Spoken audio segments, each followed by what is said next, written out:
stupidities like that? This is Truth Frequency Radio. The wicked one, obviously under heavy Masonic influence.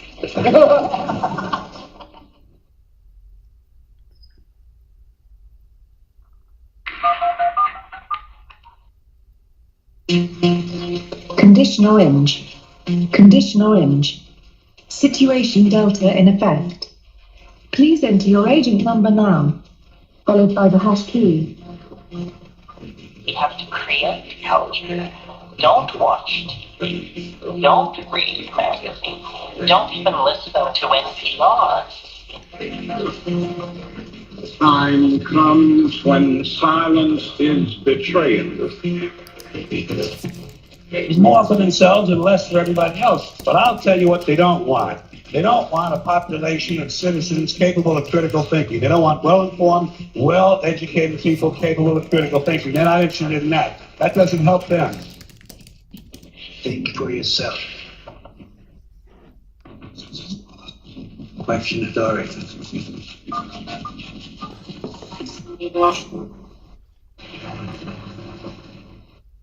This code has been compromised.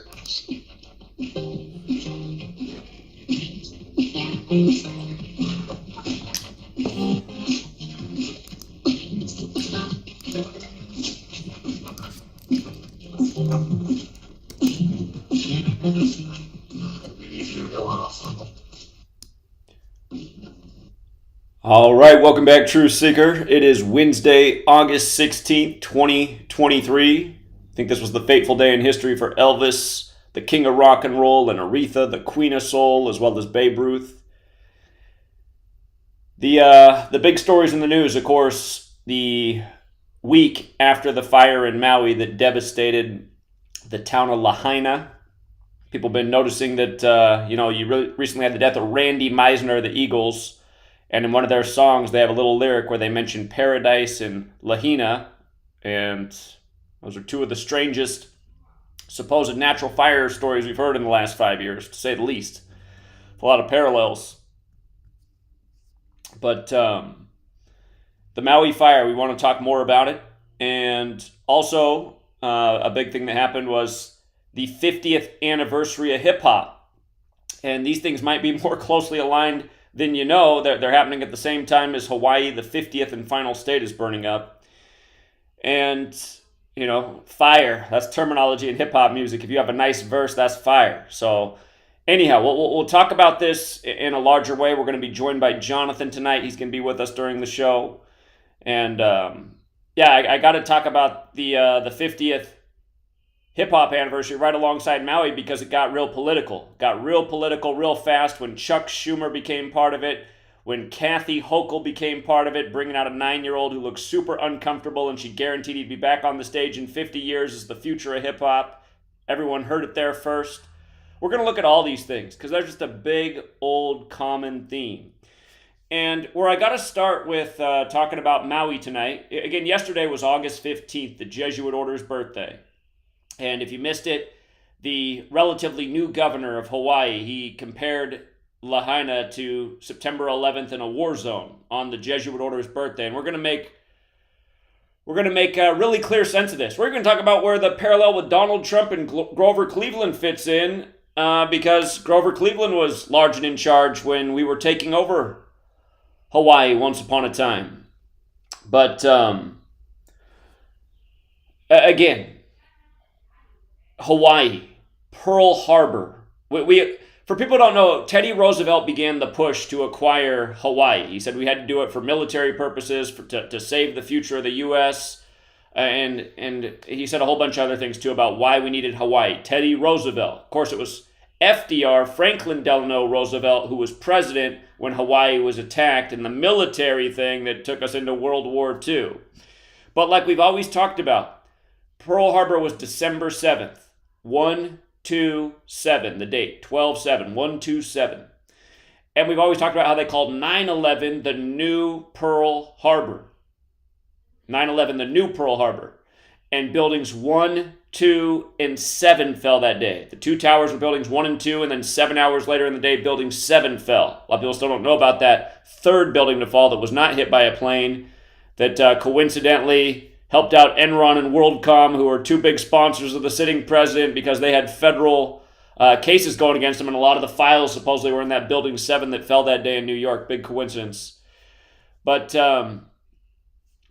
Pearl Harbor, the new Pearl Harbor. So, again, on the Jesuit order's birthday, the new governor of Hawaii, Josh Green, Maui happened to burn up on his 247th day of being governor, as the U.S. is 247 years old, as Maui, the 50th and final state, burns up 13 days before the state turns 64, which is interesting because in Gematria, Maui equals 64. And again, we'll get back into what happened in 1964 with Hurricane Dora and a couple other things in light of this happening right before Maui's 64th birthday.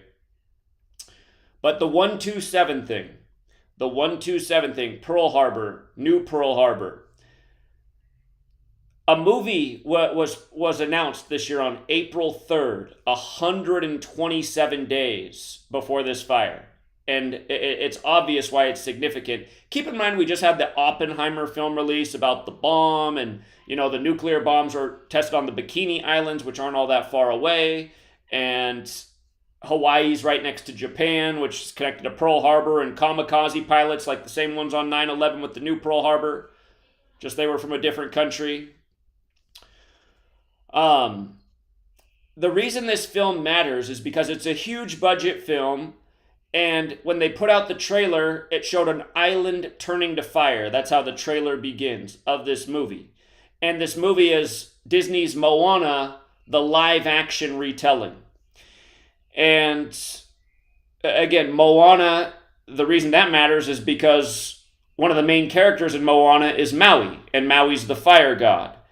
And Maui's a Polynesian fire god.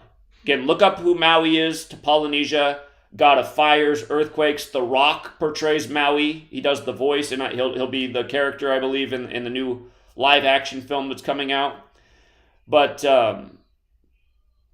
Maui, god connected to fires, also earthquakes. And, of course, The Rock did San Andreas. The Rock did San Andreas, about the big earthquake in California back where Paradise happened.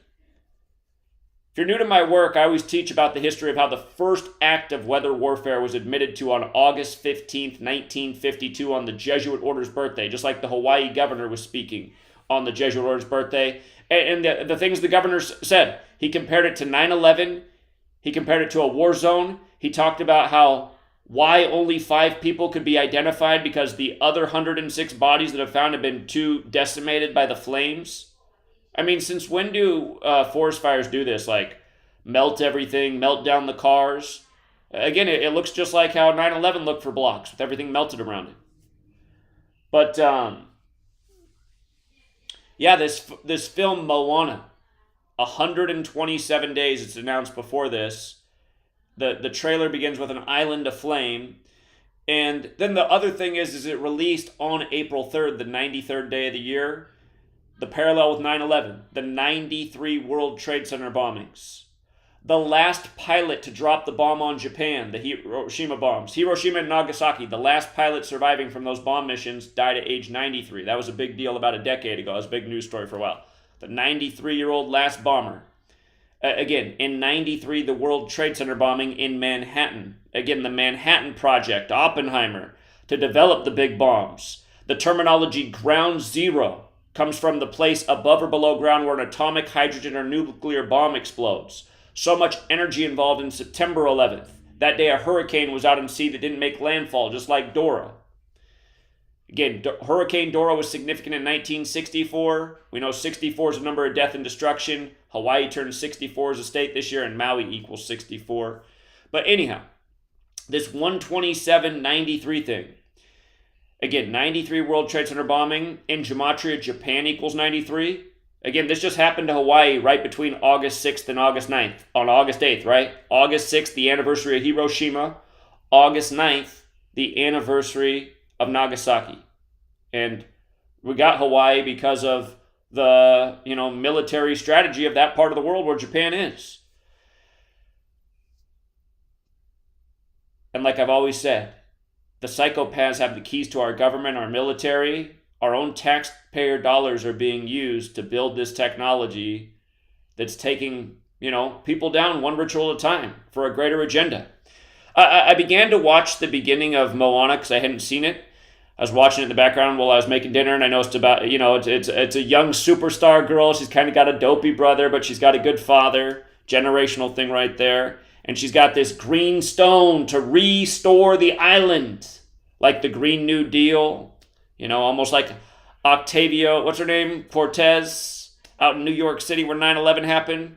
But, she's a young girl with this green stone to restore the dying island. And the thing is, when you burn up a natural place, it usually grows back pretty beautiful if you leave it alone. And, ash can restore from fires. You see it out here. The hills burn, and then, it comes back and it's greener than it ever was before. The whole concept, again, Manly P. Hall, where I learned about this knowledge of letters and numbers gematria from. He also wrote the book about the secret destiny of America and how it was really founded by a group of men who referred to themselves as the Order of the Phoenix, and that's kind of their way of operating. Destroy something to bring back something more beautiful. So they have a plan. And by the way, I was just watching the nightly news, and they brought on some guy who's, I guess, just hitting all the most latest topics. He talked about wacky people online promoting directed energy weapon conspiracy theories, and he had like an excuse for everything that happened. He said, really, this is just a power line failure. It's like, but he even, by the end of talking about that, he talked about how, the one thing that's nice about this is they can bring the town back even better.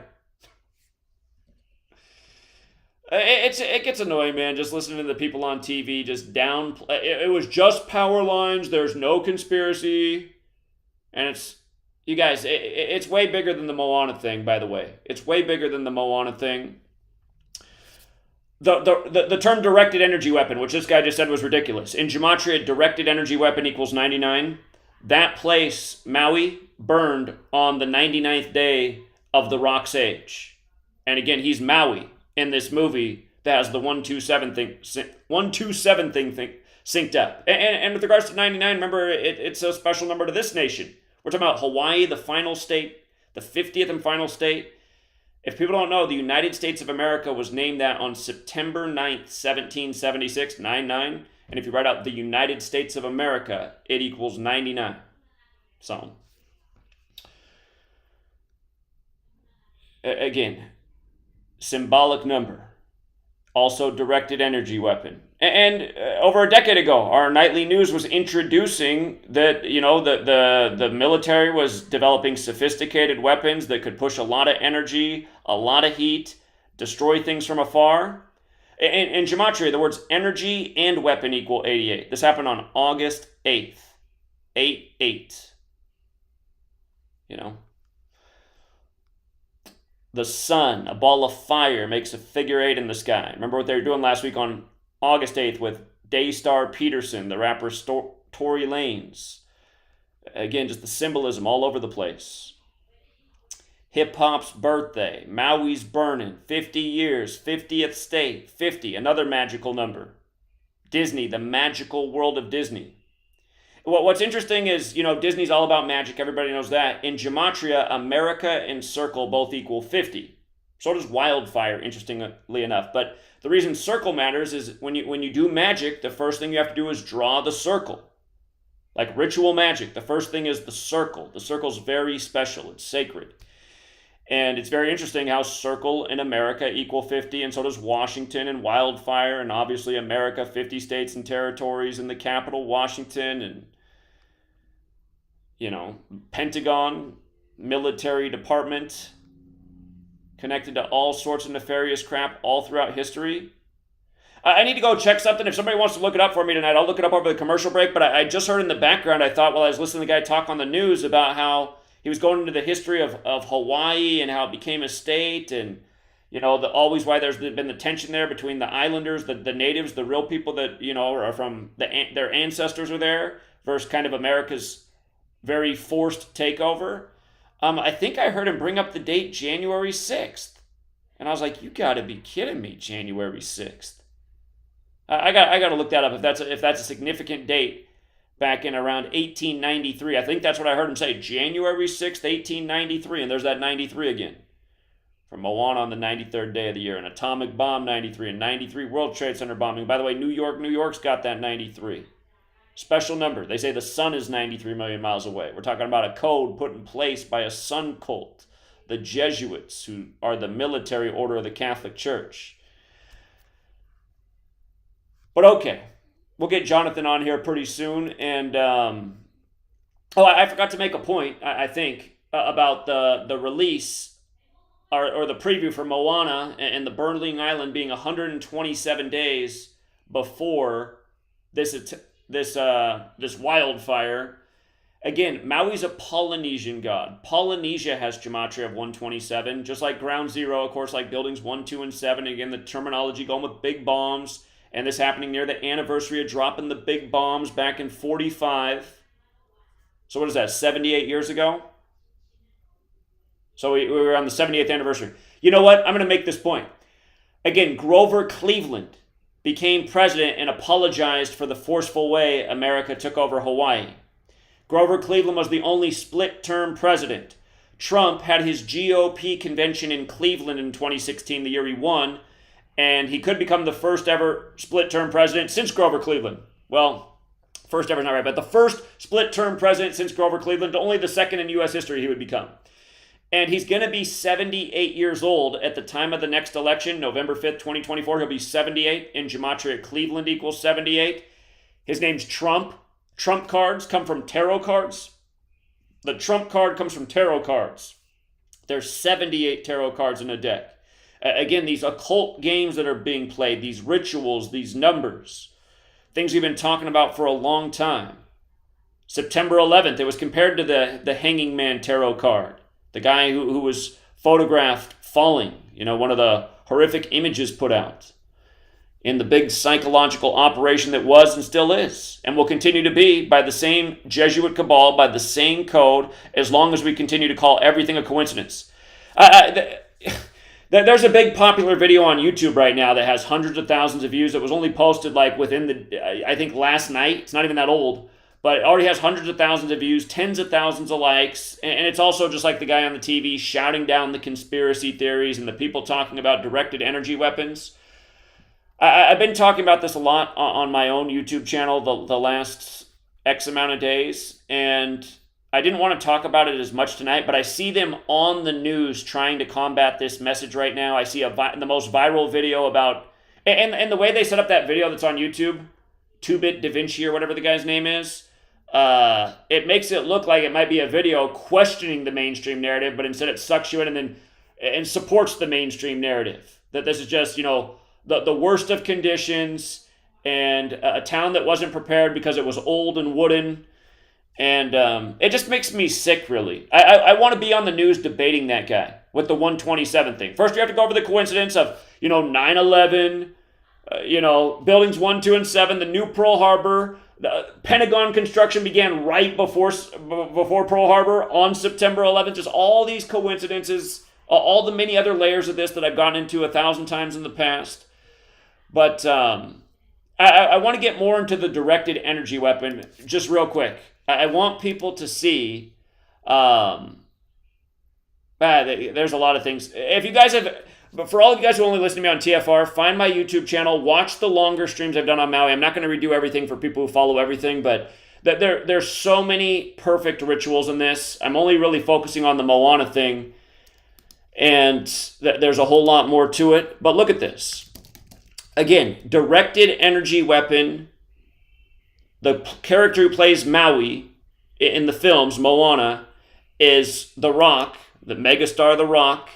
And we consider The Rock with an Island. That was a big movie in the 90s. But, he's 51 years old right now. Hawaii's 51, like Federal, like Conspiracy, like Area 51. But from The Rock's May 2nd birthday to the August 8th fire was his 99th day of his age. Again, directed energy weapon is 99. Maui's connected to earthquakes. San Andreas came out May 29th, 9 days. Or hold on, I'm tripping. Actually, that movie came out 27 days after his birthday. 27 days, which is 9 in numerology. It's the ritual number. But San Andreas came out 9 years ago. And again, just the 99 thing here, it just makes me wonder, you know. Or did I say San Andreas came out 9 years ago? Next year in May. Next year he turns 52 again. So huge number 52 with crazy weather, earthquakes, things like this. Again, 1952 when weather warfare was first admitted to. But he's going to turn 52, The Rock, on May 2nd. And again, Earth, Enlil, Flood, Devil, Hurricane, all of these words are 52. Look up Enlil, the Babylonian god connected to flooding with parallels to the devil. The word Pope is also 52. Of course, we're on the calendar named after the Pope that goes 52 weeks. Like the 52 cards in the deck, like the game that's played day after day with our lives by these, I guess, the 52 club, if you will. But the 99th day of his age, directed energy weapon 99. An American number, a number that traces back to the history of this nation, not arbitrary. If you spell out 13 as a word, it also equals 99 for the record. Again, 13 stripes. Maui burns 13 days before August 21st, which would have been their 64th birthday. Again, Maui's 64. But here's the other directed energy weapon piece with regards to 64. It's where Pepsi fits in. Pepsi Company, the biggest food company in North America. In 1964, Pepsi bought Mountain Dew. And again, there's this newer Maui Burst flavor, and I want you to see how perfect all of this is, just like the Moana thing is perfect. It really is mind-blowing. And again, it just reminds that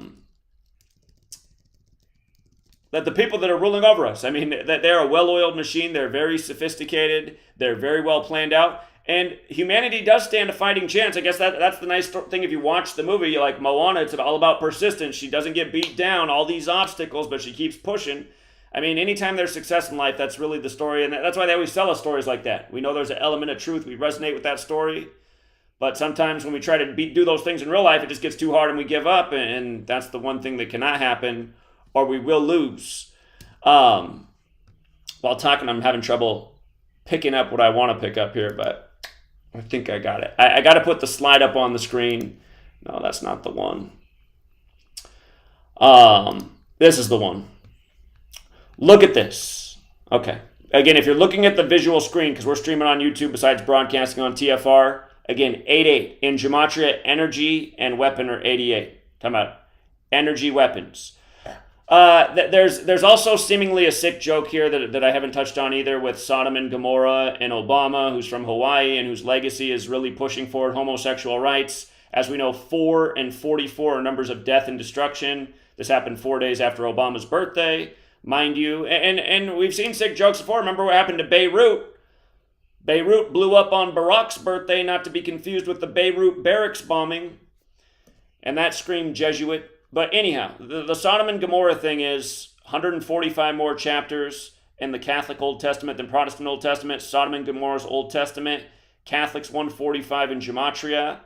There's 46 books, as we'll get to from the release of the Maui Burst Pepsi Mountain Dew flavor to the destruction was a big 46 connection. 46 books in the Catholic Old Testament, 145 more chapters. Catholic equals 145, and when you use numerology, 46. But Jewish is also 88, going with this happening on 88, because we're talking Old Testament. And again, you just happen to have this new Jewish governor, and the country just happened to be 247 years old, and it just happened to happen on his 247th day of being governor. And we've been documenting the 247 ritual since the Illuminati turned it on May 1st, and since the U.S. turned it on July 4th. But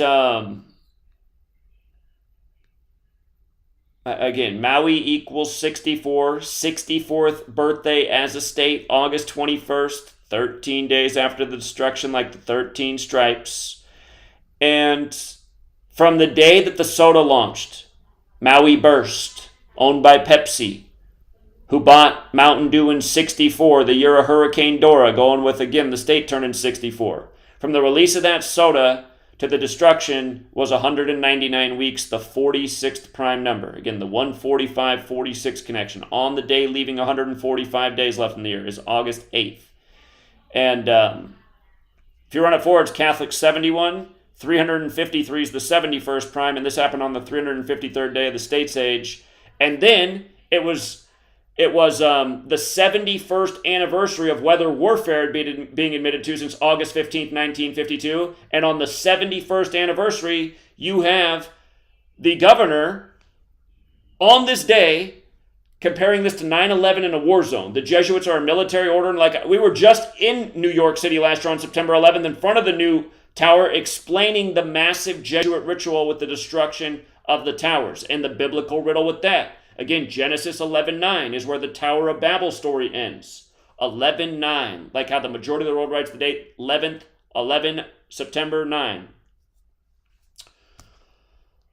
Okay, and just for the record, Dora and Fire are the exact same in Gematria. 38 forward, 70 in reverse, 25 in reverse with numerology, overlap in 3 out of the 4 ciphers.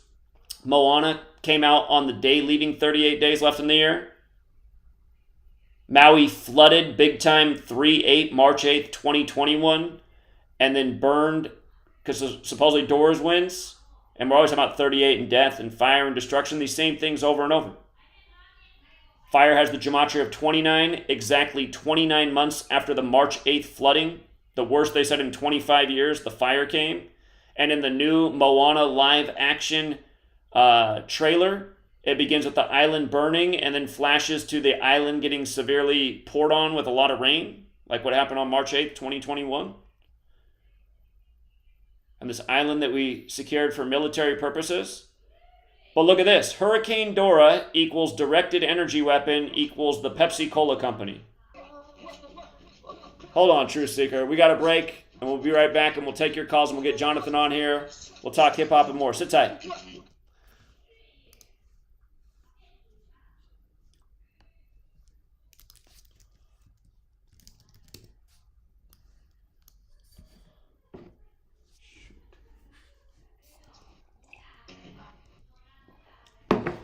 You're never, ever, ever, ever going to feel like doing the things you need to do in order to have what you want. You're always going to need to push yourself. You're always going to need to parent yourself. So what is the net advice on this? What is the bottom line? The bottom line is no one's coming. No one. No one's coming to push you. No one's coming to tell you to turn the TV off. No one's coming to tell you to get out the door and exercise. Nobody's coming to tell you to apply for that job that you've always dreamt about. Nobody's coming to write the business plan for you. It's up to you.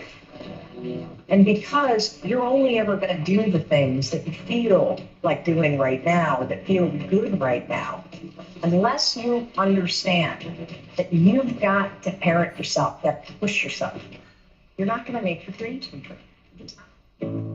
The reviews for Extendivite are amazing. Here are some from Amazon. September 2018.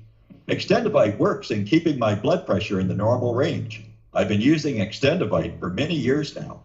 May 2018. Great product. I use regularly and I rarely get sick. March 2018. This product has relieved what appeared to be angina pain in my chest and shortness of breath after climbing stairs. I'm quite happy about it. February 2018.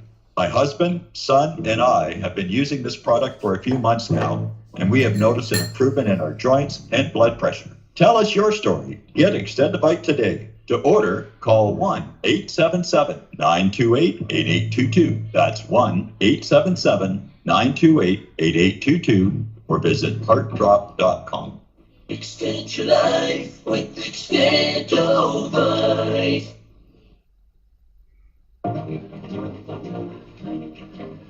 Hi, I'm Sergeant Jim Ram, retired. In early 2012, I was facing a laundry list of chronic health conditions that my physician was telling me were incurable. I knew there had to be a better way, and I learned how I could reverse every one of my ailments with science-based, clinically verified medical nutrition. In just a few months, I was able to reverse high blood pressure, gastric reflux, sleep apnea, arthritis, degenerative disc disease, heart arrhythmia, AFib, and many more. And I've lost over 70 pounds and kept it off. Now I'm hosting a radio program that's dedicated to helping my listeners do the same. If you're sick and tired of being sick and tired, If you're sick of being used as an ATM by your doctor, then you'll want to tune into the Your DIY Health radio program here on Truth Frequency Radio every Thursday from 9 a.m. to 11 a.m. Eastern and 6 to 8 a.m. Pacific.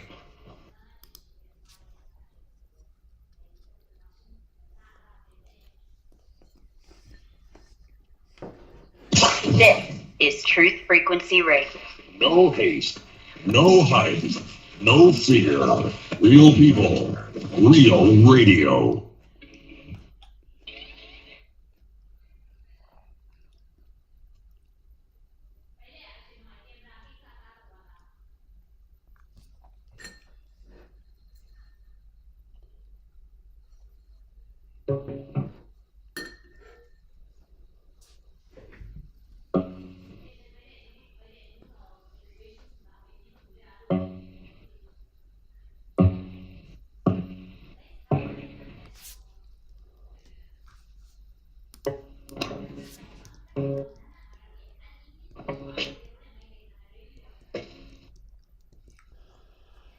All right, welcome back, True Seeker. Let's talk about the 50th anniversary of hip hop as well. I will eventually finish watching this entire thing. It was 8 hours. H is the 8th letter. You know. But what it reminded me of is the Tavistock Institute. If you don't know about the Tavistock Institute, look it up. It was established in 1947, the same year the CIA was established.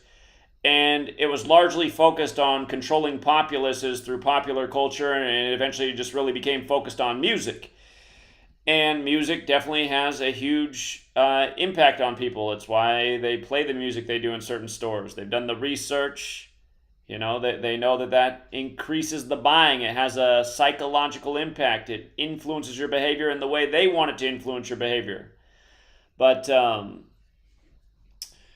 yeah, it was about 1 hour in.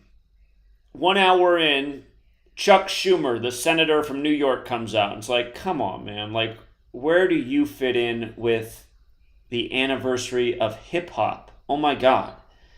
And then, following Chuck Schumer is Kathy Hochul.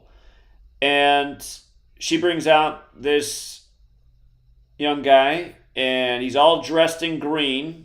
And don't get me started on the whole green theme. Just like this Moana thing, you know, she's got the green stone. She's going to make the island all green again. Green New Deal. But remember also just the overturning of Roe versus Wade and all the symbolism with all the green and the broken hearts and the green. And then the focus on how, you know, in the period of Roe versus Wade, how many more black babies were aborted than all the other races. And then we got the first black female Supreme Court justice by the numbers, by the same old code. Again, if you guys are new here, I normally talk about 201 all the time. Pretty much everything's 201. The overturning of Roe versus Wade, the name of the case was 201. Ketanji Brown Jackson, huge 201 swearing-in ritual. This number is the number of the Jesuits. It goes back to the beginning of this country. It's involved in major hip-hop deaths. In fact, what was weird about this convention is hip-hop began in New York in 1973. Same year, Roe versus Wade decision, by the way, 1973, same year. And remember Soylent Green? Remember Soylent Green from that year? But, oh, my train of thought. Oh, okay, here, let me just rewind in a second. Tavistock, CIA, mind control. So you have these politicians come out, right? And they're trying to capture this. Oh, I know, sorry, I know what I was saying. What blew me away is how they started the show. Out of all the rappers they could have chose, you would think it'd be someone from the 70s in New York. I mean, that would have made sense to me to start the show there since it's to celebrate the 50 years. But the first song they put on is Eazy-E, who's like the godfather of gangster rap out of the West Coast, Los Angeles. But when I saw this come out at about an hour into the show, I just started thinking more about it. Just Tuskegee 201, Roe vs. Wade 201, Event 201, the pandemic simulation where they told all the black people they needed to be the first to get vaccinated. Eazy-E killed after the Lethal Injection album 201 days after his birthday. I started thinking, like, is this the real reason they're playing Eazy-E first? But anyhow, Kathy Hochul comes out there after Chuck Schumer and does this political spiel, and then she says that she found this young man when she was campaigning, and she promised him that if she won, she'd make him the poet laureate, and she guaranteed he's the future of hip-hop, and he'll be back on the stage in 50 years. That's when he's 59 years old, to go with the Black history tradition. But okay, there's a lot of things I want to say about this, but let's just start right here with the Gematria. The young child's name is Caden Hearn, who never looked comfortable and did not rap at all. You know, if he's the future of hip-hop, you would have expected him to rap. But I'm sure he's somebody's child who was born into the network, and he probably will be promoted, and we'll see him as he gets older, and you know, when he has his first album out that makes us all proud when he's 18, about how much weight he can move. As Kathy Hochul's poet laureate, a term that comes from Italy, another term going back, all roads lead to Rome. A poet laureate's the person who does the propaganda so elegantly for the politician, so that the masses will accept it. But again, the child's name is Caden Hearn, spelled Caden with a K, the 11th letter, the master number in the 11th state, New York. Caden Hearn, K-H, just like Kathy Hochul's initials are K-H. K is the 11th letter, H is the 8th, 11-8 is the birthday of hip-hop, the 11th day of the 8th month. And the man who it's credited to in 73 in the Bronx, DJ Kool Herc, his birthday is the 106th day of the year, April 16th, like 106 in Park, out of New York, the popular show that really spread hip-hop music all across the television, on Black entertainment television. But 106 in Park. And from his birthday to August 11th is his 118th day of his age. And funny enough, in Satanic Gematria, CIA equals 118. And yes, Satanic Gematria is a real thing and a very relevant system that we talk about time to time. I'm really thinking, I was looking at that before I saw this. I was like, could that be what it's all about? Tavistock, controlling people through music? Because again, just like how they played Eazy-E first, isn't that the example I always go to about how in the 80s, Ronald Reagan's rolling out the drug war, and then all of a sudden there's these really new harsh sentences for drug use in America, largely focused on cocaine, and then all of a sudden black communities are full of cheap, addictive cocaine in the form of crack cocaine. And then right behind that is NWA gangsta rap, starting this culture of, you know, who can sell the most drugs on the corner? You know what I mean? By the way, Kathy Hochul came out with the child at 64 minutes. Kind of reminds you of Maui, right? Right before the 64th birthday on 8-8, like the chessboard. 8 moves this way, 8 moves that way. 8 by 8, 64 space board.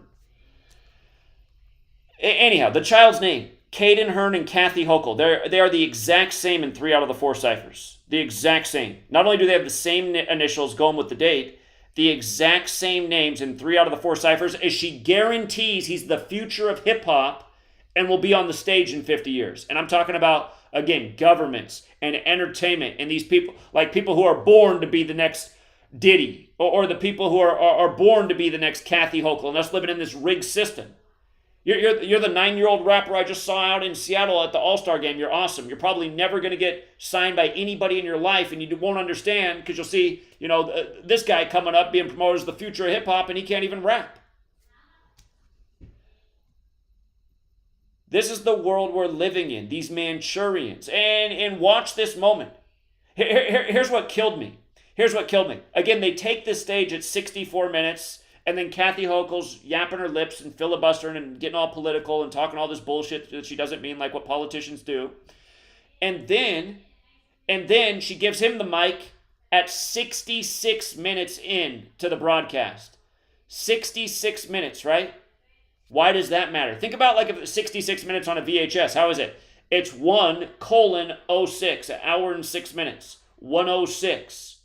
The guy who gave birth to hip-hop in 73 on August 11th, born on the 106th day of the year. 106th in Park. Obama's A Promised Land book out 106 days after his birthday. All the 106s in Gematria. Black Lives Matter equals 106. Black Power equals 106. Even when you run the alphabetic order in reverse, the word black alone equals 106. And we've been talking about this pattern for a long time. Prophecy equals 106. Again, all these biblical rituals, so often connected to race and black people. Acts 7:6, 400 years of slavery, the 44th book of the Bible. Barack Obama equals 76, like slave, like Negro, like blues, like Rasta, like the federal government recognized Black History Month in 76. Again, take the time to watch. Go to about 1 hour into the 8-hour broadcast of the hip hop birthday. You'll see Chuck Schumer out there, and then next thing you know, Kathy Hochul's out there, and then you'll see the young guy takes the mic and gives his poem, I guess. But it's all about the same old shit. The racial struggle, keeping people in the same lanes. You know, Kathy Hochul types continuing to rule, using these other people to put these messages out that keep people again in the same lanes, behaving the same way, waiting for the same kind of help. Thinking like, oh, you know, like thinking the struggle's normal and just part of life. Shouldn't be. It wouldn't be if we wiped out these people. Let's not forget what they did to Buffalo, synced up with Kathy Hochul, her hometown, on Israel's birthday. Blamed on the white supremacist. Again, it's the Jesuits who gave you Tupac on the cross on their special day, Guy Fawkes Day, and had him die on Caesar Borgia Day, where white Jesus comes from. Again, the whitewashing of history, the mockery. Tupac on the cross like Jesus on the album put out after his death. His album, or his death, was on Biggie's anniversary of putting out Ready to Die, his album. Oh my goodness. And then you guys, what did we say? We said, you know, the kill date's 2 days after the 50th anniversary of hip-hop. Are we going to see a 50 hip-hop death? Well, what do you know? Magoo of Timbaland Magoo dies at age 50 on the kill day. And you know what's wild? Again, Kathy Hochul and Caden Hearn equal 51, right? Both their names equal 51. Magoo equals 51. And Timbaland is 51 years old. Again, Federal 51, Conspiracy 51, Area 51. Hawaii happens to equal 51. The Rock's 51 years old. God, I would just love to see the way it would play out. Even if the results didn't go my way, I would love to see the results. This guy I just saw on TV just debating about, you know, wacko conspiracy. And what annoyed me is he also said the typical line. He said how, you know, our social media companies should be disgraced at how popular some of these posts are online about directed energy weapons. It's like, God, it's just gross. This guy's so in line with the official story, and anything against that's just wacko nonsense. And big tech should be doing even more censorship than they already have for the last decade. Sorry to all the parents who wanted to share their story about how their child, you know, totally changed radically after their second MMR shot. It's all just a big coincidence. Yeah, there's even more about this 9-year-old child, but again, guarantee that he'll be back on the stage in 50 years. I see it all, man. I see the joke with hip-hop, the year Roe vs. Wade overturning. Again, the focus on black women, him dressed in green, and Gematria Poet Laureate's 49 like green. Turn on Moana, you'll see it's just green everywhere. They're taking us to the Green New Deal. There's better times ahead. Just, you know, you just got to maybe allow a few more towns to burn up on the way, and then we'll be there.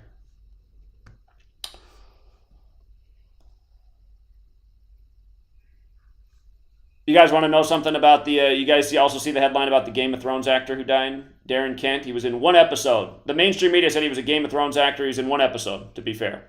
So I had to look up the episode he was in. I had to look up the episode, and what I noticed is the episode was called The Children. The Children. And,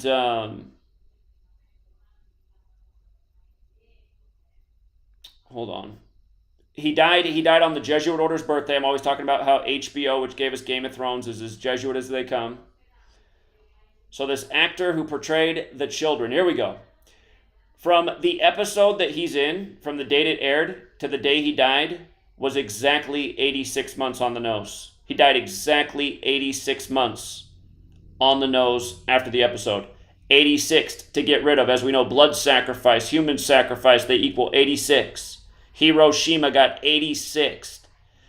I don't know if it's true, but people have reported online. Somebody called into my show and said it. Doesn't mean it's true. But they're saying that before the fires, something that had happened with the daycares or the schools that had a lot of parents keep their children and families home. And so people are speculating were a lot of families and children eaten up by these flames, because the people on TV who are saying they survived said they reacted right away and they barely made it. So what happened if you didn't react right away? And now they tell us it's like Pompeii there. Again, the governor's quote was that there's 106 bodies, but they can only identify 5. He said that on the Jesuit order's birthday. For the record, Pompeii equals 106, like how they compared it to that, which also goes back to Italy. And, I'm reminded that HBO recently put out a show about a resort at the White Lotus in Hawaii and one in Italy. There might be something with that HBO White Lotus show that has major themes of homosexuality, which goes with the Sodom and Gomorrah thing and their little jokes. But yeah, this guy was in the episode The Children and dies 86 months later. In Gematria, Jesuits is also 86. Oppenheimer film, big bombs. There were some big explosions in Game of Thrones. I haven't seen every episode of Game of Thrones, but I've seen a good amount of them. I missed bits and pieces of the whole story, but I remember seeing some stuff in there and I was like, could it be more predictive programming?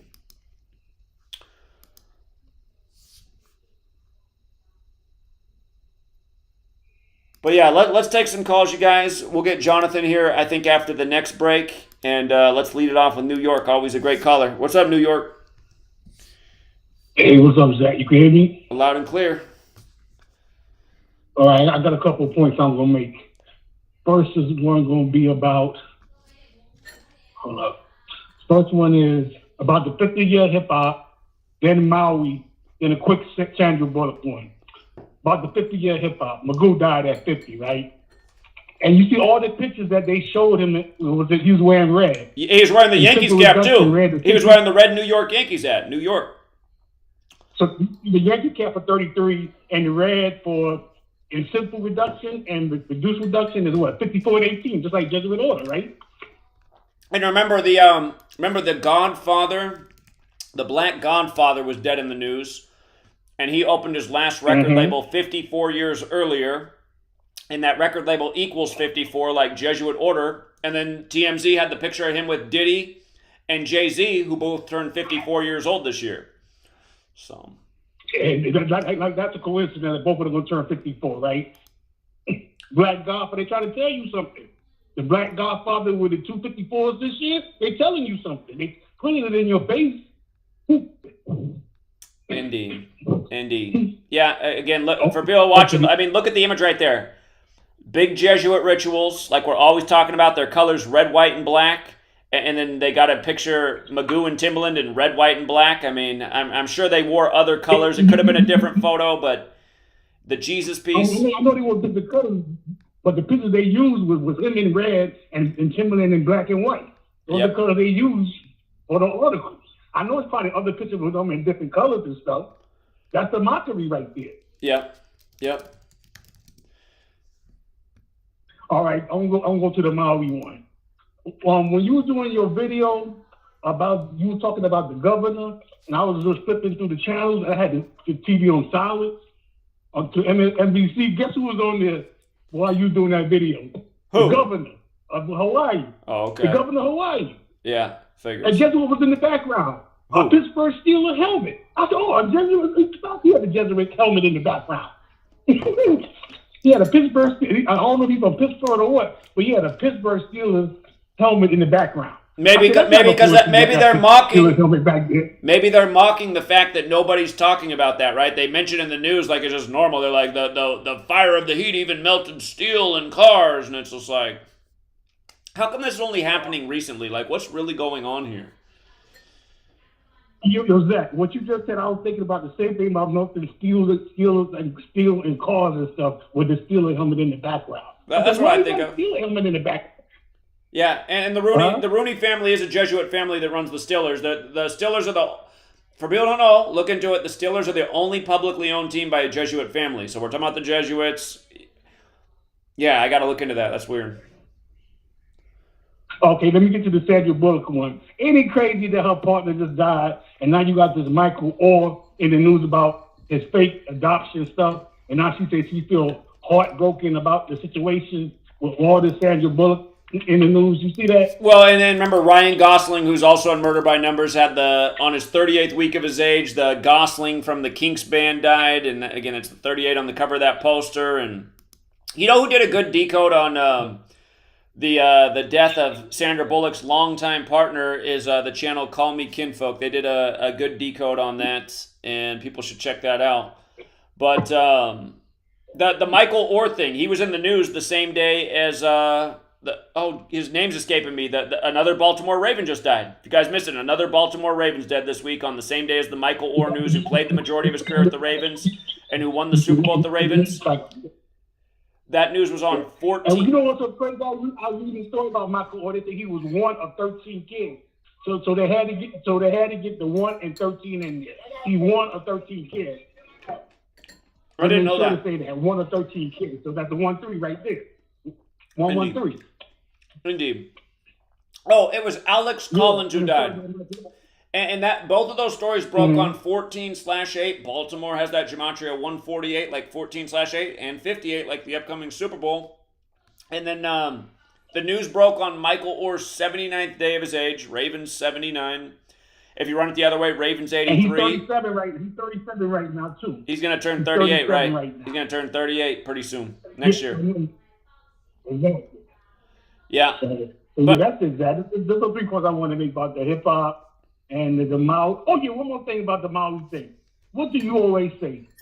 Disaster capital, right? Yeah. So they destroy all these places and investors come and buy up all the property. That's what's going to happen, right, Zach? They're not going to report that in news who's buying up all the property. They're not going to report that, Zach. Who's buying all the property after all this stuff. Exactly. Just same old formula. Rinse and repeat. Is Oprah and Bill Gates going to buy up all the property now? Yeah, let's keep an eye on that. And there was one more story about the Maui thing. It was a church that didn't burn down. A Catholic church. Yeah, the Catholic church that burned down. They probably got to go underground under the church. You're saying it didn't burn down? The church survived? Yeah, so some Catholic church, some legendary Catholic church, the church didn't burn down. I wonder why the Catholic church didn't burn down. I got to look into that one. I missed that. Okay. So disaster capital at its best, Zach, like you always say. Somebody need to write a book about disaster capital. All the disasters, who's the investors that come in and buy all these property after the disaster? Somebody need to write a book about that. You even need a book about it, but you already know what they're doing. Indeed. Yeah. All right. I can't wait to hear what Jonathan got to say about the 50 year of hip hop. I know he got some points I probably missed. Yeah, he'll be on with us soon. All right, friend, appreciate it. Great call. Thank you. All right, Zach. All right, take care. Yeah, just about the Michael Orr thing, you guys. Again, Gematria, alphabetic order and forwards. Forwards and backwards. Ravens equals 79 and 83, just like murder. Again, Michael Orr's in the news on the 79th day of his age, and then Alex Collins of the Ravens is dead 83 days before the Ravens and Seahawks play each other, and those are the two teams that he played for. And also over the death of the weekend, you had Sean Dawkins, who played for the Colts, originally from Baltimore, and the Seahawks, and his death is perfectly synced with those teams meeting as well. And it's the same thing year after year. Rinse and repeat. Killed by the same murder code. Ravens constantly getting picked on, but this year's worse than ever as Super Bowl 58 approaches. And if anybody has a Jesuit HBO, if you watch Hard Knocks, the football show, how did it begin this year? It began with the first Muslim coach in football history who coaches the New York Jets. Remember, in 1968 was the year Muhammad Atta was born, the lead hijacker on 9/11 of the Jets. And 1968, all the things for 9/11. Muhammad Atta, the Jets' only Super Bowl winning season. 911 made the emergency dialing code. World Trade Center construction began. But anyway, the first Muslim coach of the Jets, who now has Aaron Rodgers, he tells the story of how an eagle kills a crow, and a crow can be a raven. I mean, come on. Wonder why it started that way in this year of all the deaths of all these crows. For the record, you could also say it was 78 days after Michael Orr's birthday or his 79th day of his age. Blindside is 78, whereas Ravens is 79, so they got it covered both ways. Saying the Blindside story's a lie. There's more to it. I actually forgot to do my video on that. I've had my post up, but forgot to do the video. All right, let's take another call here. I think it's my guy Austin in Seattle who comes out and pounds payment. What's up, Austin? Hey, what's good, Zach? How you doing, man? Yeah, you're talking about good. You're talking about going out there to Seattle. I think September 10th for the season opener. I like that idea. That sounds good. Yeah, I was thinking. Yeah, hopefully they don't shut our mic down again and do the little magic trick or whatever they did last time. But yeah, next year there's so much going on. I mean, I'm thinking of just getting a mic myself and just going out to Seattle and pounding pavement like once every 2 weeks or something. Because you got to get that megaphone set up. You got to get that megaphone set up that those religious guys have. That to me, that's like the best bang for the buck. Exactly. That's what I was thinking too. Get something just like that and go out there and go out there once every 2 weeks like that, or enough to there's not enough of us, but maybe if I go out enough, just the repetition, hopefully it'll help and get things going, I guess. Yeah. Whatever we can do. Indeed. I like that. Yeah, I like going out there September 10th. That sounds good. Hopefully we can get more people out there too. That's good instead of going out to New York. It'll be a good one for us hopefully. And yeah, I like that you're going out to Hawaii too. That's pretty cool, and hopefully you can really reach those people. I mean, it's now or never pretty much to go out there, I think, and hit them with that. So hopefully that works well. Indeed. Well, only one way to find out, and I'm sure some people will understand the message. Just like everywhere we've gone, there have been people who get it. So. Yeah, I mean, I don't know what else you can really do at this point. I mean, I'm trying to. I know I got to do more and keep stepping up too. But yeah, I mean, there ain't too many of us around. But yeah, September 10th sounds good to me, and we'll meet up again soon for sure. All right, I look forward to it, Austin. You have a good night. All right, sounds good, Zach. All right, take care. Yeah, you too. See ya. Yeah, Austin's been out to Seattle. I think the last 3 times I've been there, he's been there maybe more than that. He's been doing a great job. All right, we'll be right back, you guys. We've got 2 hours of show left. We'll be taking your calls. Jonathan will be with us. He should be here any minute. Until next time.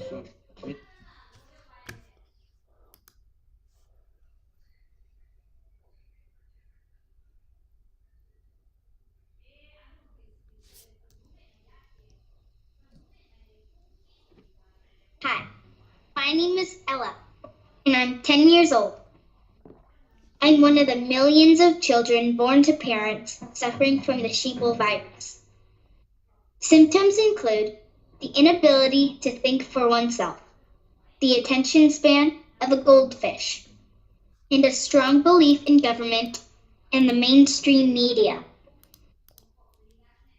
It is estimated that 1 out of every 2 children are being raised by parents infected with the sheeple virus. But there is a cure. For as little as 19 cents per day, you can become a TFR supporter and help children like me get their daily dose of truth. Together, we will make sure every child has protection from deception. When I say climate change, what do you think of? Blah, blah, blah. There is no planet B. There is no planet blah. Blah, blah, blah, blah, blah, blah. We can no longer let the people in power decide. Blah, blah, blah. Did you hear me? What do we want? Blah, blah, blah. But it starts with blah. When do we want it? Blah, blah, blah. This is all we hear. What do we want? Blah, blah, blah. What do you think, sir? They say blah. When do we want it? Blah, blah, blah, blah, blah, blah, blah, blah, blah, blah. This is all we hear from our so-called leaders. Words that sound great, but just look at the numbers. We can no longer let the people in power decide. What do you think? It's not blah, blah, blah. Of course, we need constructive dialogue, but they now have ideas of blah, blah, blah. They invite cherry-picked young people to meetings like this to pretend that they are listening. This is not about some expensive, politically correct green act. Blah, blah, blah. There is no planet B. There is no planet blah. Build back better. Blah, blah, blah. The economy. Blah, blah, blah. Blah, blah, blah. Did you hear me? What do we want? Blah, blah, blah. But it starts with blah. When do we want it? Blah, blah, blah. This is all we hear. What do we want? Blah, blah, blah. What do you think, sir? They say blah. When do we want it? Blah, blah, blah, blah, blah, blah, blah, blah, blah, blah. Fighting climate change calls for innovation, cooperation. They say they want solutions. and then not holding leaders accountable for their action, or rather inaction. Blah, blah. We need to walk the talk. Blah, blah, blah, blah, blah, blah, blah. If this is what they consider to be climate action, then we don't want it. Blah, blah, blah. What do we want? When do we want it? What do we want? When do we want it? Blah, blah, blah. There's no planet B. There's no planet blah. Build back better. Blah, blah, blah. Free economy. Blah, blah, blah. Blah, blah, blah. Did you hear me? What do we want? Blah, blah, blah. But it starts with blah. When do we want it? Blah, blah. You must unite against citizens. We are TFR, Truth Frequency Radio.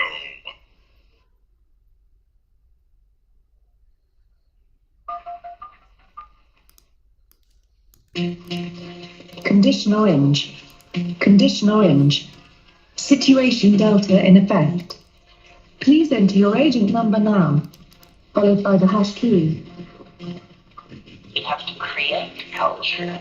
Don't watch TV. Don't read magazines. Don't even listen to NPR. Time comes when silence is betrayal.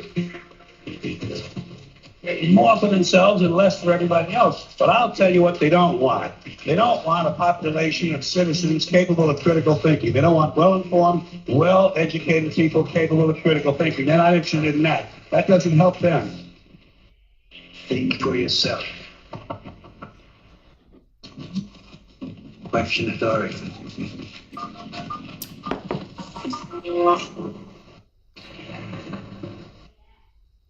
This code has been compromised.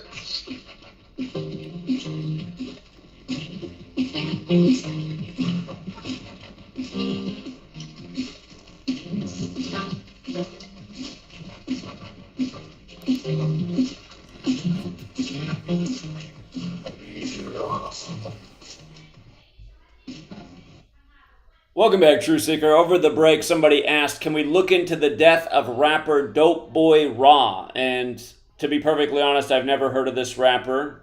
But what screams out right away is that their death was confirmed on the Jesuit order's birthday, when we're always talking about these Jesuit rap rituals.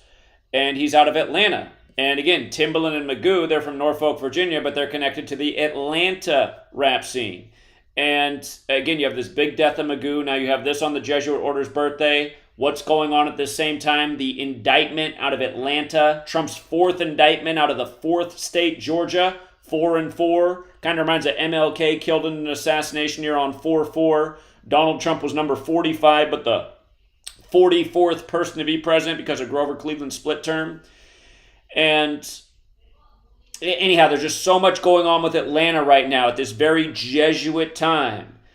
And it says this Dope Boy Ron, just reading over the break, is connected to the rapper T.I. We've seen some deaths connected to T.I. over the years. Well, funny enough, T.I. is 42 years old right now, and the death, August 15th, was a span of 42 days from T.I.'s September 25th birthday.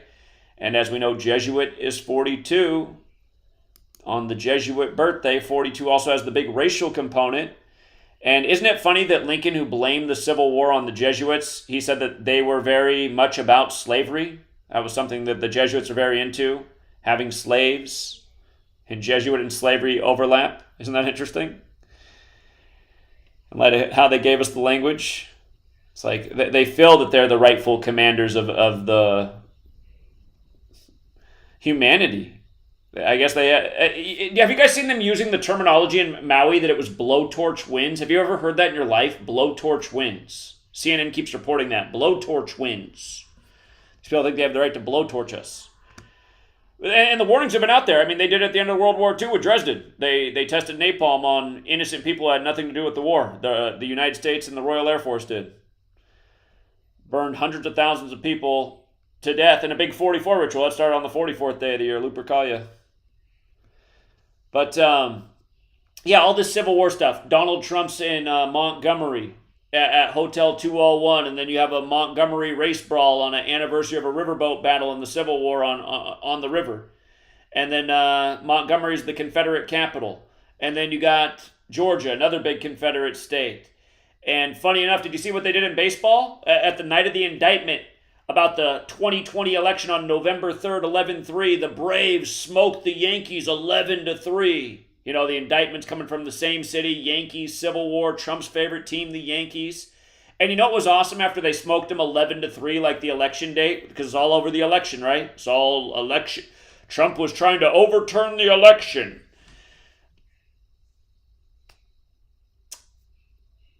It was about, that's the 59th election, and the upcoming election's the 60th. The Yankees became 60-59 losing that game that night, and then they lost the next day to become 60-60 with the upcoming 60th election. And the Civil War began in 1860, essentially, when South Carolina seceded from the nation after Lincoln's... the road to the Civil War, I should say, began in 1860 with this 60th election and this big Civil War theme that plays on January 6th, which is all about the same numbers. But the Braves who beat the Yankees in this symbolic game on the night of this Civil War recreation, after Trump was just at Hotel 201 in Montgomery. And remember, January 6th was 201 days after the only Confederate statue fell and all the other Jesuit 201s. But remember, the Braves had outscored their opponents for the entire season by 201 runs at the end of that night. 201. Again, we documented that and talked about it the day of. And when was the first indictment for Trump? It was in New York on the opening day of the baseball season, March 30th. You know? And how many times have we talked about Donald Trump and the Nationals winning the World Series 138 days after his birthday because Donald Trump's won 38, like Federal, like Nationals, like Dave Martinez, their manager? Well, in this case, the ritual with the Yankees and the Braves on the night of his indictment happened on the 138th day of the MLB season out of Fulton County, which equals 138. And then it was the big focus the next day, since it happened at night, on the Jesuit order's birthday, August 15th, the day leaving 138 days left in the year. The Misfits have the song, We Are 138. And look up the lyrics to that short song, We Are 138. So it's about like technology overtaking man. Isn't that weird? Isn't that weird? But yeah, I can look more into Dope Boy Raw. I just see the big theme with Atlanta. And now an Atlanta rapper's dead on the day and perfectly sync with T.I., who's... You know what? T.I. reminds me of just like how dumb music's gotten. Like in 90s, the famous rappers were good at rapping. In the 2000s, T.I. was famous and he can't even rap. I mean, it's just like... T.I., like why is he even famous? There's probably at least 100,000 people in the U.S. who can probably rap better than T.I. Why is this guy famous? And again, it's because these people. It's just like Kathy Hochul bringing out the 9-year-old, guaranteeing he'll be there in 50 years. He's the future of hip hop, as he doesn't even rap. I mean, what is that? Okay, let me see. Let me see if we got Jonathan in yet. I think we're still waiting on Jonathan. While we wait on Jonathan, let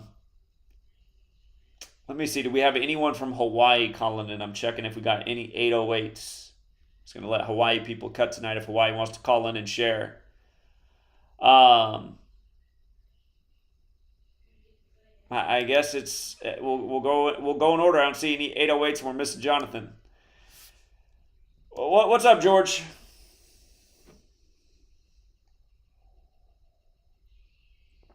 George? Hello? All right. George is slow to the draw tonight. Let's go out to 916. 916, you're on. Hey, Zach. Jesse from Sacramento. Hello? Can you hear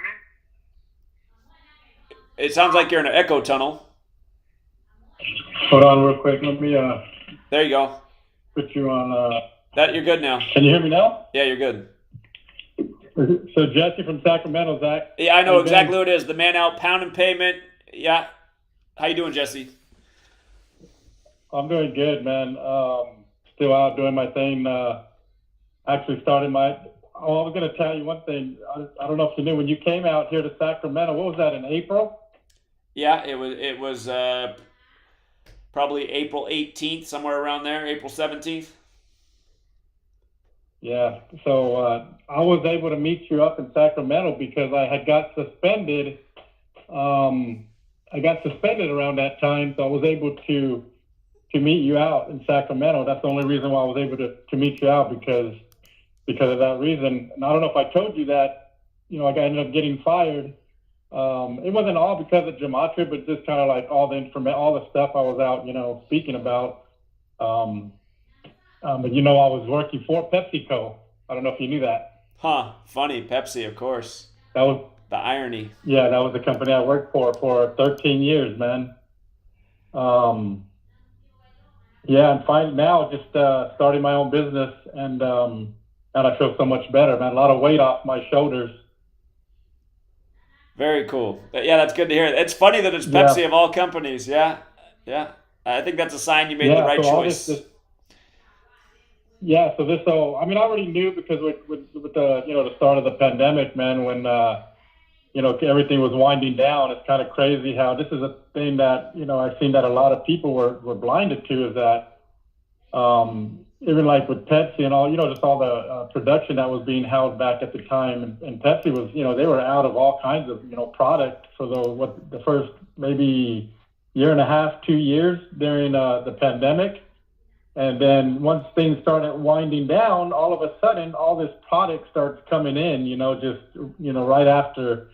Like, it was obvious what was going on, man, that Pepsi was part of all this, all these corporations, and now this thing with the Maui burst, man, it's crazy. It's crazy how obvious it is. So my thing is, too, just going out there and exposing all of them, man, exposing, the root of it all, which is the Jesuits, the Catholic Church, all these corporations, because they're all in it together, man, all in it together. Yeah. World domination. World domination, yes. So another thing I was going to tell you, man, to just don't get too frustrated, man. Like with my daughter and my wife, they listen to what I tell them about the Gematria and stuff. My daughter came home a couple days ago and bring up that she had a conversation with a friend of hers. My daughter's 18, her friend's 18. And the conversation was about me and, the stuff I'm into, which is Gematria. And they had a real good conversation, and she was telling her friend about Gematria and your channel. And her friend was really interested in wanting your channel. So she was able to share your channel with her friend. So that really, that meant a lot. So that's a great story to hear. People. Did you leave a comment about that story as well in the video? Yes, I did. I left a comment on that. In a way, I was hoping you were going to say no, because I was going to say somebody left a comment just like that. But okay, so it's still good though. I'm glad to hear that. That's great news. Yeah. So I met a hip hop record producer today. I was out and about, and I met a hip hop record producer, and I started the conversation about about the music industry, how it is and stuff, and I went out and grabbed one of my cars to bring it into him, and I asked him if he heard about Gematria, and it's kind of funny. He reached in, he said, "Hold on." He kind of smiled, and he reached down to his briefcase, and he pulled out your book. Really? So he pulled out your book, Number Games, and he said, "Yeah, he follows you too." So we're out here. They're out there, but I guess a lot of people like to lay low, man. That makes me. It seems like too many people have my book for what I've been paid, and I'm going to tell the story again, you guys. I thought I made it with Number Games. I thought it was taken off. I thought I was going to be able to fund the movement, because the first 2 months it sold over $10,000. At least that's what I got, which was really good, because every month after that, I got the same paid amount each month, which didn't make any sense because it's supposed to be based on sales, but I only got $200 every month, and then finally, I don't even get that anymore. Well, then it just dropped off even further. But I thought, how could I have sold over $10,000 the first 2 months, and then it's just $200 every single month? I mean, I can get why maybe it sold a lot at first, because those were the people who bought it, but to get the same payment every month when it's supposed to be based on sales, it feels like more people have bought my book than what I've been told. And that's the thing about working through these companies. I mean, they get it out there for you, but do they really pay you for it? So I don't know. Yeah. I like that story though too. Thank you.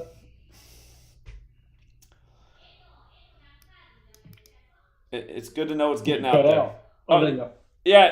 Yeah, I was just saying, but I do appreciate the stories, Jesse. It makes me feel like you're out there doing something, you're replicating the work, you're meeting people who know about the work, your family members are having the conversation. I hope there's more stories like that going on right now than we know, and I hope we're near reaching a critical mass to do something about what's going on before there's another Maui, because it won't be that far down the road.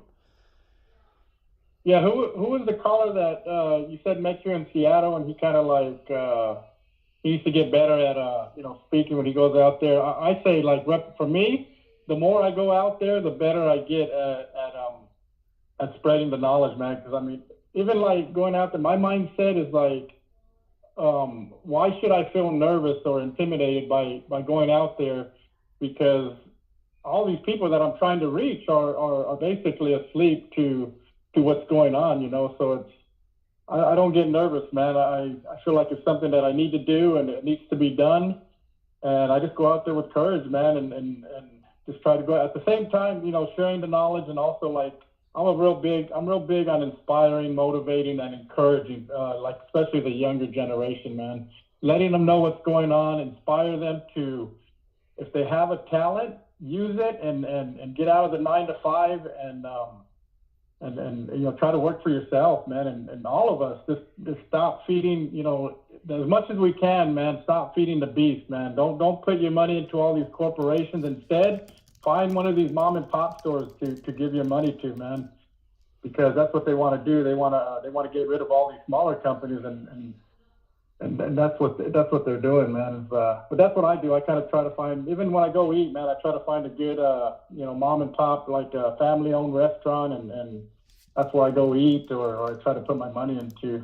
Stop, feeding the beast, as I say it. Absolutely, yeah. Support local, absolutely. Jesse, there's a woman in the chat. She came all the way out to New York last year. She's in California, somewhere near the Bay Area.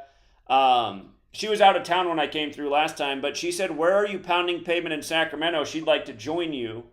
And if you're in a certain spot, time of day, you guys should try to network on Free to Find Truth. I think you're both on there. But yeah, I'm also, I can give like just like Frank, like it's South Sacramento, and it's off of I-5, and the street is Freeport.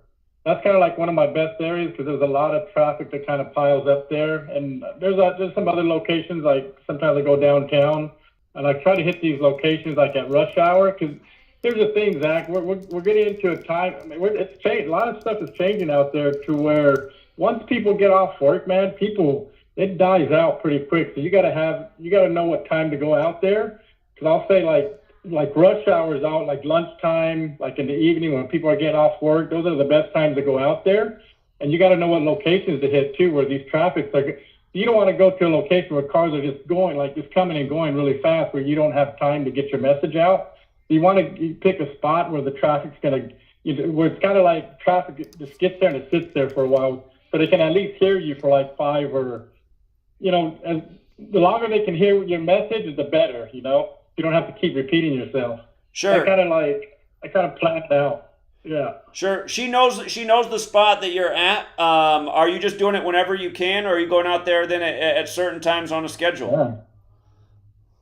I'm out there. It's almost every day I'm out there. And it's usually, like I said, it's like around in the evening time, like rush hour, like around 5 o'clock. And sometimes I'll go out there like around lunchtime. Okay. Like 12 o'clock, 1 o'clock. Okay. Well, I think she's going to come find you, and you'll know who she is because she'll introduce herself. She's very knowledgeable about Gematria. Yeah, she came all the way out to the East Coast last year. So.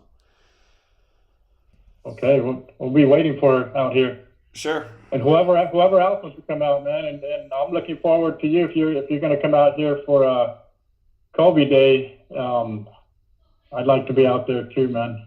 So again, I'm revising the Kobe plan just because Kobe's in the middle of the week. I'm gonna wait. I think they'll put out the NBA schedule tomorrow. They put it out on this day in the past, or August 17th. I'm gonna look for when the first big blockbuster weekend game is, where there should be a lot of people coming out, and earlier in the season when the weather's still good, and have the new book to give out. But I just know that historically when I've done things on weekdays, there hasn't been good turnouts. People can come out a lot better on the weekend, and we do want numbers.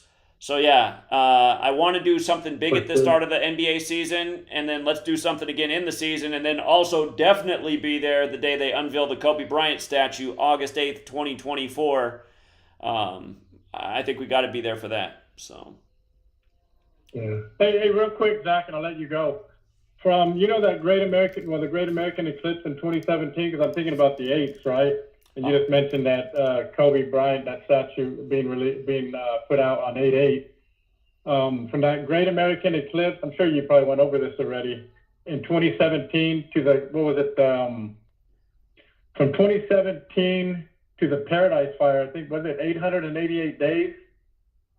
Or the Great American Eclipse to that was 2017, right? And then to the Paradise Fire was 888 days, and from the Paradise Fire to Kobe's death was 888 days. Really? Wow. Yeah, and I was thinking 888 plus 888, that's 1776. Is that right? Yeah. 1,776. Yeah. So yeah, I kind of do that a while back, and I was just thinking about that, how with this Hawaii, the fires in Hawaii with syncing up with I already knew right away when the fires in Hawaii they were gonna sync up with Paradise. Amazing. Yeah. Well, great research, Jesse, and thanks again. I really appreciate it. Yeah, thank you, man, for all you do, man. Yeah, just keep it up, man, and don't get discouraged, because you are I know we want things to happen real fast, man, but I think what matters most is that you're putting the seed out there. And look at my daughter, 18 years old, and maybe right now, she's listening and hearing, and maybe later on it's gonna hit her where completely wake her up to all this. I think a lot more people are going to wake up. Thank you very much. Yeah, of course. And again, I think a lot more people are going to wake up as things like Maui continue to happen more and more commonly, unfortunately. But exactly. Yeah, so, all right. Well, thank you both. All right, Zach. I'll let you take Jonathan's call, bud. All right. Yeah. Take care. Thank you for taking my call. You're welcome. You have a good evening. You too. Okay, let's go out to Florida, where Hurricane Dora was in 1964. 352. Hey, how you doing, Zach? Doing all right. Hey, I just want to call and talk about the Hawaii, fires, cryptocurrency, and a quick thing about baseball. I'll make it real short. Okay. All right, do you know how many islands are on Hawaii? How many? 137. Okay, 33rd prime. Hawaii's got that old 33 too. Okay. All right, and then one more thing. I got to pull it up real quick. Sorry.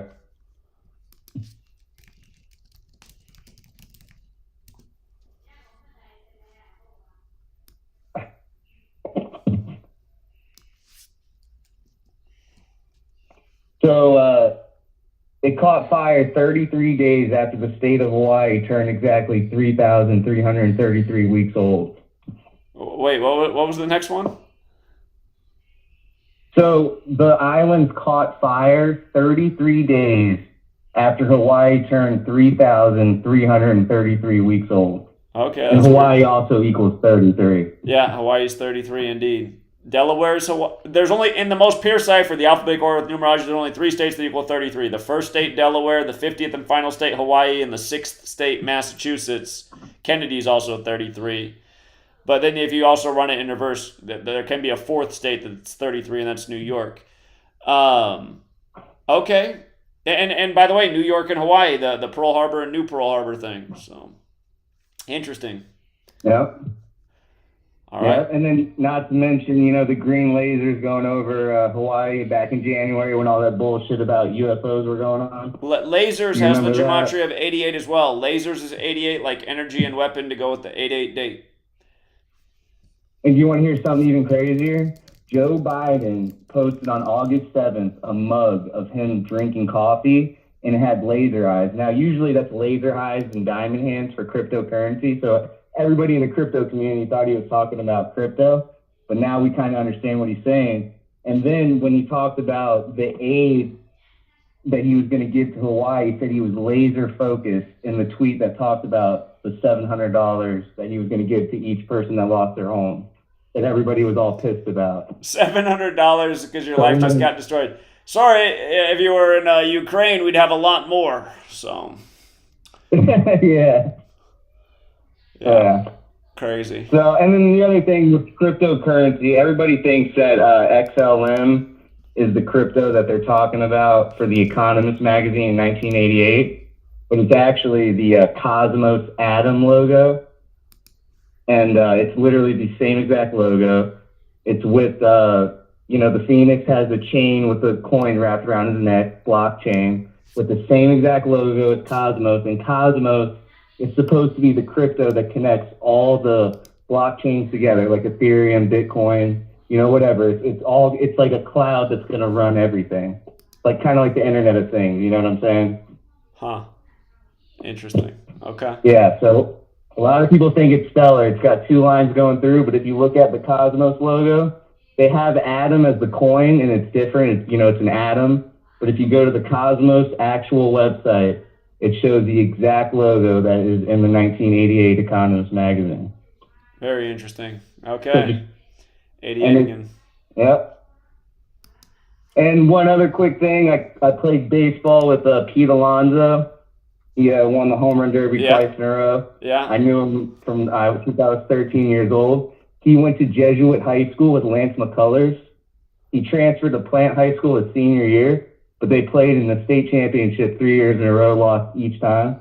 But I know a lot about the history with that, so I just wanted to let you know. So very interesting. Yeah, he had a perfect. The year he won it for the first time, it was all synced with Tino Martinez, who also played third base, and they both won it in Cleveland. We nailed that home run future that year. So, what do you know? Another Jesuit. Yeah. All right, 352. Appreciate it, man. Yeah. Thank you. Yeah.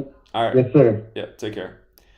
All right, we are going into a call break. I saw Jonathan trying to connect with the board, but then he got disconnected right away, so I think Jonathan's having some technical glitches, but we should get Jonathan on here pretty soon. And, once we have Jonathan on, we'll continue to take calls too, so.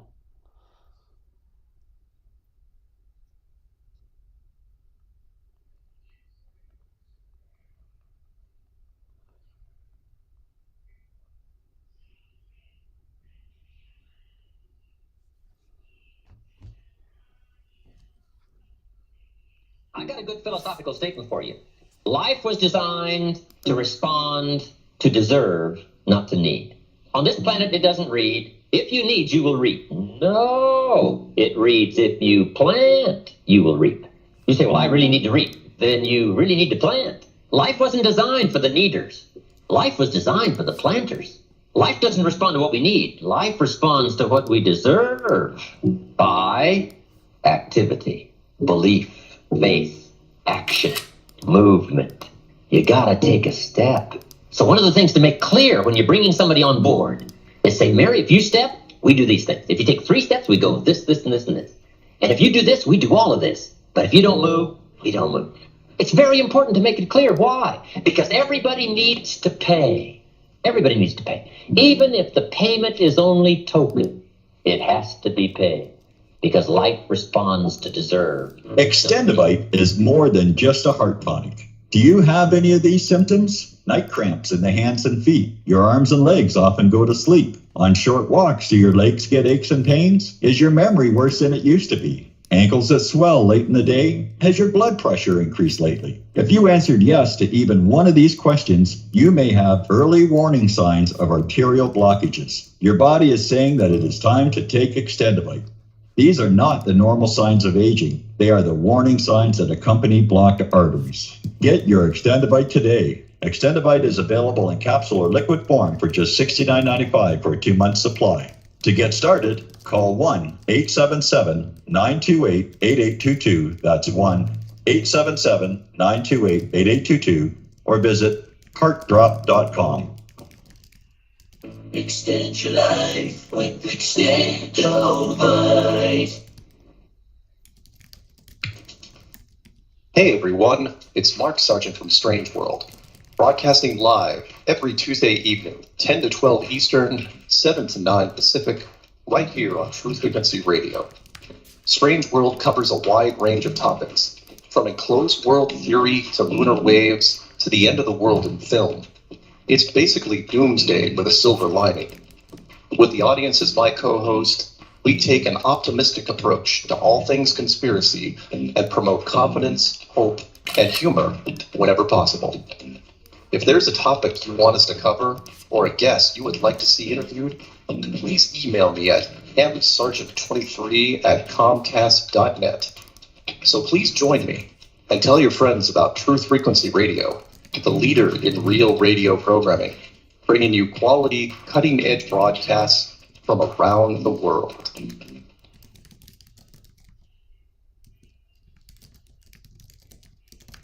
You are now tuned into the Truth Frequency. Your protection on deception. TFR. Truth Frequency Radio.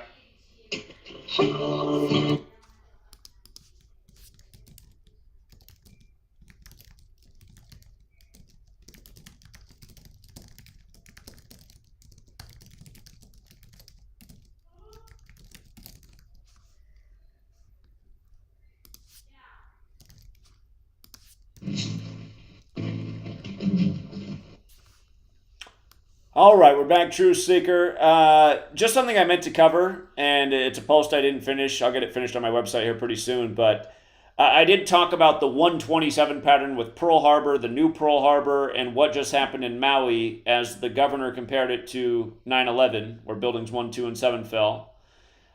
There's a book that just came out. The author is Dr. Miles Stones, and his book is Fire and Fury, and it's about, part of the book's about a major fire in Maui. And that book just released.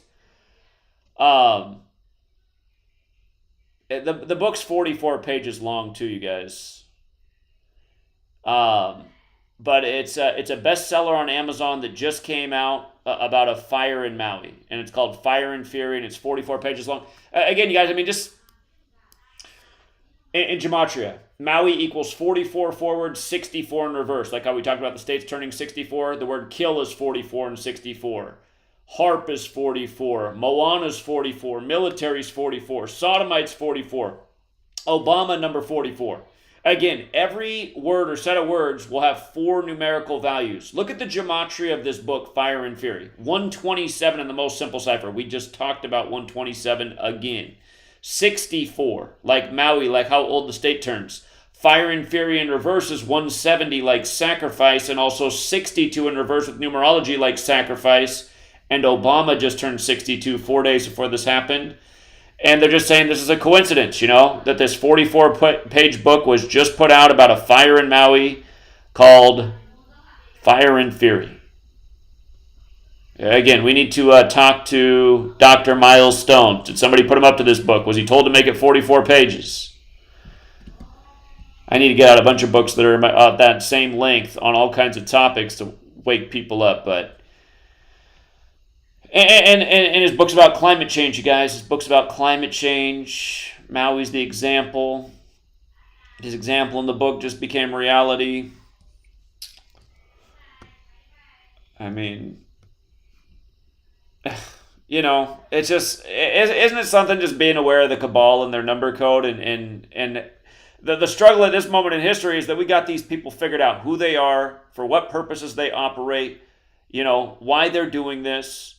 And it's just the one obstacle we do have is trying to get our fellow family members, friends, co-workers, the people we know, the people around us to listen.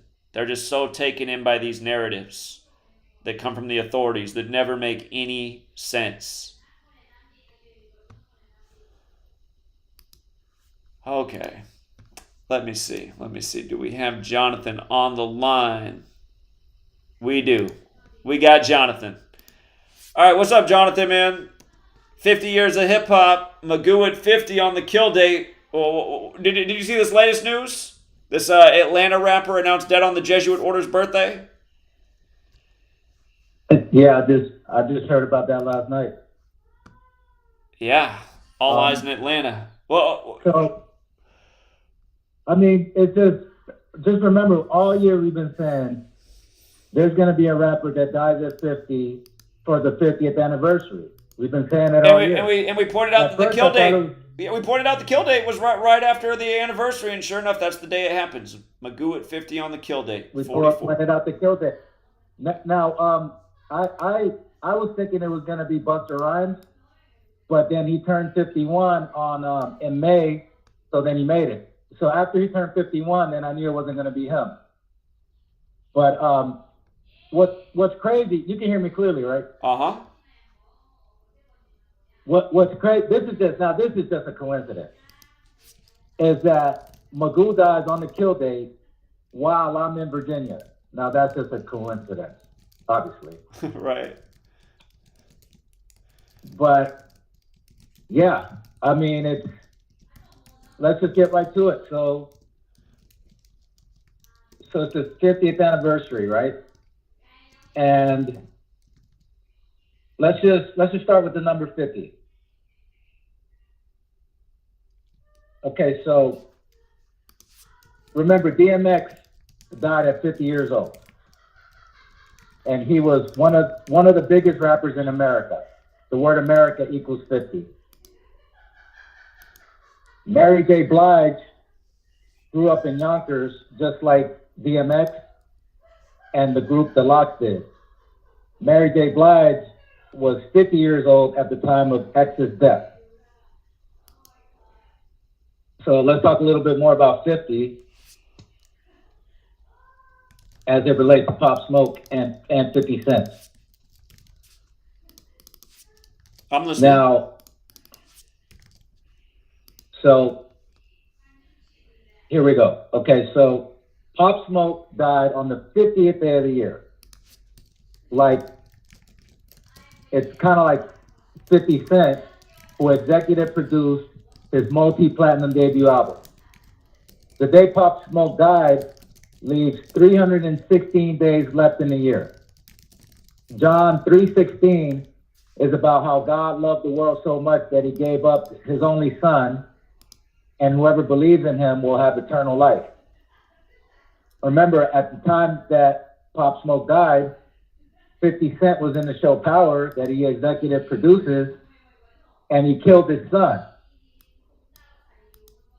Understand that Pop Smoke and 50 Cent, they kind of look alike a little bit, and they have the same last name, Jackson.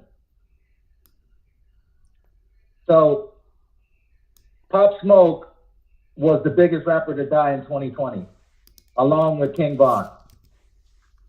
On the 306, because Pop Smoke died on the day that leaves 316 days left in the year. But on the actual 316th day of 2020, 11/11/2020, Mo 3, a rapper from Dallas, was shot and killed. So that's just a little bit about the number 50, right? Right. So let's move on. Let's go to the number 74. 74 and 47. So since I'm on the phone, I'll ask you to pull up stuff. It'll be quick too. But did you know, I don't know if you knew this, but I just found this out. This is one that I didn't know.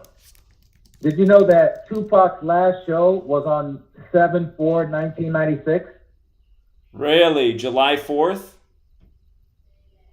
I did not realize that. Tupac's last show was on 7/4/96 at the House of Blues.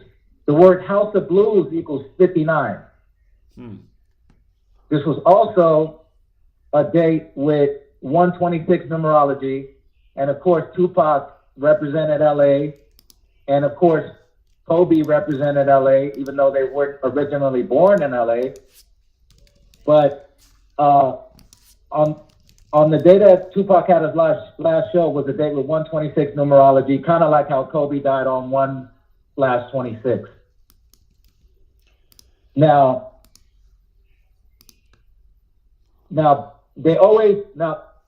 you got to think back, right? Like Tupac and Biggie, when they started this beef, they started this West Coast, East Coast beef. Even though Tupac was born in New York, he represented the West Coast. Of course, they were both born in Brooklyn, but Biggie represented the East Coast. So they created this beef, to bring rap to the forefront, right? So after this beef, rap became, a lot more. It was already out there, but it became a lot more mainstream. So they always, when you talk about Tupac, you got to mention Biggie, right? So check this out. Tupac's last show was on July 4th, 1996. Now, Biggie has a song called, you see that? Yeah, I see it on the screen. Check it out, right? Biggie has a song called Respect. And it goes like this. Rap was secondary, money was necessary. Until I got incarcerated, kind of scary. C-74, Mark 8 set me straight. Not able to move behind the great steel gate. Time to contemplate, damn, where did I fail? All the money I stacked was all the money for bail. So notice that he says that when he was in jail, he was in C-74. C-74, huh? You still with? Yeah. Yeah, and he says that he got locked up for drugs and they put him in C-74. I see. So now, now I want you to pull up this cover of this rapper. Just type in Tyler. I'm gonna spell it for you though. And my screen's a little bit slow, but I'm watching you on the other phone. But it's Tyla. I'm ready. And the last name is Yaweh. Okay. And look at the album cover and look at the 47. Now, Tyler Yaweh comes from Altamonte Springs, which is the Orlando area code. What album am I supposed to find? Code, I see a lot of pictures of him. Which album is it? It's called, hold on. It's his latest album, just came out like a week ago. You might have to type in, oh, there it is right there. It's the one where he's holding his eye, the one eye symbolism. It's a brand new album. It just came out probably a week ago or two. Oh, yeah, I see him. And he's holding his,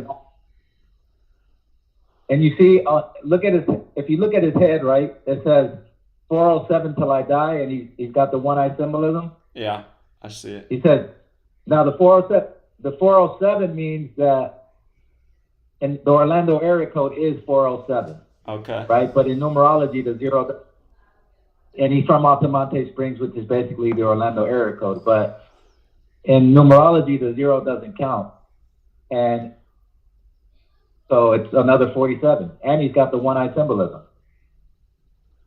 So that's just a little bit, I was just throwing some numbers out there. But here's one last 47.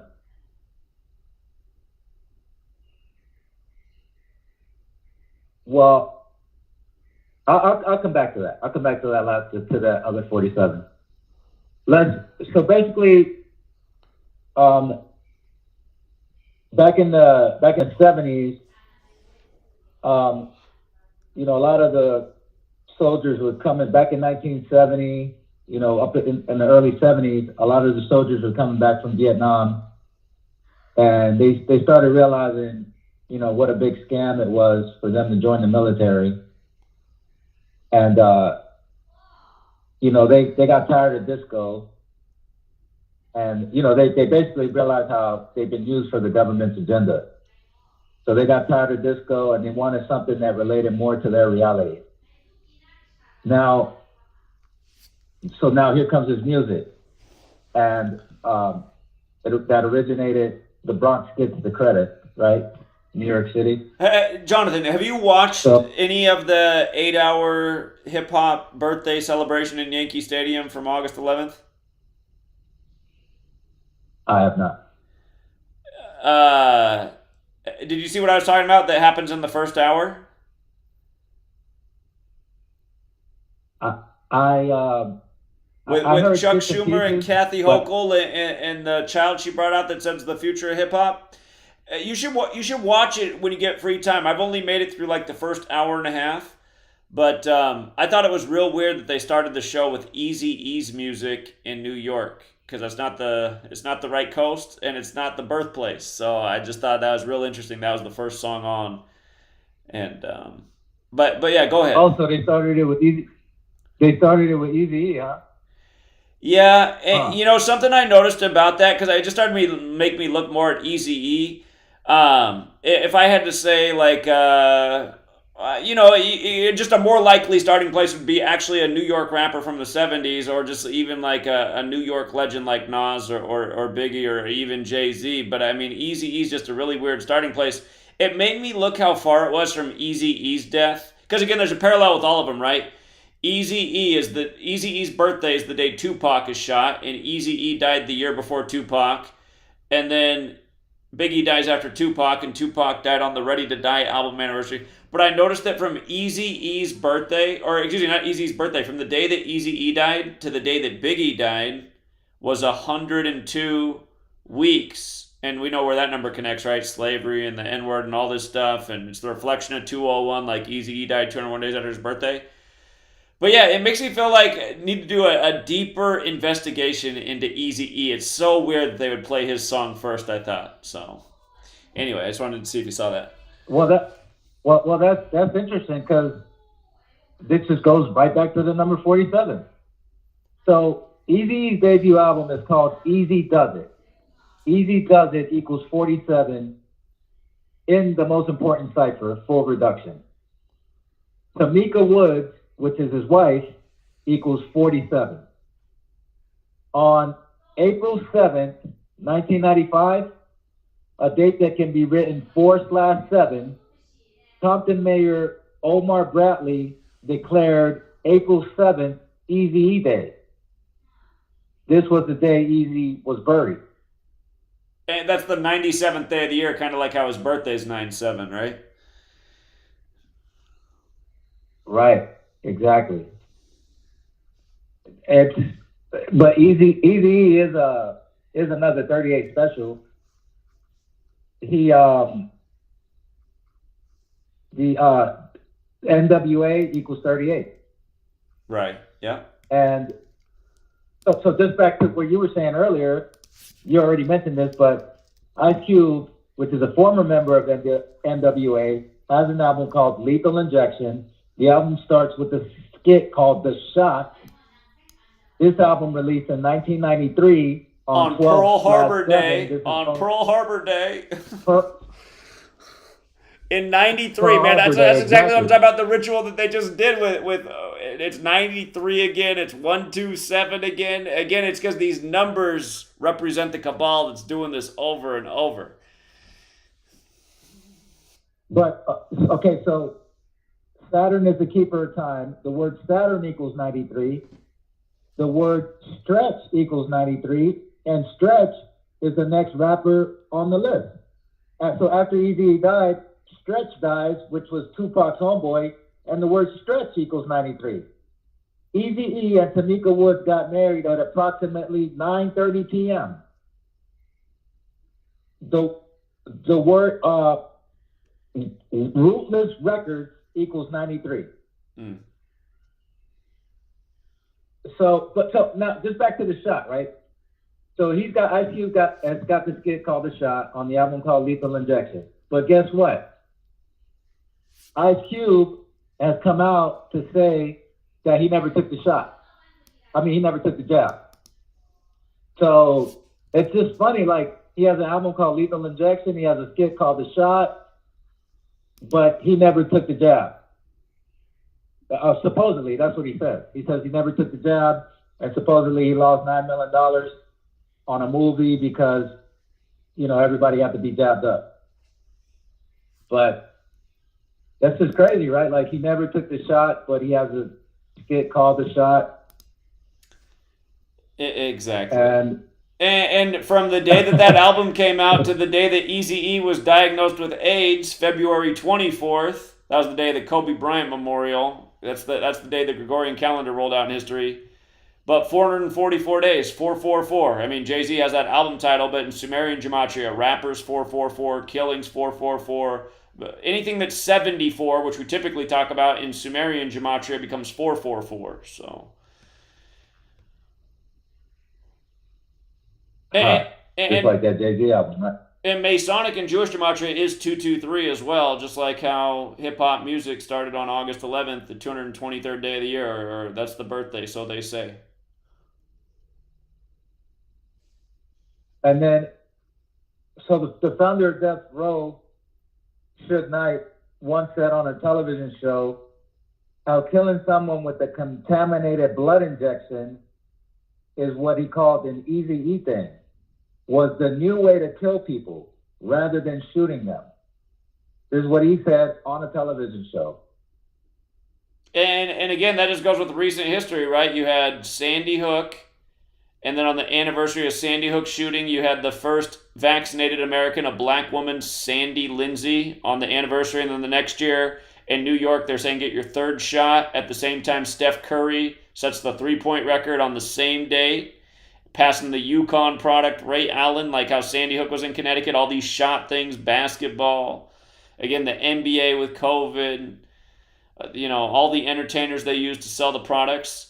For the record, from the day that Eazy-E was diagnosed with AIDS, February 24th, to the day that he died, March 26th, was 30 days later, and AIDS equals 30, like Ice Cube, like slavery, like Tuskegee, like the N-word, and et cetera, et cetera.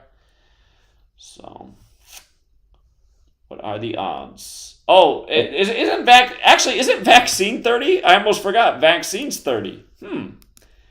30 days after the diagnosis. Vaccine 30, AIDS, slavery. Vaccine equals 30? Oh, wait. Yeah. Okay, wait. Vaccine equals 30? I got to add that. Oh, wait. That's a good one. Hold on. Yeah. That's a good one right there. Yeah. Hold I on. mean, it's not just 30 days. It's also Okay, 4 weeks and 2 days, right? It's 4 weeks and 2 days. I mean, look at Ice Cube, 30 and 42, and look at Vaccine. And he's who did the Lethal Injection album, and then Eazy-E died 201 days after his birthday, and then Event 201, But before the jab came out, everybody's saying that black people need to get it the most. If you're black, you got to get it the most. You got to get. It's so obvious. Well, let's look at the number 30. AIDS equals 30. They say Eazy died of AIDS, right? Right, AIDS. Yep. Ice Cube equals 30. Yeah. O'Shea, which is Ice Cube's first name, Right. equals 30. If you use the rule with S, yeah. With the rule with S, it'd be 30. Okay. But yeah, single reduction, yeah. The N-word equals 30, Saturn 30, slavery 30, stretch 30, which is the next. You got chapter to die, Tuskegee, right? You got Tuskegee in there, right? Because there was 201 men in the control group, going with him dying 201 days later. I gotta add that too. Okay, yeah, that's a good one too. Saturn equals 30, slavery 30, stretch equals 30, which is the next rapper to die after Eazy-E. There's a rapper from Memphis named Big 30. T-Pain equals 30. Big L 30. Lennox equals 30. Supposedly Big L died on Lennox Street or got shot on Lennox Street. It's another big number. Yeah, Malcolm X is 30, Martin's 30. I mean, it's another one of these racially coded numbers. I think it has something to do with the Bible too, because the Bible's another big 30 word, and Jesus' ministry begins at age 30. And again, his only physical description is that of a black man, and all this stuff's biblical, all these little riddles they do. So, yeah, 30 is a huge race number, but go ahead. It's huge. Eazy-E died 30 days after being diagnosed with AIDS. Yep. And the word AIDS equals 30. Yeah. And he died at age 30. Yeah. And Dr. Dre was 30 years old when Eazy-E passed away. Yeah. Dr. Dre was 30 years old when Eazy-E passed away. Yeah. He lost his son by the numbers too, Dr. Dre. Dr. Dre was 30 years old when Eazy-E passed away. Right. And the word doctor's 30. Died 30 days. The word doctor's 30 too. Doctor's 30. Yeah. Doctor, okay. What's Dre Day? And Dre Day. Oh, hold on. Dre Day is 30, man. Because in the video, right, he's got like the red beam on the gun, and He's going after Eazy-E and the record producer. Dre Day's 30 as well. And, you know, that's kind of predictive programming for Eazy-E's death. But look at this. Ice Cube equals 30. Dr. Dre was 30 years old when Eazy died. Eazy died 30 days after being diagnosed with AIDS. And the word AIDS equals 30. It goes on and on and on. It never ends. Yeah, it's huge. I forgot the official title of Dre Day. The actual song is Fuck With Dre Day, which is also 201. It just came back to me. I was like, wait a minute, isn't that actual song title 201? It is. Woo, man. And then he dies 201 days after his birthday. Woo, man.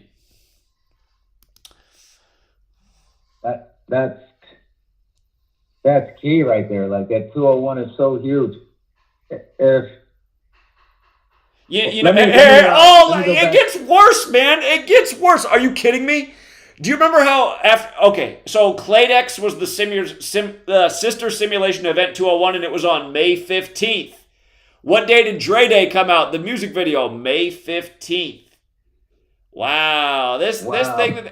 And again, I'll remind you guys, in 1988, the year NWA came out, in 88, that was the year They Live came out, which is set in Los Angeles, and it begins with the camera on a graffiti mural of a vaccine. And in that film, the people running the world have the full takeover by 2025. And now that new Moana movie comes out in 2025. But wow, I was okay. Keep it going. What else, Jonathan? Wow, that's great. That's crazy. This is mind blowing. Indeed. Wow. Okay, so I mean, because we could number 30 all day. But let's talk a little bit about hip hop. Hold on. We got a commercial break. We got a commercial break, Jonathan. We'll be right back, everybody. Sit tight. We got Jonathan all show.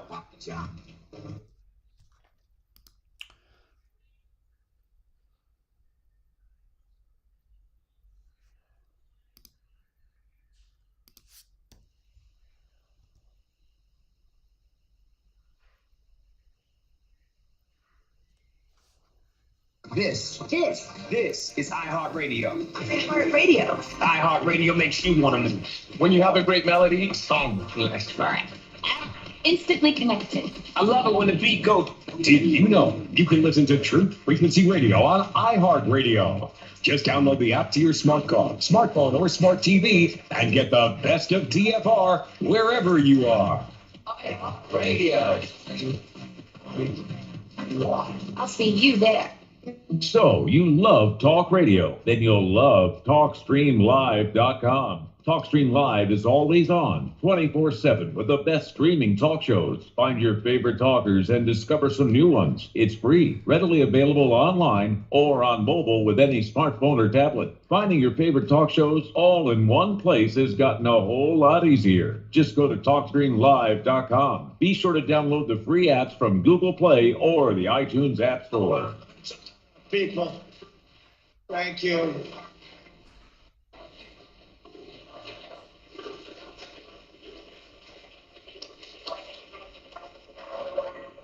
It's because we got. There's something about America country, play it over again. I'm sort of amazing. And by the way, there's a word, disinformation. Think of it. And by the way, this is the most corrupt election. Think of it. You know what? I am not the one trying to undermine American democracy. I am the one trying to save American democracy. If you say it enough and keep saying it, they'll start to believe you. But you know, they say over and over and over. If you say it enough and keep saying it enough, they'll start to believe you. And by the way, we got.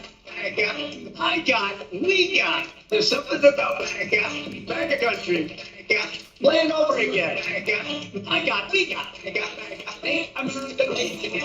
It's okay to get along with the heads of other countries, don't you think? Trump was so friendly with Russia. Think of it. You know, they say it over and over on the fake news media is all of them. The media in this country is corrupt. Cameron just went up and keep saying it. They'll start to believe you. 2 cameras just went up. I think it's one of my greatest achievements. They don't like it when I do. Oh, gee, I'm so surprised. And by the way, we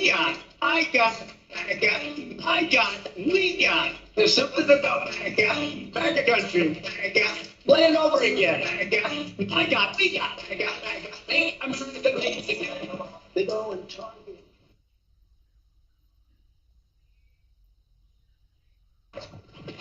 Wherever you are, make it see.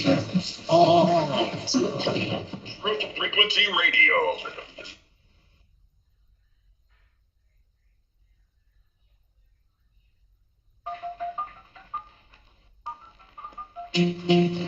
Condition orange. Condition orange. Situation Delta in effect.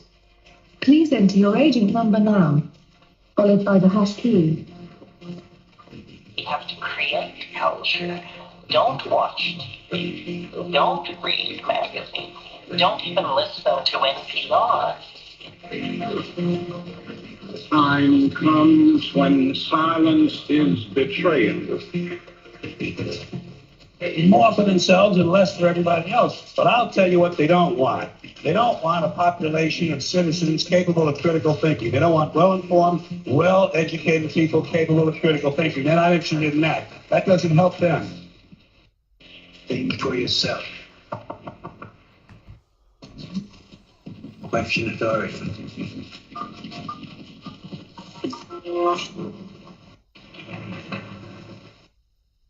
This code has been compromised.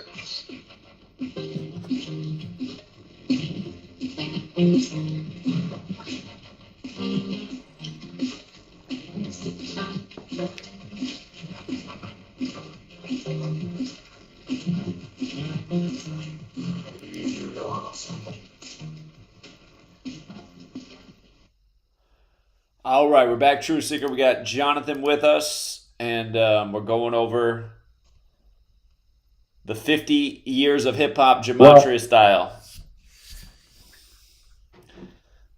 Let's, since we were talking about the number 30, let's just finish with 30.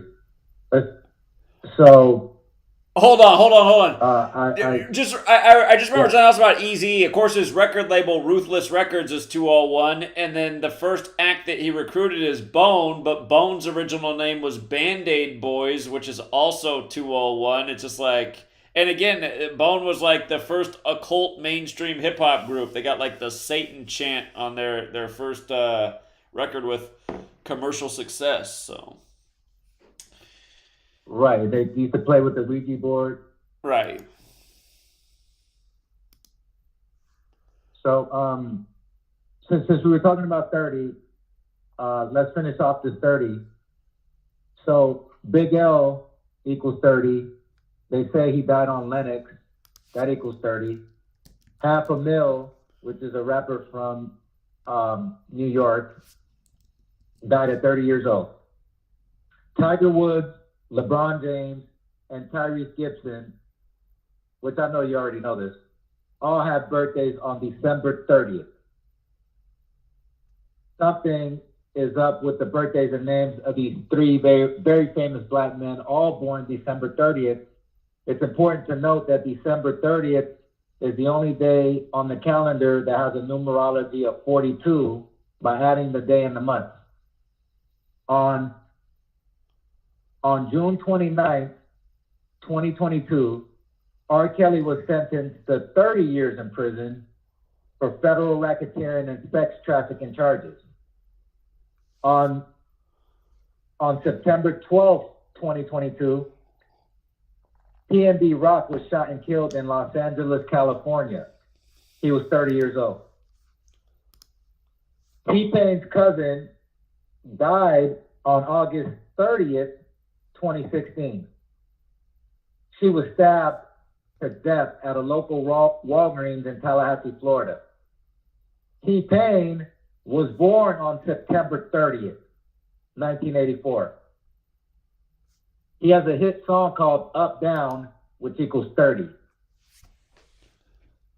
And the rest, I already said it. Ice Cube equals 30.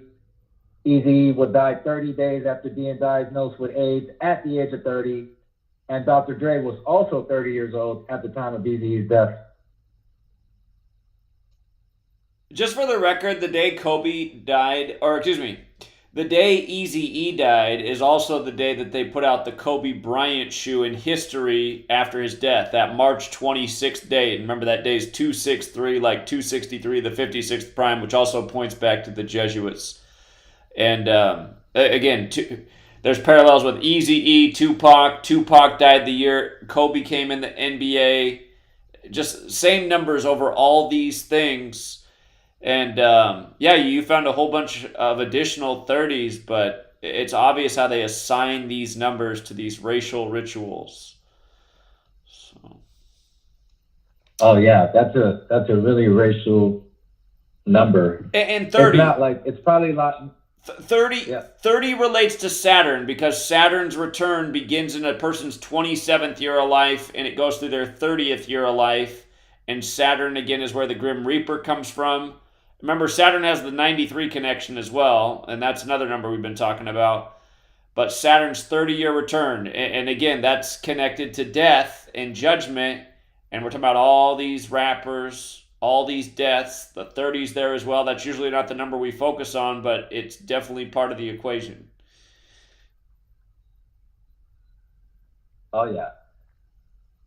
Now, it's huge. But let's talk about a little bit about where we're at with hip hop today in 2023. Okay. They're still good hip hop, but it went underground. Look what they did to hip hop. What you hear in the mainstream has changed a lot. Remember back in the day, you had that song "Self-Destruction"? I don't remember that song. Now, well, it was a song where it was a bunch of rappers on the song. It was like, I'm just going off the top of my head, probably like 10 rappers on the song, and the song was really like a positive song. It was just talking about like, you know, if you don't do the right thing, you're headed for self-destruction. Okay. And it kind of like, the reason why this song is important is because it kind of predicted the future. And so basically, it was the East Coast version of "We're All in the Same Gang." So there was a song that came out from the West Coast called "We're All in the Same Gang." That was the same idea as the self-destruction song. The self-destruction song was like the East Coast version of it. Okay. And so it was basically saying, you know, do the right thing, you know, don't sell drugs, don't kill each other. You know, don't have, you know, just, you know, try to live your life right is basically was the message, right? Okay. Yeah, I got it up here on the screen. So it kind of predicted the future, because look at what's going on today, right? Today we got serial killer rappers, right? And we got what I call booty hole music, which is these girls that are promoting sex, right? So supposedly, right, King Von, the drill rapper from Chicago, has 7 bodies. Hold on. Save this whole thing about King Von. I'm just looking at the article I just pulled up on what you said about this Stop the Violence group and self-destruction song.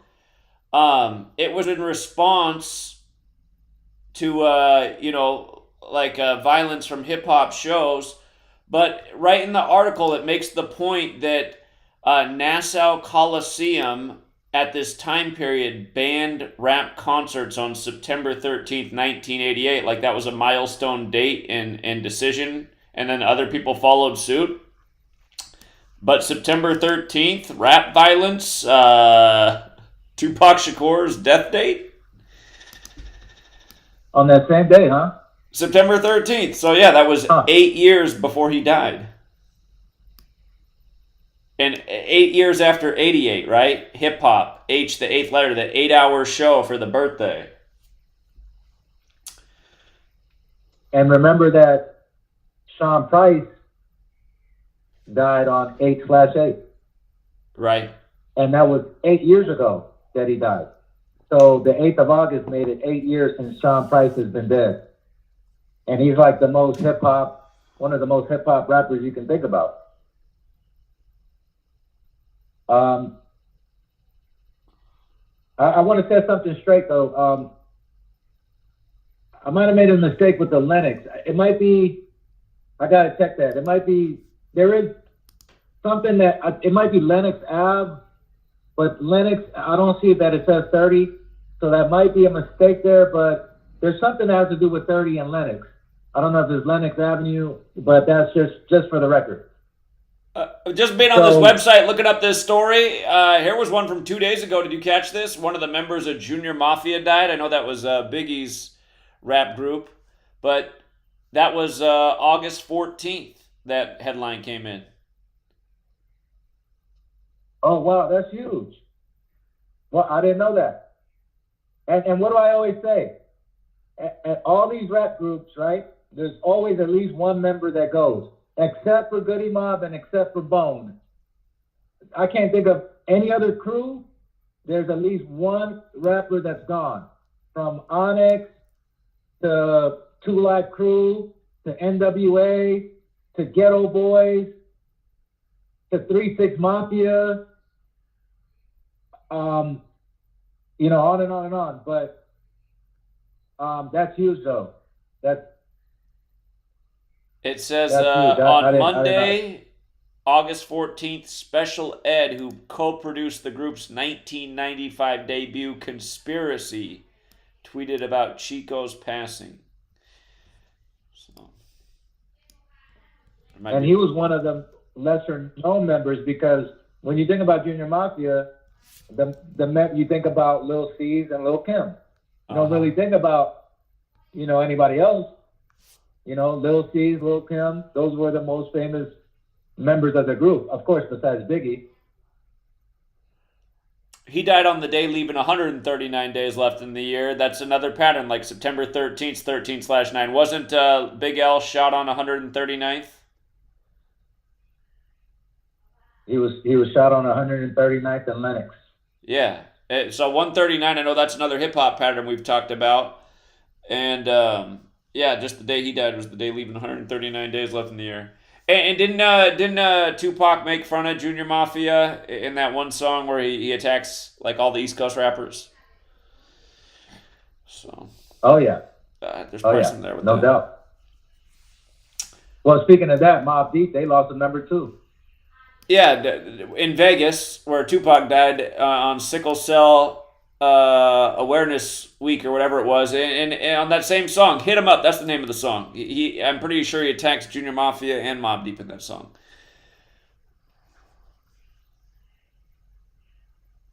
Yes. Okay. But to me, that was a hard diss song, but to me, the hardest diss song is No Vaseline because there's just so much truth in that song, and he, you know, he dissed his whole crew, and it was a lot of truth in that song. So to me, if we talk about the 50th anniversary, to me, No Vaseline was the hardest diss song, and it was harder than Hit 'Em Up, if you ask me. Sure. I noticed that Junior Mafia equals Jesuit order forwards and backwards, and this happened the day before their birthday, but it was circulating in the news. Looked like a lot of the headlines were written on August 15th about his death on the 14th. again, Mafia, Italy, Rome, Vatican, Jesuits. What a coincidence. What was the day that that the member from Junior Mafia died? August 14th. Oh, that just happened. That was just 2 days ago. Okay. Huh. Huh. So, yeah, so if they thought, you're saying that they came out with that self-destruction song in regards to violence at rap shows, but that's nothing compared to now. Well, I guess compared to what's reported, so. But yeah. So, so that's what I'm saying. Like, this is like, it's like they promote serial killers. Mozzie, the rapper from Sacramento, said on a song that if you ain't got a body, you ain't nobody. And he's never killed anyone. So this is what they promoting now. Like, I mean, that doesn't even make no sense. Like he's never killed anybody, but this is how you get a deal. If you promote the negative, if you promote the wrong thing, that's how you get a deal. Sure. This is the message that is being promoted to the youth. Take a look at how female rappers have taken the industry by storm in 2023. But how did the year start? On January 1st, Gangsta Boo, who's another 38 special, dropped dead. Right? Yeah, a lot of musicians died on So that's New how they Year's. Always. On the 1st, right? So they started this year with the death of Gangsta Boo, right? And Gangsta Boo does equal 38. And now, this 2023 has been the takeover. This has been the year of the female rappers taking over. Sexy Red, Lotto, Scarlett, Ice Spice, Lola Monroe, Glorilla. Think about this rapper, right? Named Ken the Man. Her name is Ken the Man, and she's a female. And she's from Houston, right? Her album is called Back to 304. So when you flip the right, when you flip the numbers 304 upside down, it reads Hoen, right? Like if you flip it over upside down, it's Hoen. So her name is Ken the Man. She's a female, and the album that just came out not that long ago is called Back to 304. So it's basically back to Hoen. So this is what me and my friend was talking about, is that that's what they're doing now, is that they selling sex. It's horrorism, but the year started with the death of Gangsta Boo, one of the biggest female rappers ever, and now all these female rappers have taken over the game. Yeah, I see. So Ken the Man is this female rapper from Houston, but Meg Thee Stallion is also a female rapper from Houston, right? And a stallion is a male horse. Right. And these female rappers they're rapping very aggressively. If you listen to Scarlett, he's rapping very aggressive, like a man on her song, This Is New York. Cardi B has been rapping very aggressively her whole career. They all blown up. They make the guys sell murder and the girls sell sex. Talk about self-destruction. I mean, it's really always been that way, though, right? It's always been that way. I would say, like, even but like they're taking it to. Yeah, you're right, but they're taking it to a whole nother level now, is what I'm trying to tell you. Sure.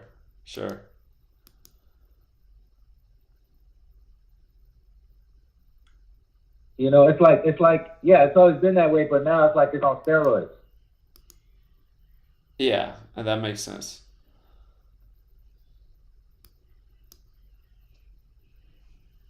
So that's the reason why I brought up the song Self-Destruction.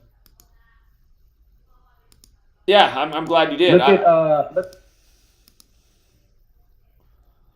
I mean, look at YNW Melly. They say he killed his two best friends, and it was just a mistrial. And now on Friday, they might set a bond. So he's been sitting for like 5 or almost 6 years now, and on Friday they might send a bond, so he might get released.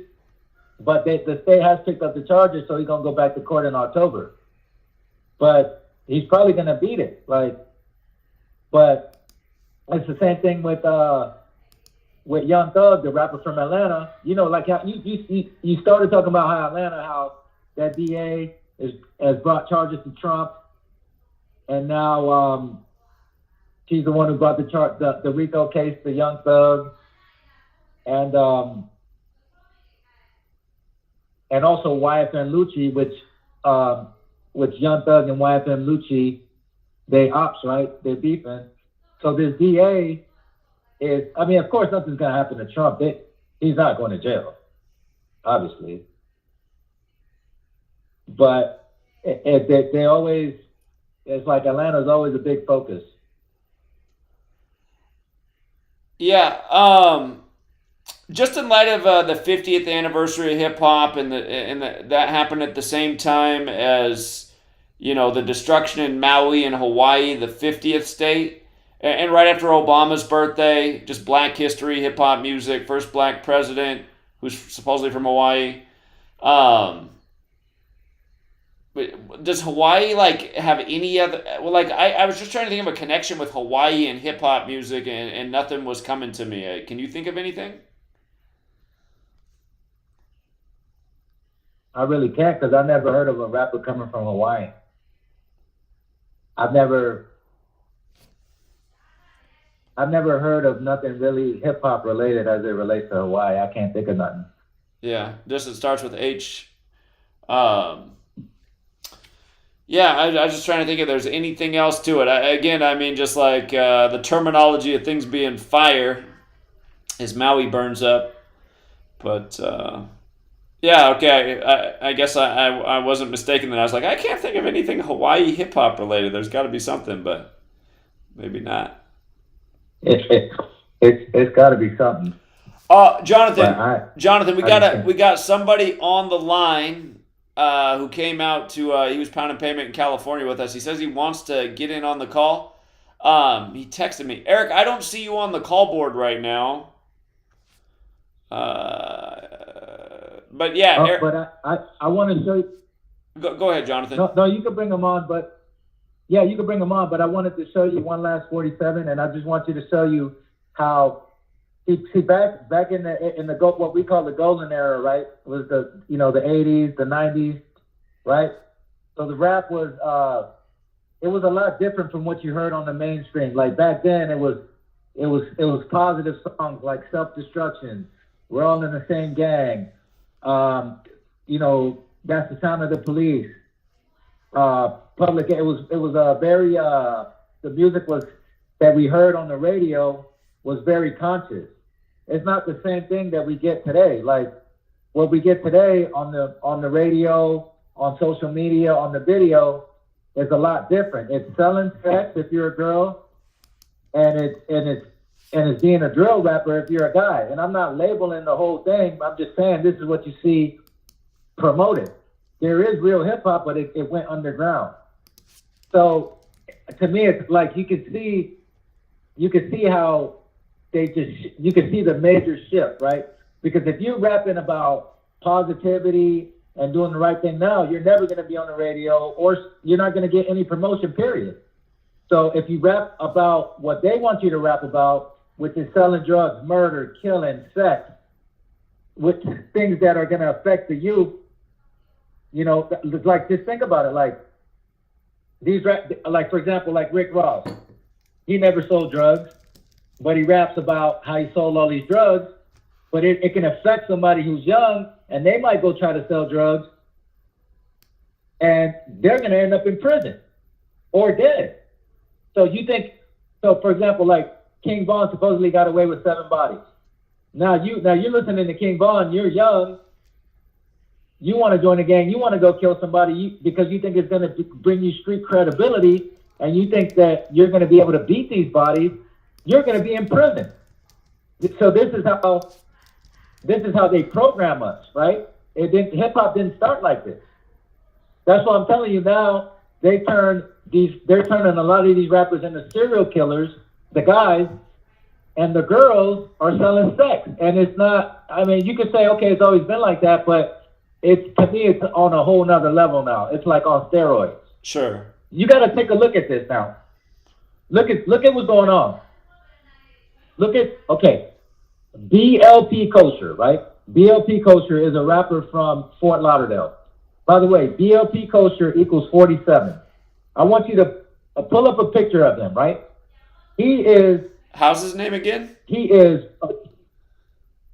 B like boy, L like Larry, P like Paul, Kosher, K like kite, OSHER. He's the first. He's a Jewish rapper, right? And so the first on his now album, right? Oh, by the way, that equals 47. BLP Kosher. But the first lyrics on his new CD says, "You're broke, but you want to blame it on the Jews." That's how he starts the very first lyrics on the brand new album. He says, "You're broke, but you want to blame it on the Jews." He has a song called "Jew on the Canoe." Check this out now. BLP Kosher is his first album came out like in November. The second album just came out like 2 weeks ago, right? On this second album. The second album that just came out like 2 weeks ago, he has a DJ Premier beat. Now, understand who DJ Premier is, right? DJ Premier is like, there's a lot of producers now. He's probably not like, back in our days though, back in the 90s, DJ Premier was like the East Coast Dr. Dre. To get a DJ Premier beat was huge, right? There's so many producers now that it's probably like not that big of a deal, but still, Premier is Premier. So how does BLP Kosher, somebody who's nobody ever heard of, get a DJ Premier beat? That's like having a Dr. Dre beat. All right, hold on, we got a commercial break, you guys. We'll be right back. Sit tight. Found something about hip hop in Hawaii. Now it all makes sense.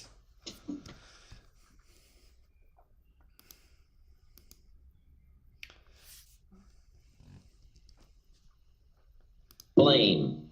I engaged in this the big share of my life until I met Mr. Show. I used to blame my negative relatives. I used to blame the government. I used to blame taxes. I used to blame prices. I said, it costs too much. Shope said, no, let's cover the real problem. You can't afford it. I thought, wow. I never looked at it like that before. Shope said, sir, you must intellectually understand it's not it that's your problem. It's you that's your problem. It's not out there that's the problem. Out there is like it's been for 6,000 years. You can't cure that. But what you can cure is errors in judgment, errors in attitude, errors in activity, errors in misjudging result. I found that the errors were within. But see, he had to go after me on that point.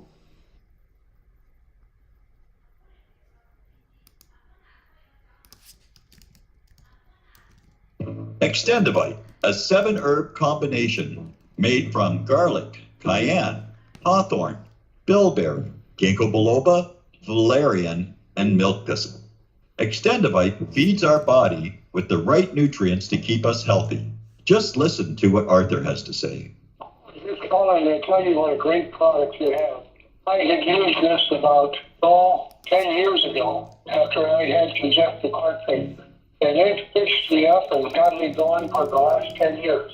Lately, I've been having heart trouble again. So I placed another order because this was the only thing that ever worked. And I just wanted to let you know that you have a great product. To order, call 1-877-928-8822. That's 1-877-928-8822 or visit heartdrop.com.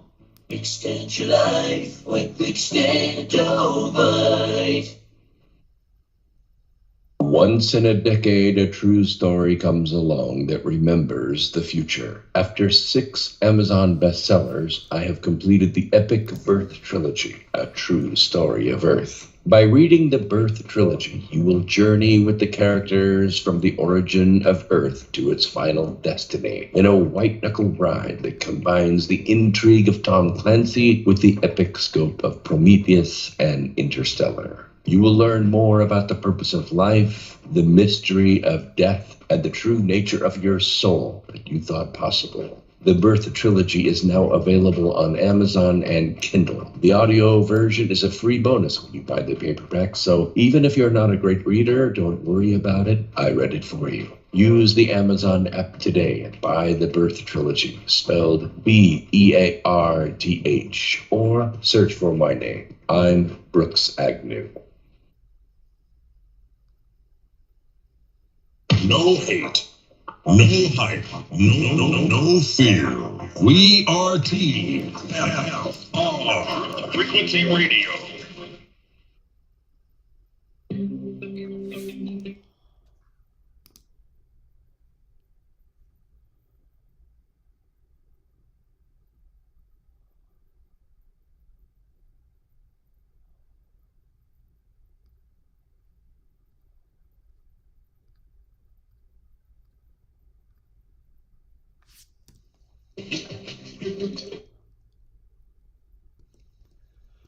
All right, we're back. True Seeker. We're joined by Jonathan. He is talking about this new Jewish rapper on the scene. It was years ago when what's that other Jewish rapper that has the White Iverson song? I remember when he was new on the scene and we were laughing about his July 4th birthday as a Jewish rapper when rapper and Jewish is 74. But Jonathan always keeping us up to speed on the latest Jewish rappers. I got to go back to something though, because I know that there's more with this hip hop and hurricane thing. I just know it because it's the way they do stuff. Look at this. This is now it's making sense. 808s and Heartbreak is the Kanye West album, right? 808s and Heartbreak, and the 808 is Hawaii, and apparently this album was recorded in Hawaii. Now remember, Kanye West made his name known connected to a natural disaster, right? Katrina. He said on TV that George W. Bush doesn't care about black people next to Mike Myers, and then everybody knew Kanye West's name, and he's been controversial ever since. And then recently, he had just put out that album in tribute to his mother when Hurricane Ida made landfall on Louisiana on the anniversary of Katrina, and it was synced up with his album. Well, look at this. Kanye claims Chicago is his city like Obama, and Obama's really from Hawaii, right? And Kanye's really from Atlanta, which is also in the news right now. But, again, this happened right after Obama's 62nd birthday, and it happened on Kanye's 62nd day of his age. And again, that book that just came out about climate change and the Maui fire, the title of the book, 62. I actually talk about 62 in letters and numbers because it's a biblical number having to do with the Torah and flooding. In this case, it's a fire, but it's synced up with the flooding. But there's definitely something to this, 808s and Heartbreak, heartbreaking story in the 808, synced up with Obama and Kanye. And I talked about where 46 fits in as well. That's how old Kanye is right now.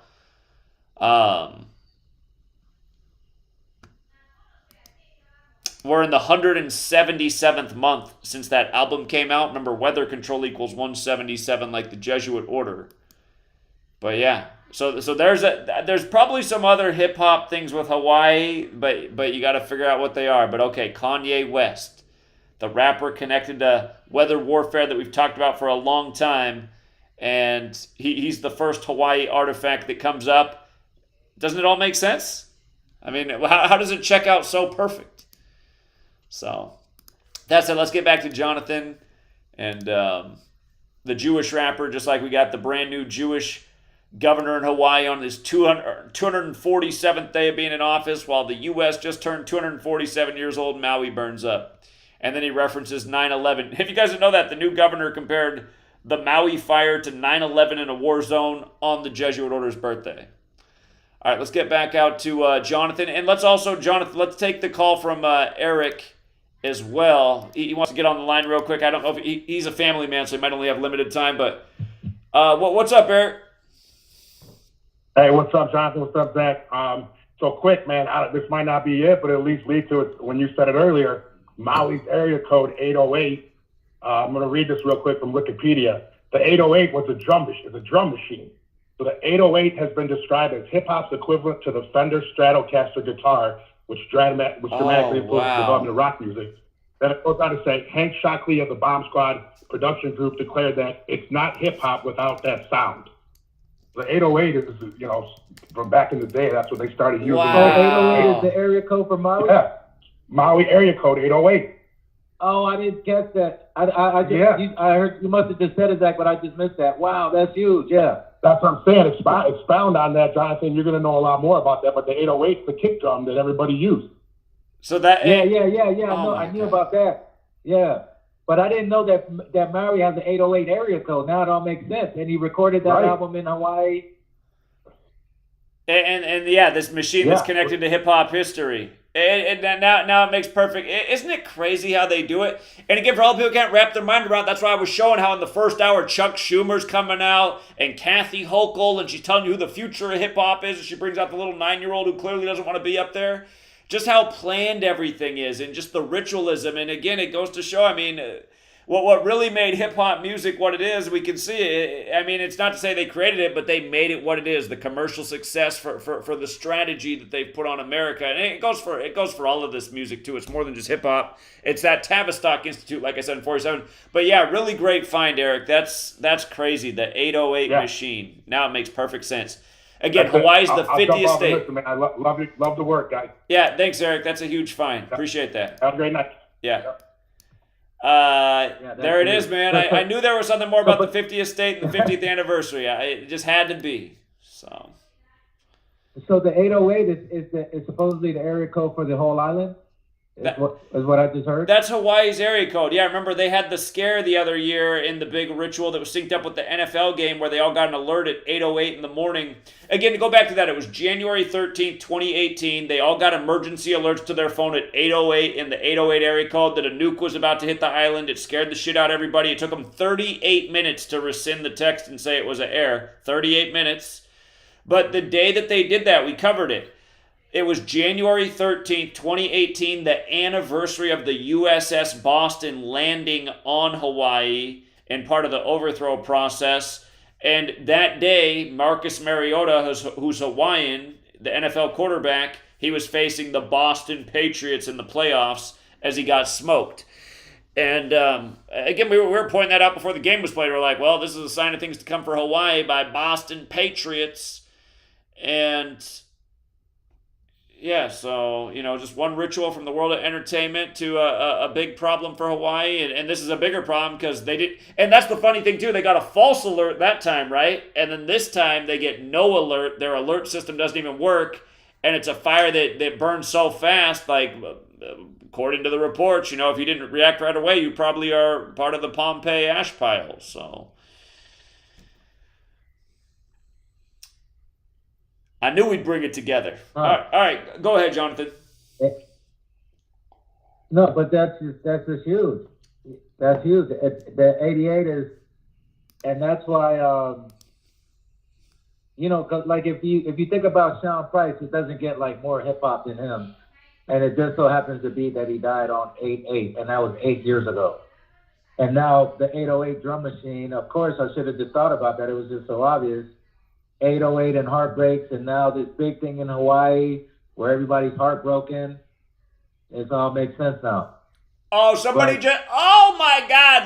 just said who made the Roland 808 machine is a Japanese company, which goes with the Hiroshima, Nagasaki, and Hawaii being right there. Really? Wow. Wow. Huh. But with this BL Kosher rapper, right? Which his name equals, I think his name equals 106 too. Wait a minute. What you were saying something earlier about 106, and I was talking about 106 the other day with the Montgomery thing. Well, again, 106 goes with Black History and Prophecy, but in this case, right now, the current death toll for Hawaii, where they have it at 106, and nuclear bombs 106, and so is Pompeii. And they're saying the people who got burnt look like the Pompeii victims. BLP kosher equals 106. Okay. And then remember the other day I was telling you that there was I was talking about the guy who owns, when we were talking about the Montgomery brawl, we were talking about one of the guys that owns the store in Selma. The name of the store equals 106. And because this guy supposedly came from Selma, and then supposedly, you know, they start this big fight. And remember, the march was from Selma, but that's a whole nother topic. But the name of that store, which was Baxter's Mini Mart, equals 106. Right. And so, but my point was, when I was talking about BLP kosher, is that the first lyrics on the new CD says, "You're broke, but you blame it on the Jews." And then he has a song called "Jew on the Canoe," and he gets a DJ Premier beat. That's like almost getting a Dr. Dre beat. So how does somebody who just came out, who's nobody barely ever heard of, get a DJ Premier beat? DJ Premier is like the equivalent of Dr. Dre to the East Coast, right? So it goes to show you, like, they want to promote him, like they want to promote him, because it's not that easy to get a DJ Premier beat. You know, like, it just, this is my whole point about what they did to hip hop. Like, okay, yeah, you could say that hip hop's always been negative, right? But there was more balance back in the day. You might have had a group like NWA, but then you also had a group like the Jungle Brothers. You also had a Tribe Called Quest. Right. You know, you might have had a group like the Ghetto Boys, but then you had Gangstar. Right. You know, there was more balance. To me, it was more creative. Because, yeah, of course, hip hop today is still creative, but you're never going to hear about, you know, somebody making some really creative music.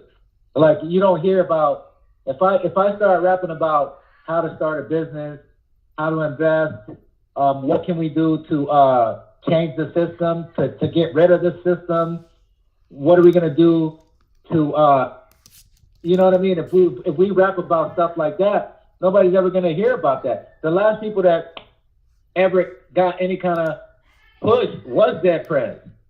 And now you don't even hear about Dead Prez no more, because they're still out there. They still do shows. They're actually making a CD right now, but those were like the last guys that got any kind of mainstream push, that were on rapping about something positive. Of course, there's positive rappers out there, but you got to really dig through it. Yeah. I hear all that. But just look at on Jay-Z's.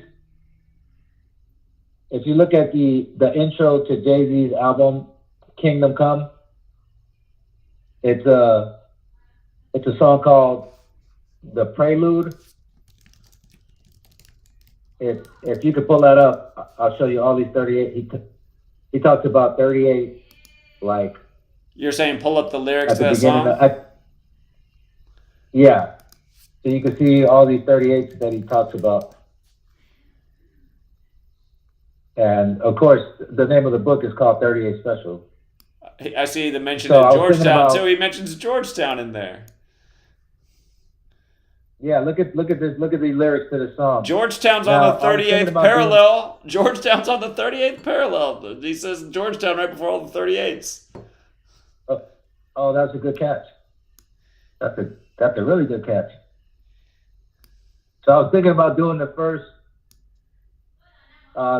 38 rappers, and then I was just gonna add, like, this is how I was thinking about doing it, right? Doing the first 38 rappers, and then just adding like bonuses. Like, I'll throw in King Von, I'll throw in Young Dolph, and I'll throw in Pop Smoke, and I'll throw in Gangsta Boo. And then for volume 2, I'll do the next 38 rappers. And then I'll throw in a bonus like Nipsey, because people will be like, if I come out with the first book, then people will be like, well, what happened to Juice WRLD and Expectacion and Sean Price? I want to do it in volumes. That's how I was thinking about doing it. You can tell me what you think. So I was thinking about doing the first 38 rappers and then just throwing a bonus. Vaughn, Dolph, Pop Smoke, Gangsta Boo, for example. Then the next one will be volume 2, the next 38 rappers. Then I'll throw in Nipsey Hussle, Juice WRLD. I think that's a good way to do it. Just do 38 at a time. I wouldn't do any bonuses if it just because you're pounding home the point about 38. So. Okay, so don't do the bonuses. Make sure you get that thing about Kid Cudi at age 38 and that Illuminati death ritual in the new House Party movie. So. Oh, yeah, how he died at 38 years old. He was 38 years old in real life at the time. Right. But look at the lyrics to this song, right? Yeah, that was a good... You actually caught that one. Look at the lyrics to this song. He says, I used to think... what does he say? I used to think rapping at 38 was ill, but last year alone, I grossed 38 mil. I know I ain't quite 38, but still... The flow so special, got a 38 feel. And he talks about Georgetown on the 38 special. I got to put this in the book. This is actually how I might start the book. Yeah. It's funny. I started really thinking about how like Seattle and Washington State, since Georgetown's in the Washington, D.C. area, the real popular brewing neighborhood in Seattle is called Georgetown. A lot of alcohol's made there. And I'm going to have to look more into Georgetown and Seattle. So. Oh, I've been through there. Yeah. When I was up there last year, when I was living in Yakima, I've been through Georgetown. Yeah, it's down when I had that little house in Yakima. Seattle's a weird place. Indeed. So think about. I got to come back to this Roland 808 thing as well. I just realized the word Roland equals 64, like Maui 64. Like this happens as Hawaii's turning 64 years old and hip hop's 50. Well, let's talk about the number 64, because 64 has a lot to do with Obama. Yeah. I got to pull it up. Hold on. Civil rights, right? The 1864 Civil Rights Act, 1964 Civil Rights Act, civil rights equals 64, like Barack Hussein Obama. Yeah, that's right, because Obama has the 64 connection himself, elected number 44 years after the Civil Rights Act. Again, the year that Pepsi bought Mountain Dew and Hurricane Dora. It's just, And Obama was born in Hawaii, right? Right. Yeah. Yeah. Okay. Hold on. I'm looking for it. It's just that there's just so much to King Von that it just never ends with King Von. Like the reason why I talk about King Von so much is because he really they really wanted to promote him and emphasize him. And of course, we predicted his death more than 6 months in advance, live. With me and you, we predicted his death way in advance. Yeah, we did that video in March, and he died in November by the numbers. Yeah, we were like 8 months before it happened. Okay, hold on. So, here it is, right here. Okay. So you mentioned the number 64, right? Right. And how it relates to Obama. Okay, so Davon Bennett, which is King Von's real name, equals 64. The word kill equals 64. Synagogue of Satan equals 64. Now, this album has a lot to do with 64. The album's called King James. And so it was King Von's album in tribute to LeBron James. It came out March 6, 2020. So the the day King Von died was November 6, 2020. This is the 311th day of the year, which is the 64 prime number.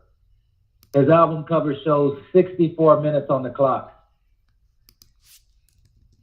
And the LA Lakers jersey number 64, which he's wearing. So he's wearing a jersey with the number 64 on it.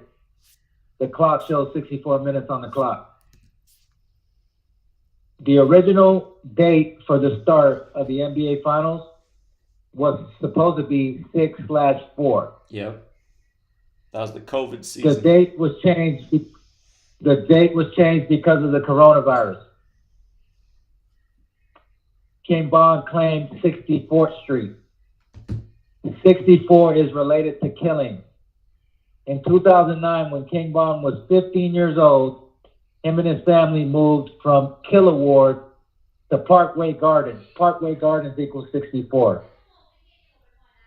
Joe Biden equals 64, which is our current president. Von was killed at the same time Biden was being selected president. Uchina Aguina equals 64. He was Lil Durk's former manager that was shot and killed in 2015. And there's so many bodies around Lil Durk that could take a whole nother show. Parkway Gardens, a.k.a. Wick City, a.k.a. O Block, is a low-income housing project where Michelle Obama once lived. Wick City is supposedly one of the most dangerous blocks in Chicago. Michelle Obama was born in 1964.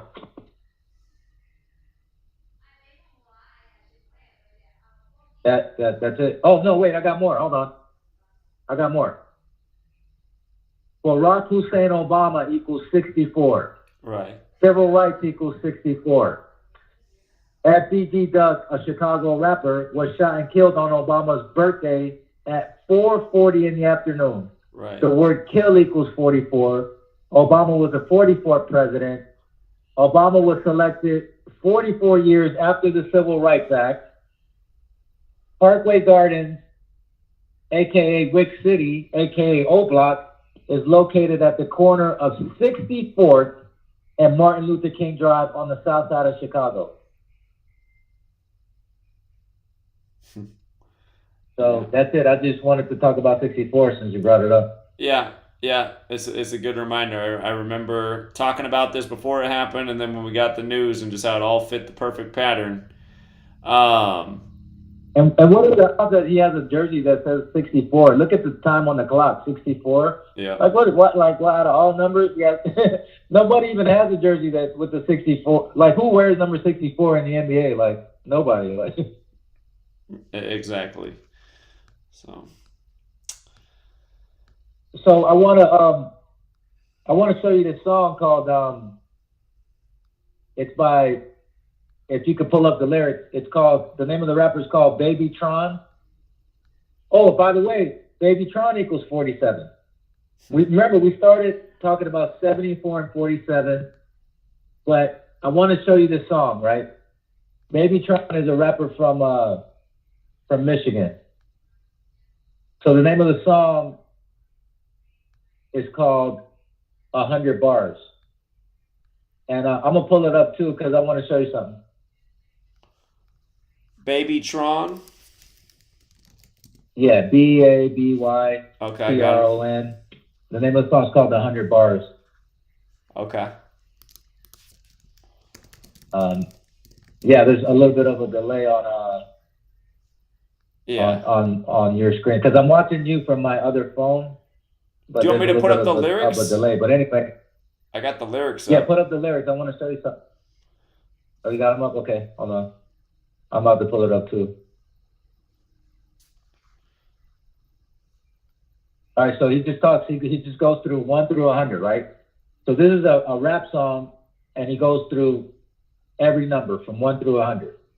When he gets to 50, then the beat changes. right? It'd be cool if we could listen to it, but obviously we can't. So he's like, the way he starts is he says, bitch, yeah, let me count for you, right? Notice, if you look at the lyrics, right? Let's just go straight to it. Go to number 4. Remember, we're always talking about the number 4 and how it relates to murder and killing, right? Look what he says for 4, right? So he's talking about every number in the lyrics, right? 4 bullet holes into your cape. I catch you being brave. So notice he's talking about killing at the number 4, right? 4 bullets killing, 4. So then you move on, and then we go to, we could pick any number, but we can go to number 17, because the word kill equals 17, right? So look, what does he say for 17? The Glocky holds a 17 today. I played it standard. I didn't want to stick it out in public. 17 equals kill. He's talking about a gun. He's not talking about death and killing for every number, but it's certain numbers where he talks about death and killing, right? Like the number 17, which equals kill, right? Right. So now we go on. Now let's move on. And of course, number 4 had to, it had something to do with killing. So you move on to, let's just go to 38, right? He goes up to 38 and hit his top. Hell no, we not touching it. And what's the name? The name of the book is called 38 Special. We're always talking about the number 38. I just showed you the lyrics for the Jay-Z song. Gangsta Boo, the first rapper to die in 2023 equals 38. King Von equals 38. Pop Smoke equals 38. So when he gets to the 38, he's talking about shooting somebody. Up to 38 and hit his top. Hell no, we not touching him. Right? So then we move on, and then we go to, what else? Where else can we go? Let's see. What's a good number? Let's just go to 47 since his name equals 47, right? Let's see. They think I play with trick dice. I roll like 47. We ran out of show. The TFR show's already over. Tonight went fast. Jonathan, you can call back on my main line, but yeah, I got to get off the TFR line. So okay, we'll be back next week, everybody. Yeah, Indy. Okay. Well, we made the connection. I knew it was there. I knew the connection was there with the 50th anniversary of hip hop news, the week of the destruction in the 50th state. And yeah, there it is, the 808 area code and the 808 drum machine, and also Kanye West and where he fits in with Obama and his birthday in Hawaii. It's crazy how they got it. 857, is that you, Jonathan? Oh, this is me, yeah. What's up, man? Wow, that show went by so quick. Indeed. We were talking about the, let's just go to number, since it's the 50th anniversary, what does he say on line 50? It doesn't say nothing really too important. Let's just go to number 64. Let's see what he says for 64. Boy, this life shit, not a game. This not Nintendo 64. But he has to make it rhyme, Sure. You gotta listen to the song. If it wasn't for a rap, I'd be on Route 66. That's what he says for 66. So it's almost like, this is a creative song, because I've never seen somebody rap the numbers like that, 1 through 100, and make everything rhyme. Sure. Yeah, I'll check it out. You can hear me? Yeah, I can hear you. Oh, okay. Let's see. What does he say on 74? I don't gangbang, but know some 7-4s, and I can merch on that. Gangster Disciples. Right. So he says he knows some Gangster Disciples. Yeah, they do the 7-4 thing. And Oh, of course. Kobe and number 81.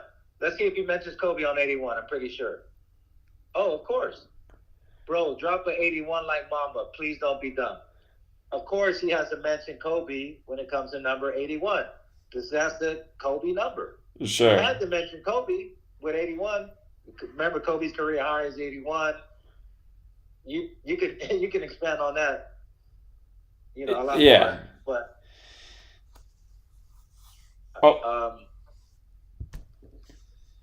doesn't Kobe Bryant equal 81? Yeah, his full name's 81. Yeah. So of course you have to mention Kobe on that number. That's just was obvious. Because when you think about the number 81, you got to think about Kobe. And then now right here on this other one.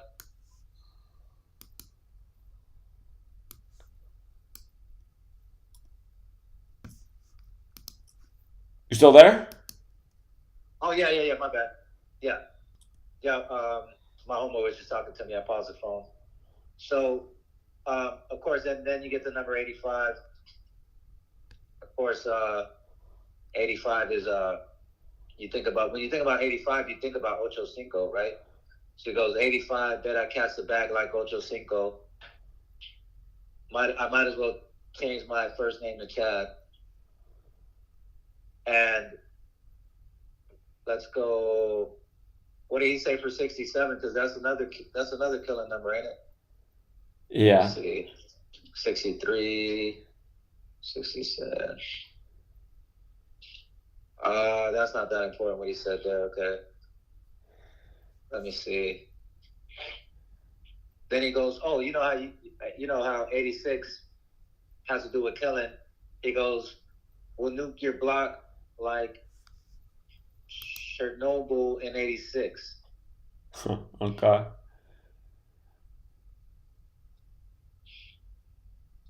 He says, you're rolling up some 87, I can't take a hit. So basically, he's just saying that he only smokes 93, which is the gas, which is the premium. Sure. Let's see. What else? Oh, and then, of course, when you get to 92, you think about Jordan, right? Because that's, the Bulls won that year. All right. So he goes, 92 Jordan, catch me scoring in the clutch. 93 in my truck, plus it's in my blunt. So, he's saying that he don't smoke the 87, he smoked the 93. And then you go to 96. Of course, the 96 Bulls are probably like the most memorable Bulls team. I mean, you can argue that. But he goes, if they pull up with the 195, some fake shooters, 96 Bulls, how we ball, bitch. And so it's just interesting. I mean, it's creative, like the way he just like rhyme with all the numbers. Now, when you hear the song, it just goes fast though. Sure. But once he gets to 50, the beat changes, and it's an interesting song. I just wanted to bring that up. Yeah, very interesting. All right. Did you have anything else you want to talk about tonight? Yeah, we could just do the song of the week, and that's it. Okay. Yeah. So this is number. I think let me see what number we're at on this one. But this is number 480. So we're doing the top 500 songs, but we're going backwards. So the name of the group is the Ghetto Boys. The name of the song is Point of No Return. Okay. If you can pull up the lyrics. Let me get it.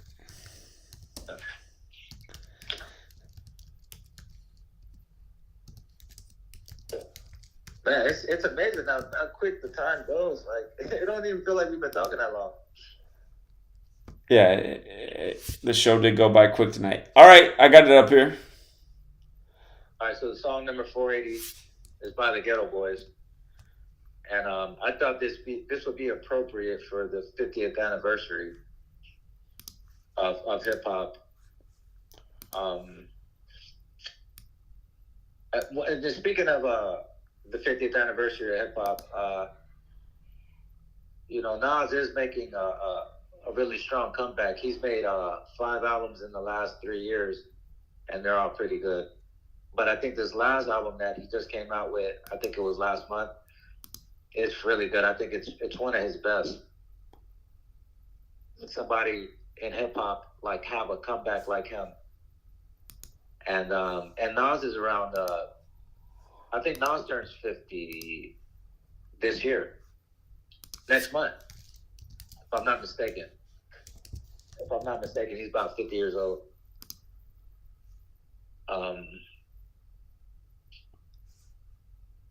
So I'll just read the lyrics. He says song number 480. Okay.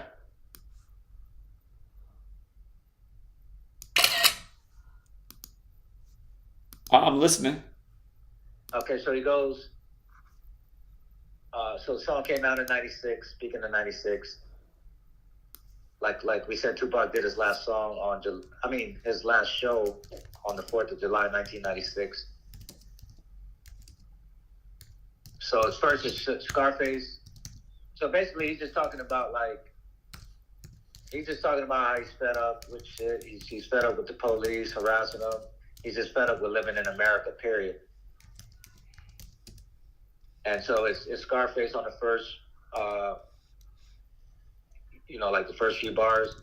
Then it's Willie D. Then Scarface. Then it's Willie D. So Bushwick Bill ain't on this song. And just 1 second, hold on. My homeboy's walking out the door. 1 second. Okay. While Jonathan's doing that, shout out to Open Up. Thank you for the generosity. Open Up says, developer of 808s, again, the Roland 808, the hip-hop drum machine, 50th anniversary of hip-hop. Same week, the 50th state, Hawaii, the 808 area code gets wrecked on 88. Again, between the anniversaries of the bombing of Hiroshima and Nagasaki in Japan, not all that far away. And Open Up points out, developer of the Roland 808 was born in Osaka, Japan, which equals 64, like Roland, like Maui, like Hawaii turning 64, like 8 times 8, 64. Osaka alone is 88.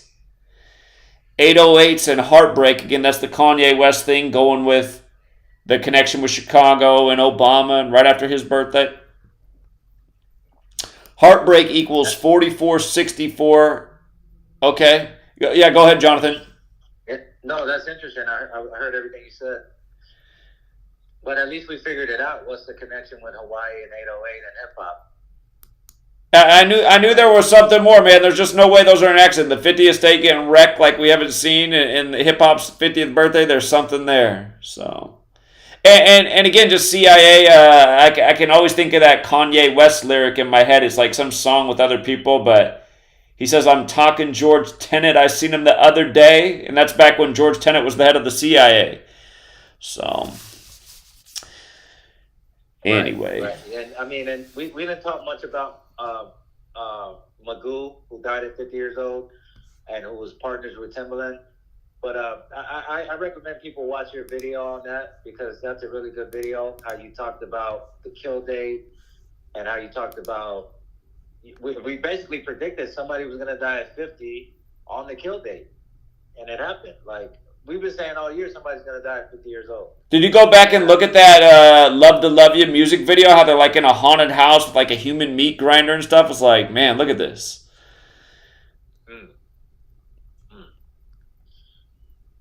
So he goes. So Scarface just talking about how he's just fed up with America. So he goes.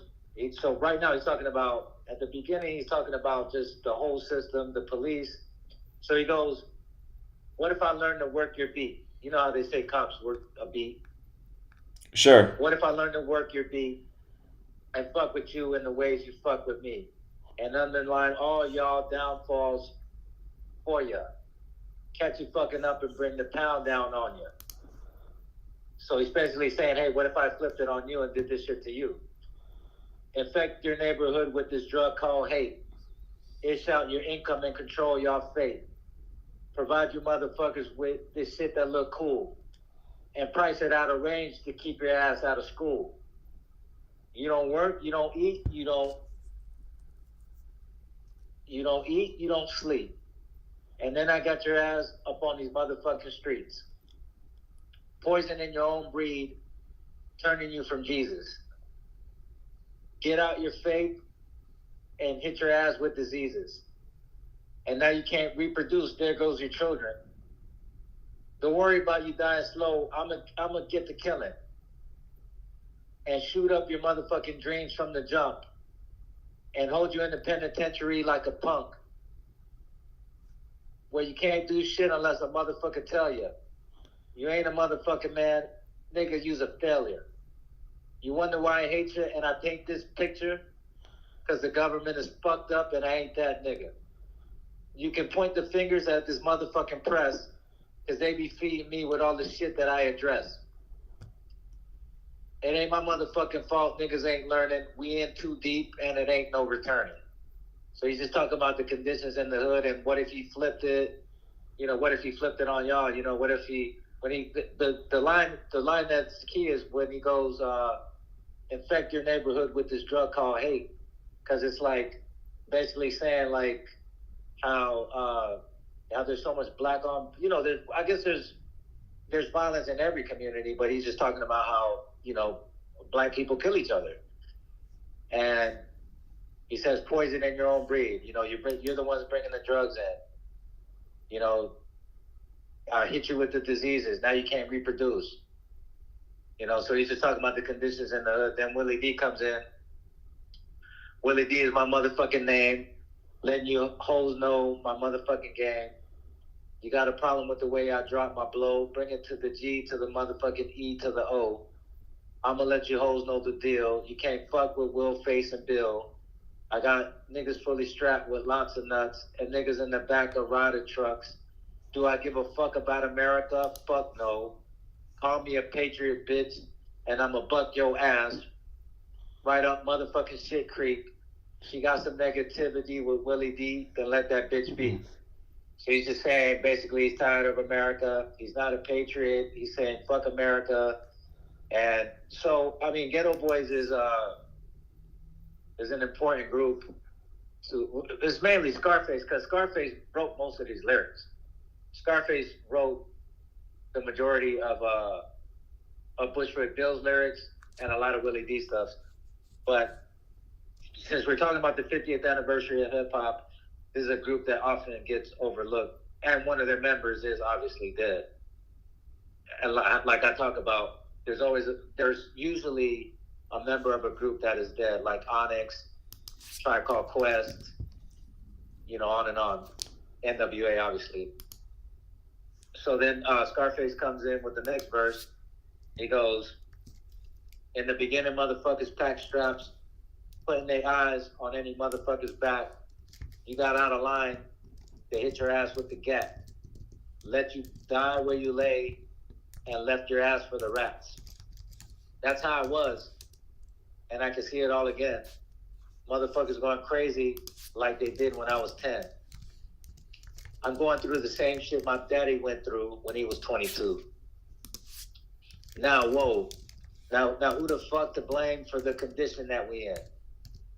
So that's the key line right there. He's like, who's to blame for the condition that we in? Obviously, it's the government. Like, so he says, now who the fuck to blame for the condition that we in?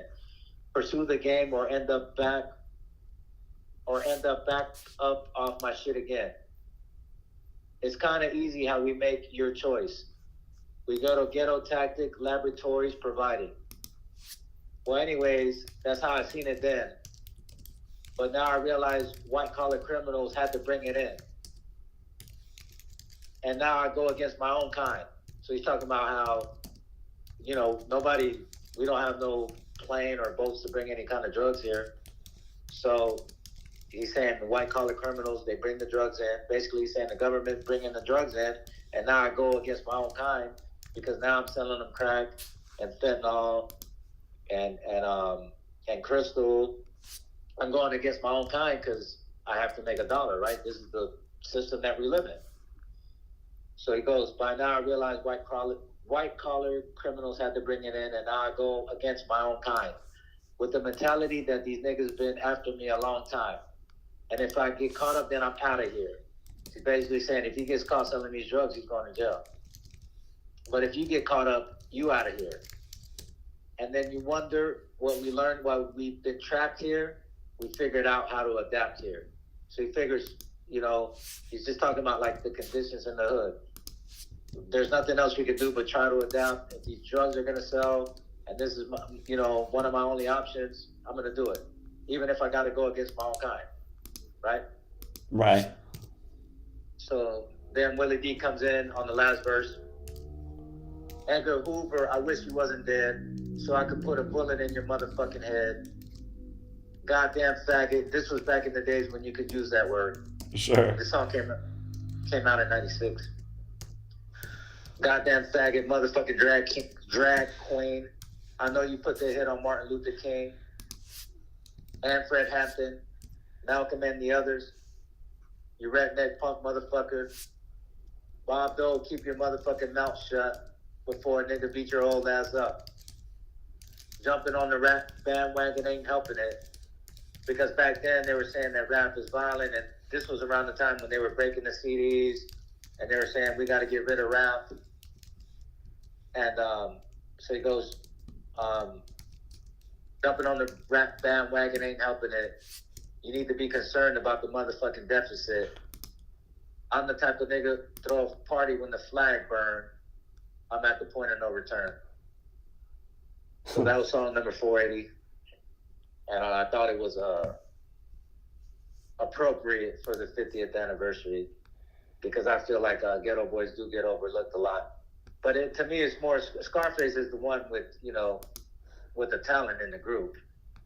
Sure, and now Willie D's like Willie D's become a total sellout. You know, Willie D's a sellout. You know, and obviously Bushwick is gone. So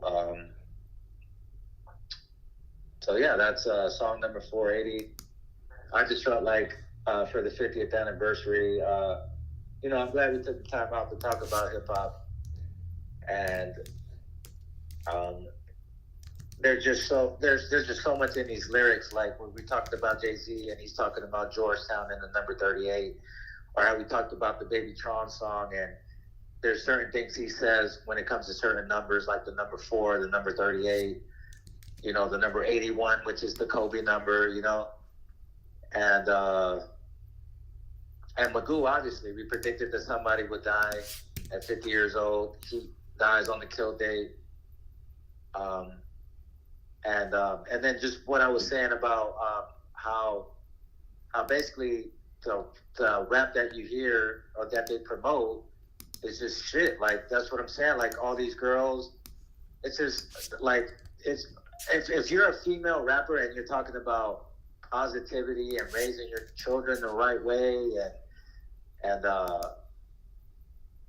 you're not gonna go anywhere. Like, if you're not talking about sex, you're not gonna go anywhere. You're not gonna get, you know, that's what they want. You know, it's all about mind control.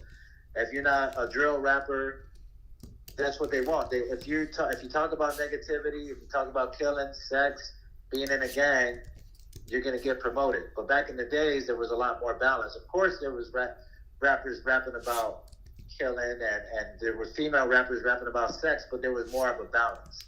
You know, you had a Fresh Prince, you know, who was rapping about you know, funny stuff. You had Sir Mix-a-Lot, who was making songs about like just having fun. Or you had Two Live Crew, or you had Luke, they were just rapping about just having fun. You know, there was a lot more balance. And then you had Public Enemy, you had Ghetto Boys. You know, you had the Beastie Boys, you had Run DMC, you had EPMD, Rakim. So that's why, to me, and of course, there's still good hip hop, and you got to go underground to find it. And there is good hip hop, but what's promoted now is just shit. Yes, indeed. While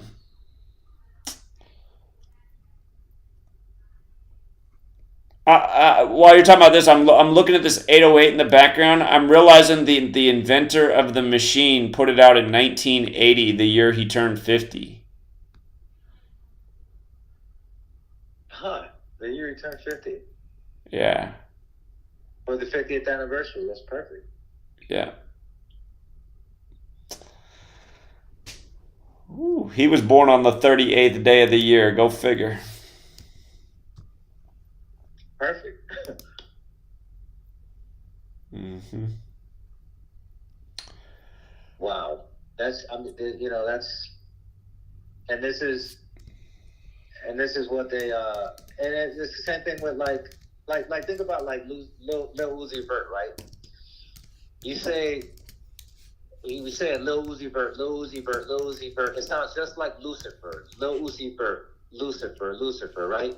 And Right. he has a show in Miami over the summer, and he goes and he's dressed in red, and his hair spiked up like he's like trying to look like the devil, and he goes, he has a line where he goes at the show in front of all these thousands of people. He says it verbatim. He says, "I'll make a city girl hail Satan." He says it just like that. And when you say Lil Uzi Vert fast, it sounds just like Lucifer. Right. And he says it verbatim. You can pull up the clip on YouTube. He says, "I'll make a city girl hail Satan." And what he means by that is his girlfriend is a member of the City Girls, a rap group from Miami. And he's basically saying that he made his girlfriend hail Satan. And people say that he's trolling, but he's dressed in red, his hair is spiked, and speaking of Kobe and Philly, Lil Uzi Vert is from Philadelphia. So, you know, and you're always talking about the connection with Fresh Prince and Kobe.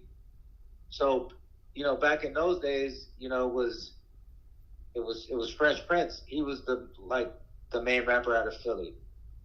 Now you got Lil Uzi Vert, who's the main rapper out of Philly. You know, you got Meek Mill too, but as of right now, you know, for the youth, Lil Uzi Vert's more relevant. And you know, it just all goes back to that song that I was talking about at the beginning of the show, Self-Destruction. And he, you know, on the song he says you're headed for self-destruction. You know, you need to watch what you listen to. You need to watch what you eat. You need to stop killing each other. And now, if you're not killing somebody, you're not considered gangster enough for people to take you serious. Like I said, Mozzie has that line where he says, if you don't have a body, you're not considered anybody. You know, and so that's what and this is mind control, because it's like all these people are looking up to King Von because they're saying supposedly he's killed 7 people. We don't have no fucking proof he's killed anybody. Sure. And Mozzie's saying, you know what I'm saying? And Mozzie's saying that if you're nobody, if you don't have a body, and he doesn't even have a body, he's never killed anybody. You know, it's just, and I just, you know, because I like hip hop, but I don't like what they've turned it into. Sure.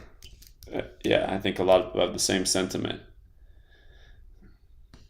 You know, and you got a female rapper named Ken the Man, and the album is called Back to Hoeing.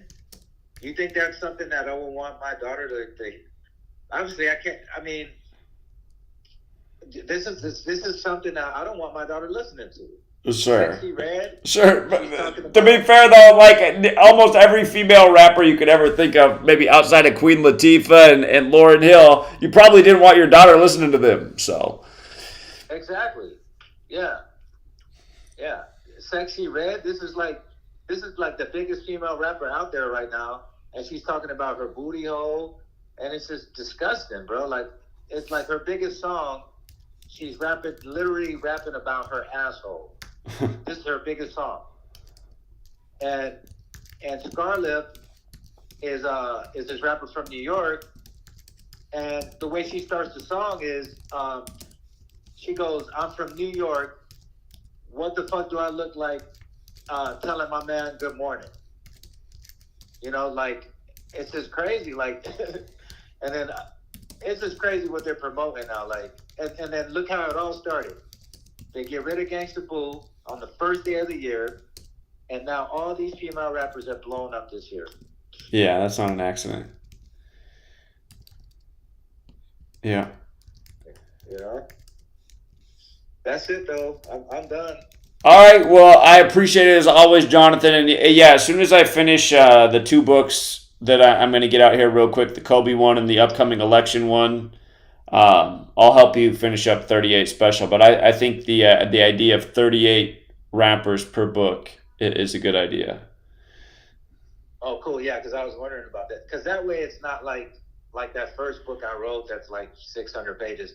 That way it doesn't overwhelm people, because I like your idea of just keeping it short, keeping it simple. I'll do the first 38 rappers, then the next, and then that's it. And that way it'll just be volume 1, volume 2. It'll just be, it won't be that many pages, and it won't overwhelm the reader. And it'll also keep them anticipating the next one, because, you know, they'll think about, well, I want to read about Juice WRLD, or I want to read about XXXTentacion, or I want to read about Takeoff, you know? So that'll keep some anticipation for the next one. Absolutely. But, you know, that was my line of thinking on that. Absolutely. Yeah. But, you know, I appreciate you, you know, talking to me all this time. But you can let, you know, whoever, I know this is usually DK's time, so I'm going to get off here. No, it's all right, man. I mean, yeah. you've been around longer than almost anybody, and it's been a minute since you called in, so it's always good to have you on. Thank you, Jonathan. Yeah, appreciate it. Yeah, and when you get done with that book, if you could help me finish it, that'd be great. That'd be great. Indeed. Yeah, it's crazy. I mean, 38 special now, in a way, it factors this whole weather warfare thing, because it's just, yeah. Anyway, thanks again, Jonathan. Have a good night, man. All right, take care. But yeah, we got it. The TFR episode's up on the website, and in the stream, we figured it out. I knew there was something there. I knew it was not a coincidence. The 50th birthday of hip-hop, the 50th state, and what a great call from Eric about the 808 area code and the 808 Roland drum machine from Japan right next to Hawaii. Oh, my, the bomb track. I got to go back and I got to see when that terminology started. Oh, I thought it was somebody else calling. What's up? Hey Zach, what's up? Sorry, I didn't call in earlier. I was in the shower, but I wanted to call in. I found out some pretty interesting stuff about Maui. I don't know if you heard about it, but there was a story from earlier this year that was talking about China shooting down green lasers over Hawaii from satellite. And that is a pretty interesting story I thought coming up. I also found a book. There's a book published on April 10th April 10th that was 44 pages long called Fire and Fury. Yeah, I covered it. I covered that book and how it all lines up. And it's got the 127, the 64, the 62, and I think also 170 in the title. All numbers that are relevant. So, have you heard of not have you heard of it, but you know the album that Murder by Numbers is on? Have you ever covered that? Synchronicity? Yeah, Synchronicity. Have you ever read the lyrics to that song? Yeah. Oh, okay. Well, yeah, years ago when I first moved to Yakima, it was one of the weirdest things. You obviously didn't see the video, but I was in the kind of the hub area where Yakima is. It's not the biggest town, but the song was on the radio, Synchronicity by the Police. I got to go see exactly what time the song was, because I uploaded a short video and somebody caught something that was even more mind-blowing. But while I was in this parking lot, all these police just started filing in with all their sirens on. So I was like, look at this, you guys. This song's on the radio. Look at all these cops pouring in here right now in this small town. I didn't know there's so many cops out here. But then somebody watched the video and they said, Zach, look at the time on the clock. Whatever the time on the clock was like the exact same as what synchronicity equals in Jewish gematria or something. I was like, okay, that's way too weird. So, yeah, that's pretty weird. That book that you were talking about, 50 Years in the Church of Rome, I actually have that book. It's in the void somewhere, so I don't know where it is exactly in the house. But I remember reading, I didn't cover it because I lost the book. It's somewhere. But if you read the prelude, it talks about how the Jesuits have like destroyed our nation, and that more stuff that was also really interesting. I would definitely recommend getting that. I think maybe you can find it on eBay or something like that. I don't know if you have a physical copy of the book, but that was a really interesting prelude inside of that book. I didn't get to read the rest of it, just that prelude. Also, there's an alternative to Patreon that I found that maybe you could try out. It's called LibraPay, and it basically as far as I know, I think it has all the same features that Patreon does, of like the reoccurring subscription and posts and all that stuff. That maybe you could possibly look into, since you're talking about jumping off of Patreon. That's it. Also, I don't know if I haven't watched the show yet. Are you just going to go to Maui, or is LA still going on? like I said, I'm going to go down to LA later when basketball season starts. Oh, okay. Okay, so you're still going. Okay, cool. Okay, well, yeah, that's pretty much all I had for the show. Everybody that's watching, I would definitely recommend read that those lyrics to that show. To that music video, Synchronicity. It's some pretty interesting lyrics. That's pretty much all I have for this week. All right. I'll probably make a video. Appreciate it. Thanks, buddy. All right. You have a good night. Okay, bye. All right, let me say thank you to the super chatters, and then we can wrap it up. But thank you, congrats to the winners. He asked us to look into the death of the latest hip-hop death in Atlanta. We did look at that. Announced on the Jesuit Order's birthday. Thank you to Christian, who did the YouTube membership thing. I appreciate that. Eloy Garcia donated $1, 1, 2, 3, 4, 5, 6 times, and one of them he threw in an extra 50 cents. Thank you very much, Eloy. Most Hated said, Zach, even though I'm not with the gambling stuff, it doesn't mean I'm against you, and we don't need to be enemies. I'll always support your work. Okay, thank you very much. Chris from Vegas said, Zach, thank you very much for what you do. Appreciate that. And Rick James, another subscriber, thank you. PR23 says, Nike released a shoe and shirt on August 5th. On the back of the shoe, it says Nike CSC. Put Nike CSC in the calculator. I'm calling from 619 with more details. I'm sorry I didn't get to your call, PR23. I saw this late, but Nike CSC. 8/5 was the day of the Riverfront Brawl. Nike, wait, did I get it dyslexic? What letters was it again? CSC. CSC. There's that 64 again. Interesting numbers. We got a DK Stonewood sighting. What's up, DK? Hey, Zach. Hey, what's up? You still got... Okay, so that call just ended. I guess I was just picking the wrong time, so I was calling in while other people were calling. Yeah, what's up, man? I guess since we're talking so much about the Maui thing, can you pull up the police chief down in Maui? And then I saw that. Maui, the same police chief that was in charge when the Vegas shooting happened. It's funny, the news media guy who was the guy I saw on the news tonight harping on about online conspiracy theories. He made a point about that too. He's like, "Why does that even matter? Like, these people are insane." It's just like, well, I mean, it is kind of weird.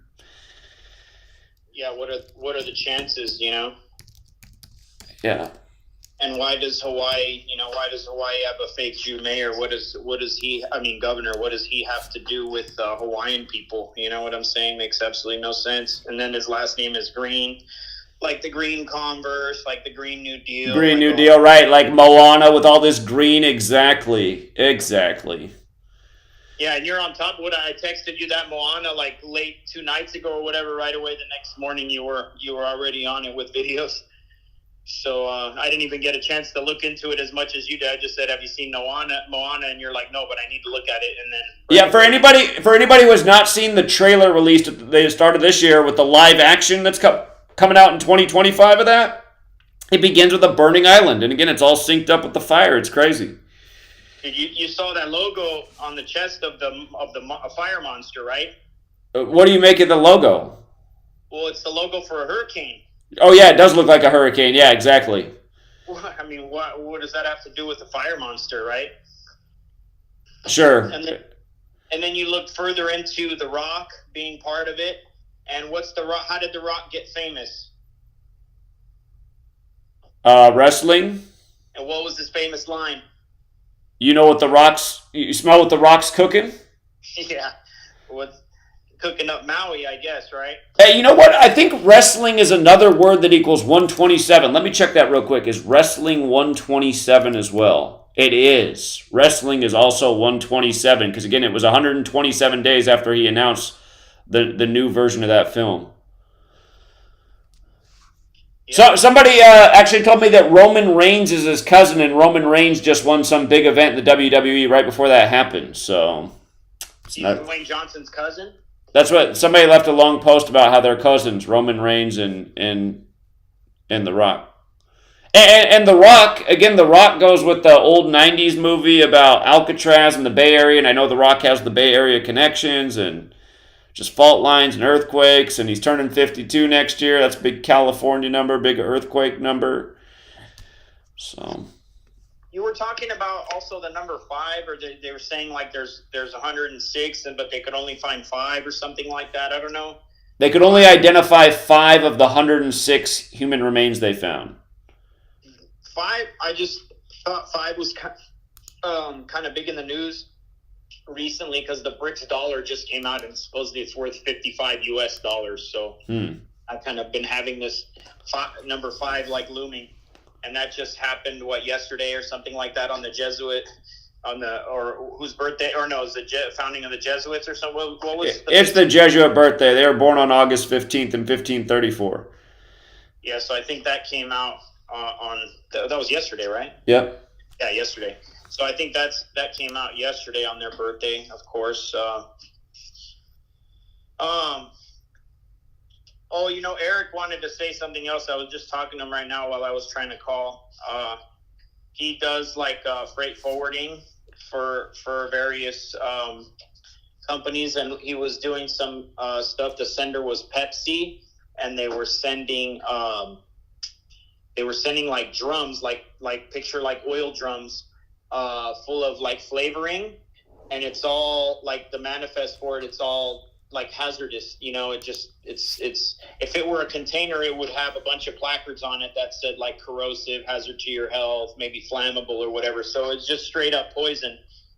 But it says on there like flavorings, fragrance and stuff like that for their products. So he wanted to add that to his 808 comment. I see. Okay, that's a good one. I don't know if anybody's been watching, but little half Goyim, half Jew Messi is like scored a goal in every game he's played so far, and it was like he had 8 goals in 6 games, so 86, another 86, and I don't know. If remember Argentina? Argentina won it in 86, and then they won it he won it for Argentina this last World Cup after the Pope's 86th birthday.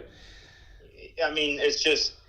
I don't know if anybody's watching this stuff, but man, he's so he's so athletically does not belong there, size-wise, speed-wise, every which way. These guys, they literally get the ball, and then they're waiting for him to come. They're all just waiting kind of around the goal, the defense and the offense, and one of his players on the Miami team's got the ball in their gay pink uniforms, and they're just like literally waiting for Messi to like jog in from half field, and he just passes to him and he scores the goal. It's just like, and the goalies aren't even trying. I mean, for somebody who's played soccer, it's probably the worst of any of the sports to fake. I mean, the basketball and the football, but this shit, it's so obvious, that he doesn't belong out on the field. And especially with, the younger athletic guy, there's no way he would ever play there, ever. Even in the U.S. league, which is shit. It's so bad. It's so bad. He had I think one game he had 3 goals. They're just, I mean, I don't know. People are literally, I guess, lining up over there to watch this guy play. But I mean, what a joke, man. I'd rather play FIFA on whatever it is, Sega or whatever the freaking the EA Sports version of FIFA. I'd rather play than watch that. It's so bad. Sure.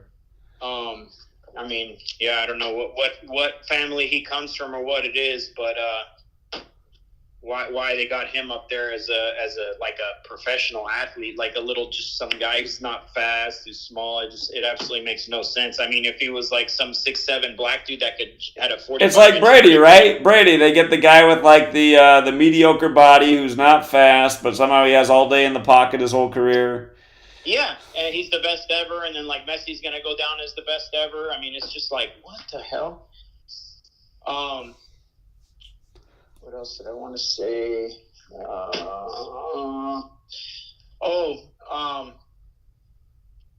You were talking about some of the different ciphers, which I usually kind of don't necessarily pay attention too much to the Gematria side of it. I kind of leave that up to you, and then use whatever stuff that you brought out of that to add it to the angle that I'm coming from.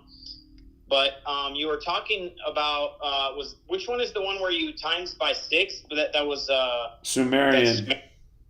Sumerian. So if you do that, you notice that you get a 639 pattern through the alphabet, right? Sure. You'll get 639, 639, and if you use let's just say you use a times by 3, I don't know what that would be called. You would get 369, 369. Sure. And then the final thing, which is really what I want to say, is the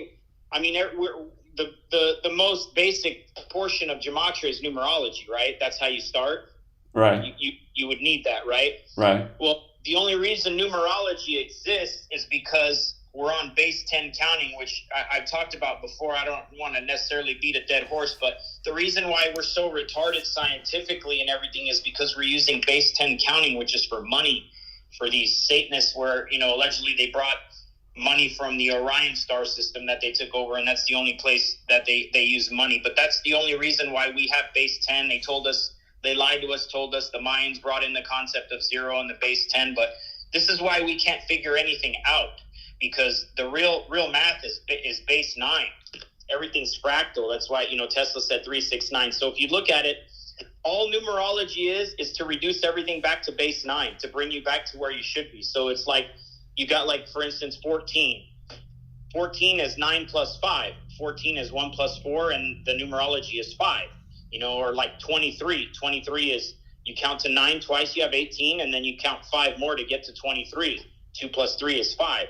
So numerology, all numerology is big picture, seeing the forest for the trees, is to reduce you back to base 9 where you should be, so you could see what the meaning of it is, because that's what real math is. It's all base 9. You wouldn't need to do any math if everything was on base 9. Everything's fractal. You could figure it out. Even idiots could figure out math that people like you and I can do in our heads. When somebody gives you 57 times 25, I could do that in 4 seconds in my head, where most people would be like, oh, hold on, I got to write it down. And, it's going to be a couple numbers, then I'll have to add those numbers together, So, but if you had base 9 with the floating decimal, you wouldn't need any of that at all, ever.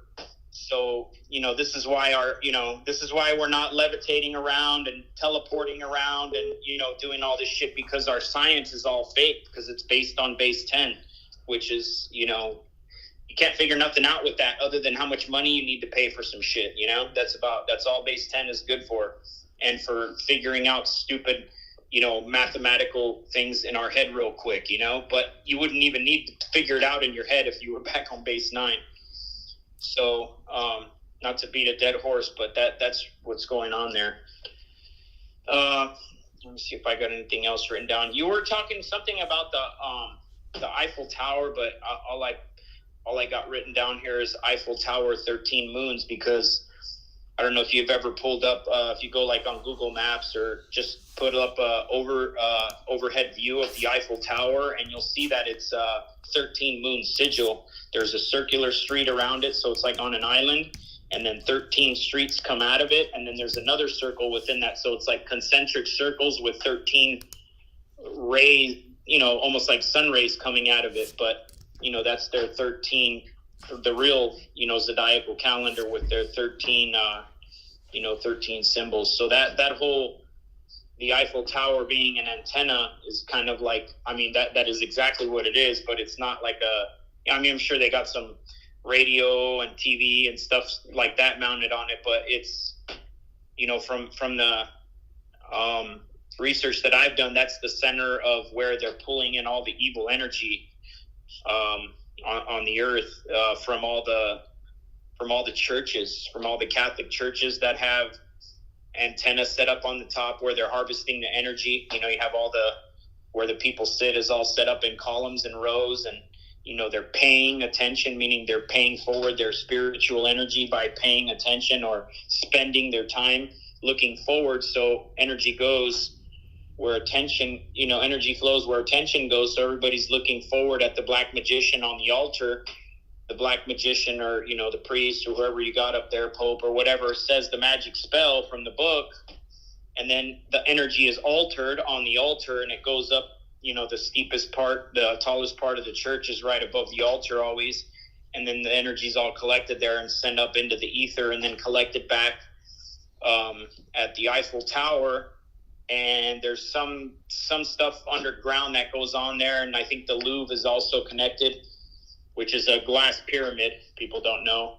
And something they're doing with that energy, that's why a lot of people, when they go to Paris, they say that the energies there is so, you know, it's a weird energy there. Like, I felt very anxious the whole time, and, you know, it's weird. And then what I might as well just, the thing about, I've been to Hawaii multiple times, and I kind of know Maui a little bit like the back of my hand. That town Lahaina is kind of, I've never actually stayed in Lahaina, because that's not where, that's like the really old town, kind of where everything's like preserved. It looks really old school, like you're in the 80s or something, you know, kind of like how when you see Cuba, how they still got like 60s and 70s Chevy Bel Airs. Everybody's driving around in these old classic cars. Sure. Because they're kind of trapped like 40, 50 years ago. And a lot of places in Europe used to be like this too, when I was, you know, a kid, and we were traveling all around Europe. But yeah, so that we would usually stay, like one of my ex's parents, they loved Hawaii. They loved Hawaii, especially Maui, so they would take us 2 or 3 times. They go for like 9 days, 11 days. So I've been all over. Been to Lahaina, been rode to Hana, seen all the waterfalls, been to the Enchanted Forest, been up to the up inside the crater of the volcano, rode bikes down through the clouds from the top of the, I think it's Haleakala or what, I forgot the name. I've been snorkeling at Molokini. You know, I've been to Mama's Fish House. Like, you know, I've been all over. Been the road to Hana and back a few times. So for them to like attack that one area is, you know, it's definitely like targeted for a reason. It's all like, it's just an old school wooden wharf. I guess you could kind of compare it to like Jersey Shore or whatever. And they got a lot of restaurants and stuff right there. And nobody really like lives right there on that spot where that like wooden boardwalk is and stuff. And that's not where like the, you know, my ex's parents, they like to stay in Kaanapali where the bougie hotels are, like, you know, Westin and stuff like that. So we would usually stay there and then just go like to the other spots of the island. We'd go eat in Lahaina, you know, just go see what's going on. But that's just like a total little like tourist spot. For them to attack that, it would just totally, it would affect the tourism hugely in that town, because that's where in Maui in general, because that's where everybody's going, like as the old town. You stay in the hotel somewhere else, and then, you have your beach and your pool in front of the hotel. But like, let's just say you were to fly over there right now I wouldn't even know where to recommend to you the airport would be the best place, because the way the island is, everything's kind of like just spread out around the edge, and in the middle is a volcano. So like there's, that would have been the only spot where you would have been. It's not going to be like standing on the Santa Monica Pier and having like 1,000 people walk past you every like 5 minutes. But that's the only spot where there's that many people like conglomerated in one area on that island anyway. Lahaina is? Yes. That's the only spot where you would have been able to talk to people. Like, to go there now, there'd be no spots for you. You might as well post up at the airport. That's where you're going to have the most people. Because if you go to all the other spots, Kihei, Kanapa, it's just a bunch of, like, there's just nice hotels. I guess you could stand in front of a hotel, but people are very dispersed. They're not, like, all, like, together walking in one spot. How far is Lahaina from the airport? Well, nothing's far. You could It's go all around close, the whole island in like 3 hours, and that's going around the very outside edge. So nothing's far.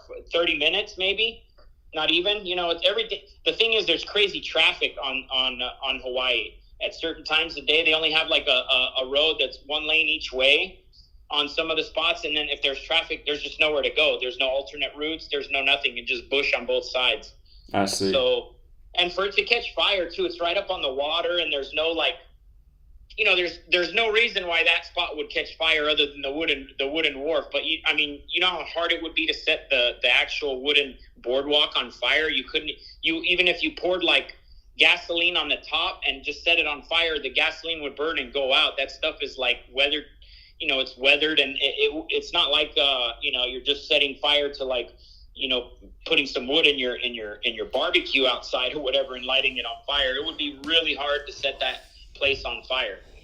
And there's no like forest really around Lahaina.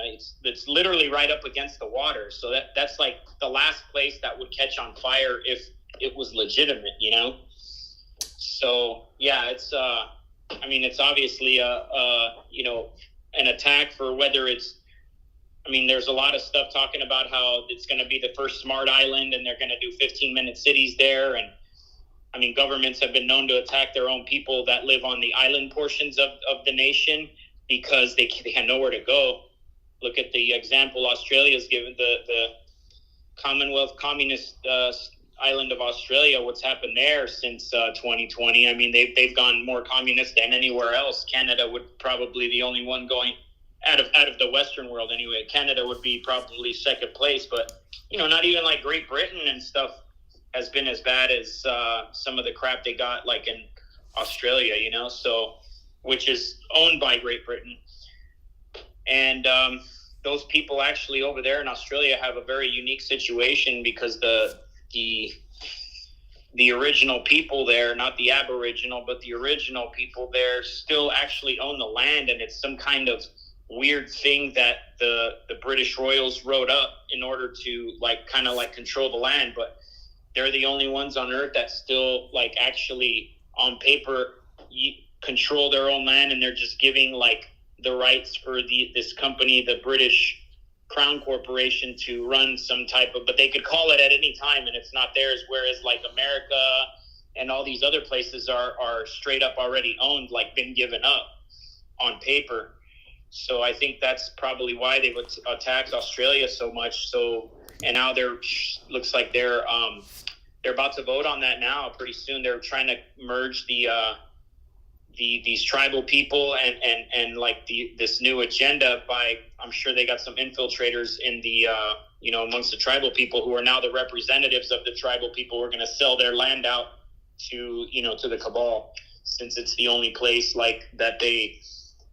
Control as far as the people's notion on the earth, but on paper they actually don't. So most people don't even really know that, but yeah. So I think I don't know what's going on in Hawaii exactly. Is that Was that like a full annexation, or is there some type of time limit that the U.S. or I got to look back into how they took Hawaii. If there's some type of time limit on it as well, like, up to this year, and then it'll be up, and then it'll be up for grabs again, or something like that. Sure. Anyway, I think that's about it. I can't remember anything else. There are a couple comments I wanted to make on some of the callers, but I just forgot already. That's okay. All right, DK. Well, I appreciate it, man. Thank you. Okay. Have a good night, Zach. Yeah, you too. Take care. The Eiffel Tower thing, there was a bomb scare at the Eiffel Tower on the 12th of August, 12/8, like 128, and the Eiffel Tower opened in history on January 28th, another 128 date, and Radio Towers 128. And honestly, just looking at everything that we're talking about right now, when you think Paris, you think Jesuits, of course. You also should think climate accords, a lot of climate change stuff out of Paris, and let's not forget that Paris, France equals climate change, equals Society of Jesus, equals hurricane. But, you got this bomb scare in Paris at the time the whole world's looking at Maui that just got devastated like a bomb hit it between the anniversaries of Hiroshima and Nagasaki. This is probably part of it. And again, radio towers, signals all across the world, putting out the low vibration. So maybe it's a stretch, but the ritual by the numbers, it's obvious. Is this part of the Maui ritual? Maybe. Oh, by the way, Eiffel Tower is also 56. So is Radio Tower. Eiffel Tower and Radio Tower, 56, like Paris, France, like Society of Jesus. I was saying thank you to everyone earlier. Again, Open Up had a real good one. Developer of the 808 was born in Osaka, Japan, which equals 64. Osaka alone, 88. 808s and Heartbreak. Heartbreak with the 4464 Gematria. Like Maui. Yeah, very great comment. Nicholas Wilkerson was trying to call in. Well,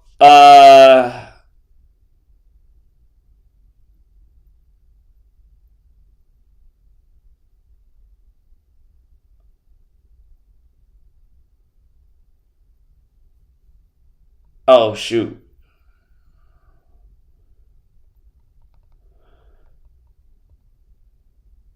Oh, okay. I got to look into that.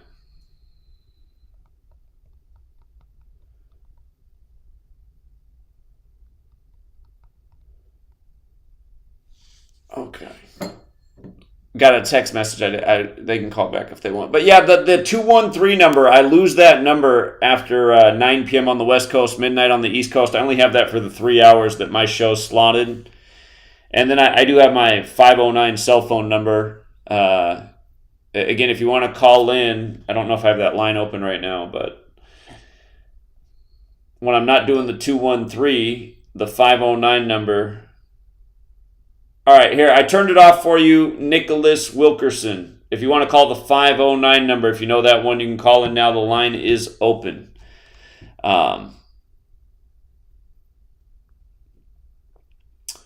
Thank you, Gematria Sense. They chipped in $5. Said, this content is fantastic. 100% research. Diablo 4 released June 5th, 64 days before August 8th.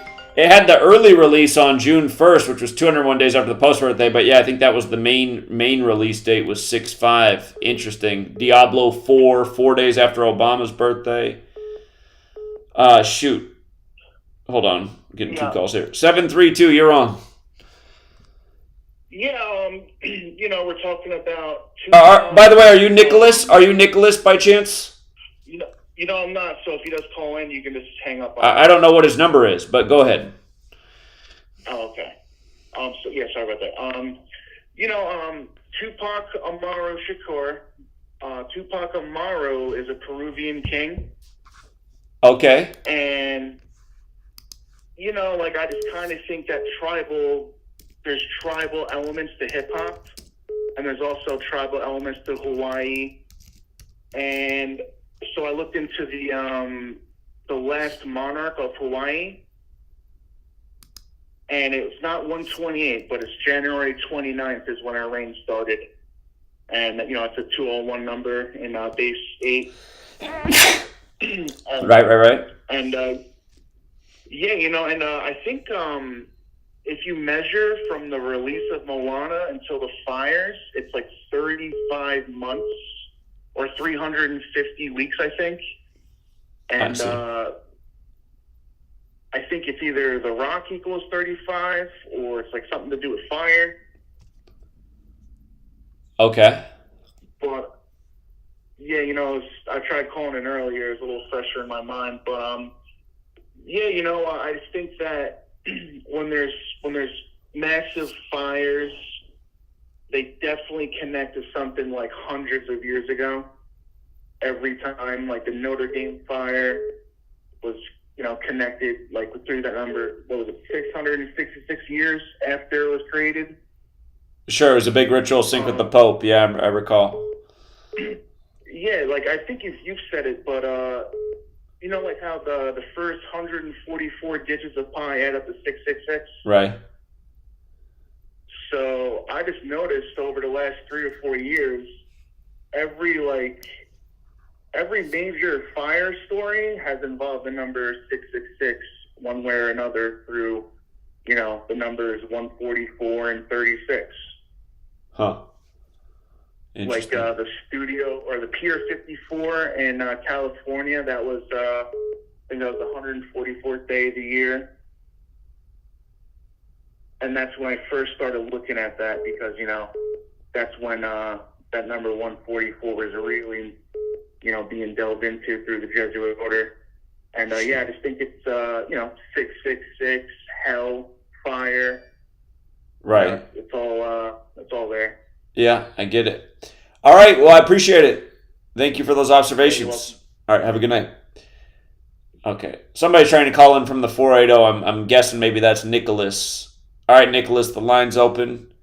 The reason I have Polynesia up here is because, remember, Maui's a Polynesian god, so I wonder if they could be getting it next. 719? Hey, Zach, how you doing? Doing all right. Hey, I don't know if you got this info about the Maui, the project they were doing, the Smart City project. Yeah, it was like announced in January. Yeah. Well, yeah, it was back in 2000. I believe it was 2012 or 2015, something like that. Oh, it was actually years ago. Okay, I saw something from January of this year too, but okay. Yeah, I sent the PDF in the chat, so you can check it out. So just putting the info out for you. Okay. All right. Check it out. Thank you. Thank you. Yeah, you're doing a great job, though. Keep it up, though. Appreciate that. Thank you. Appreciate it. All right, take care. Hey, no problem. Bye. Yeah, I get tired of reading headlines like this. Conspiracy theories falsely tie. It's like, how's it a false tie? I mean, I just hate... Like, here, let's read their article about the false tie. Let's see how much proof they have for their statement.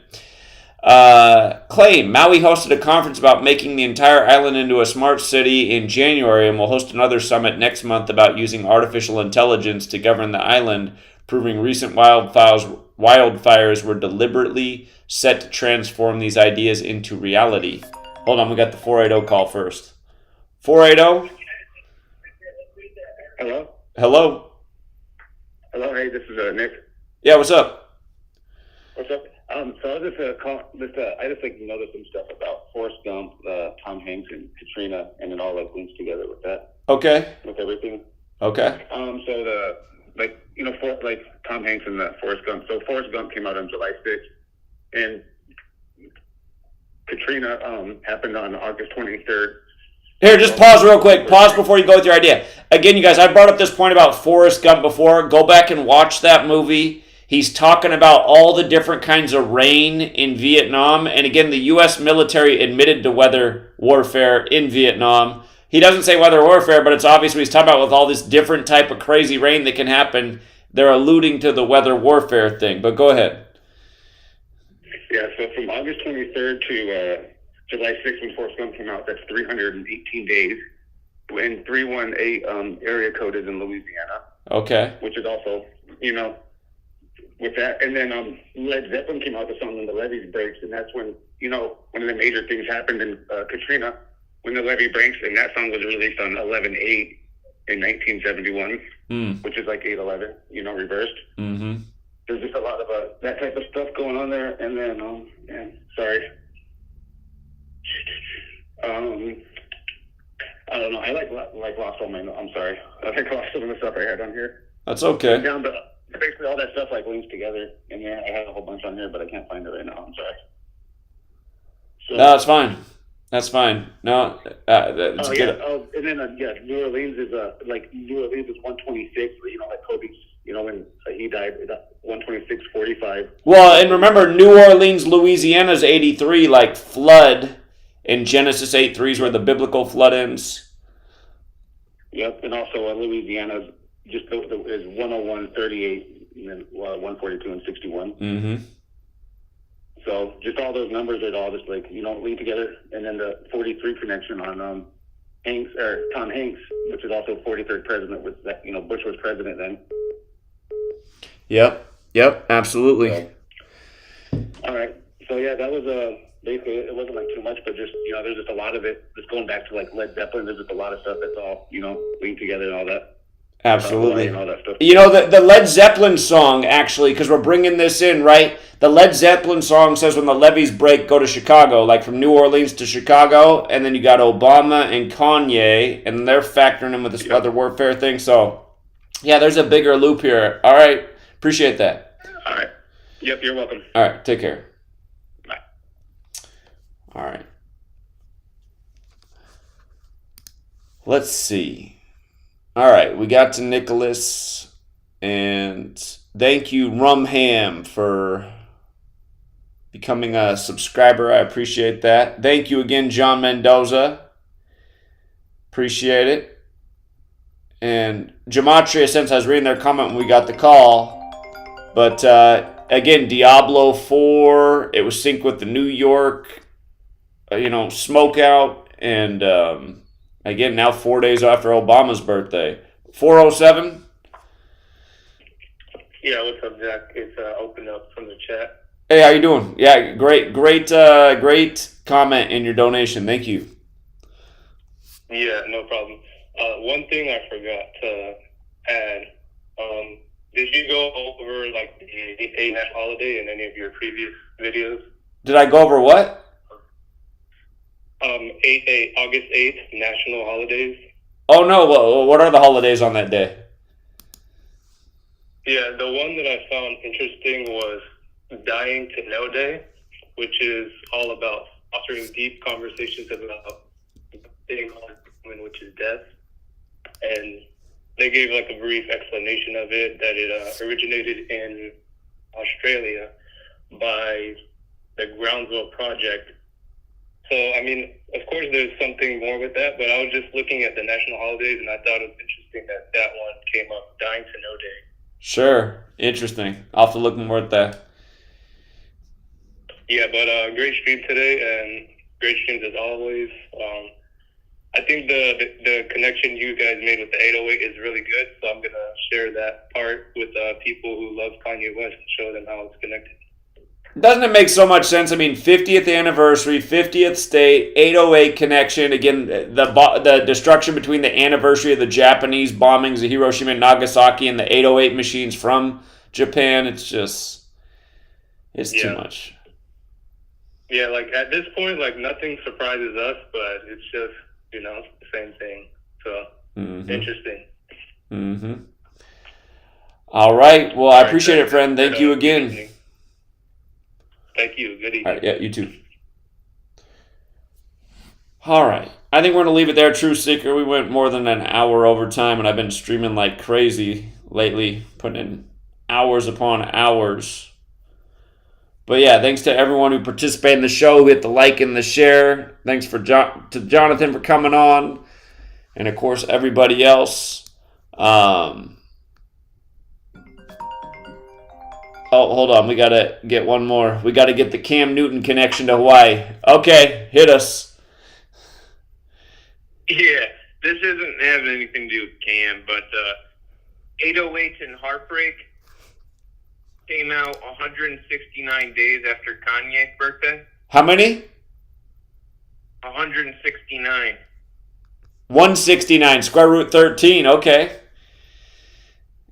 Yeah, like August 8th was 13 days Right. before Right. Hawaii's birthday. The land has 13 slave years and 13 stripes. Yeah. And so Honolulu equals 118, like the date, August 11th, the birthday of hip hop. And Honolulu is where Kanye recorded his album 808s and Heartbreak. It makes sense. Okay. That was one of two studios. There's two locations they have listed for where it was recorded. One of them's Honolulu, and that's the reason why it was Honolulu, because it equals 118, like the birthday of hip hop. But get this. DJ Kool Herc is who's responsible for the hip hop. If you read the articles, you know where I'm going with this, right? Right. DJ Kool Herc equals 169. Okay. And he's the DJ responsible for the birth of hip hop. Right. And that's why I let off with the 169, because 808s and Heartbreak, 169 after Kanye. And then sure enough, the DJ responsible for the birthday of hip hop, his name, 169. And also 47, go figure. 47 in the most pure cipher, the foundation building number. So of course, his name had to be 47, like the creator of hip hop. And you have a whole list of, well, Kanye went after the Jews, right? Right, that's true. That was that was going on last year. And Jewish 88, like energy, you have the whole list of 88. Right. And of course, the fire started on 88. But get this. From the day the album released, 808s and Heartbreak, it released on November 24th, 2008. The fire started exactly 5370 days after the album released. And of course, 0 doesn't mean anything in numerology. So 537. I think rather than do all right, go with your point, but I was going to say that's right when Obama got elected, right? I mean, the album came out right as Obama's becoming president. Go ahead. That's right too. Exactly. There's just so many. It's a huge spiderweb. But just in Jewish gematria, because Kanye went after the Jews, of course, energy equals 537. And it's going to come out exactly 5370 days. Yeah, the word energy is 537 in Jewish? Yeah. Huh. Okay. That's a good one. 537 in Jewish and 88.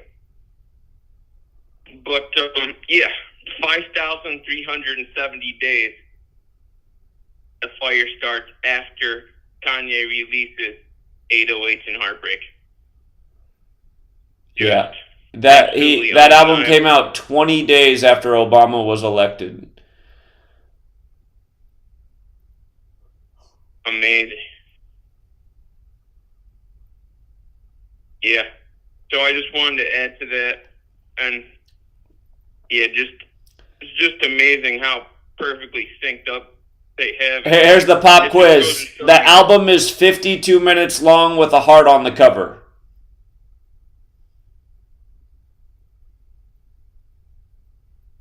Well, 52 is the big weather warfare number. Well, remember, heart and earth are spelled out of the same letters. They both equal 52 like flood. So. Oh, that's right. Yeah. Gonna circle the 52 dates, and probably gonna land a lot of hurt. Oh, it says in the wiki, it says, despite its positive critical reception, the album was largely overlooked as a contender for the 52nd Grammy Awards. Amazing received a nomination. That's amazing. 52nd Grammys Awards. Yeah. And also, I have to do more research on this component of this, but I think the death of Colt Brennan, Hawaii's quarterback, Uh-huh. I think it's synced up with this too. Could be. I did some baseline research, and I think it's also synced up with this, but nothing like to write home about yet. Okay. Oh, man. I'm realizing how it was released by Def Jam and Rockefeller. Jay-Z's little tribute to the Rockefellers. We're going to go... There's more with this 808 Hawaii thing than we've already found. I just know it. We got to keep going deeper on this one. All right. Yeah, this is a huge ritual. Yeah. Huge ritual. Yeah. So, yeah, thanks for taking my call, Zach, and peace. All right, later, Joey. Okay. You guys, what you don't appreciate about him is he's the ultimate trooper. I give that guy such a hard time, but he just keeps coming back and just trying to get better at the decoding craft, but I have given him a hard time over the years. Woo, man. Okay. Great job tonight, team. Shout out to Eric Love the Vager. He nailed it. He nailed it with the 808 thing.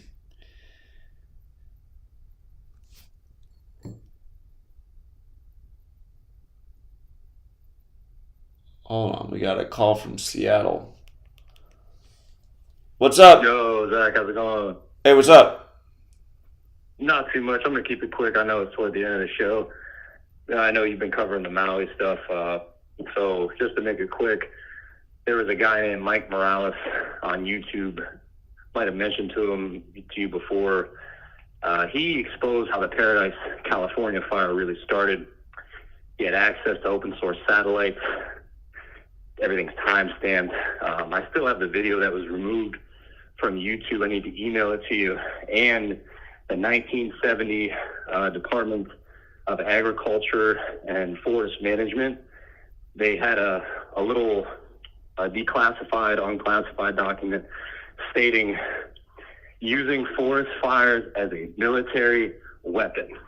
Mike Morales climbed the ranks since 2018, and coincidentally, he dies at the end of April this year before the Canada fires, which he would have blown the lid off of, because he knew how to, go through the satellite imagery and kind of study this, and then he would have blown the lid off this, Hawaii thing. So it's kind of interesting how a channel that had about 120,000 subscribers, he gets a fast-acting cancer, dies, and it's just perfect time, because he would have been the guy, that a lot of people would have went to really understand what was happening, because, he knew how to break it down properly, just like he did in 2018. But once you see this video from 2018, you're going to see a projectile launched nearly 5,000 feet in the air. Hits the ground in Paradise. Fire starts in two places. Your perspective is the Pacific Ocean, all of California, all of Nevada, and most of Utah. You're looking down from a satellite, and you're going to see shock waves in the Pacific Ocean from this blast off the coast of California.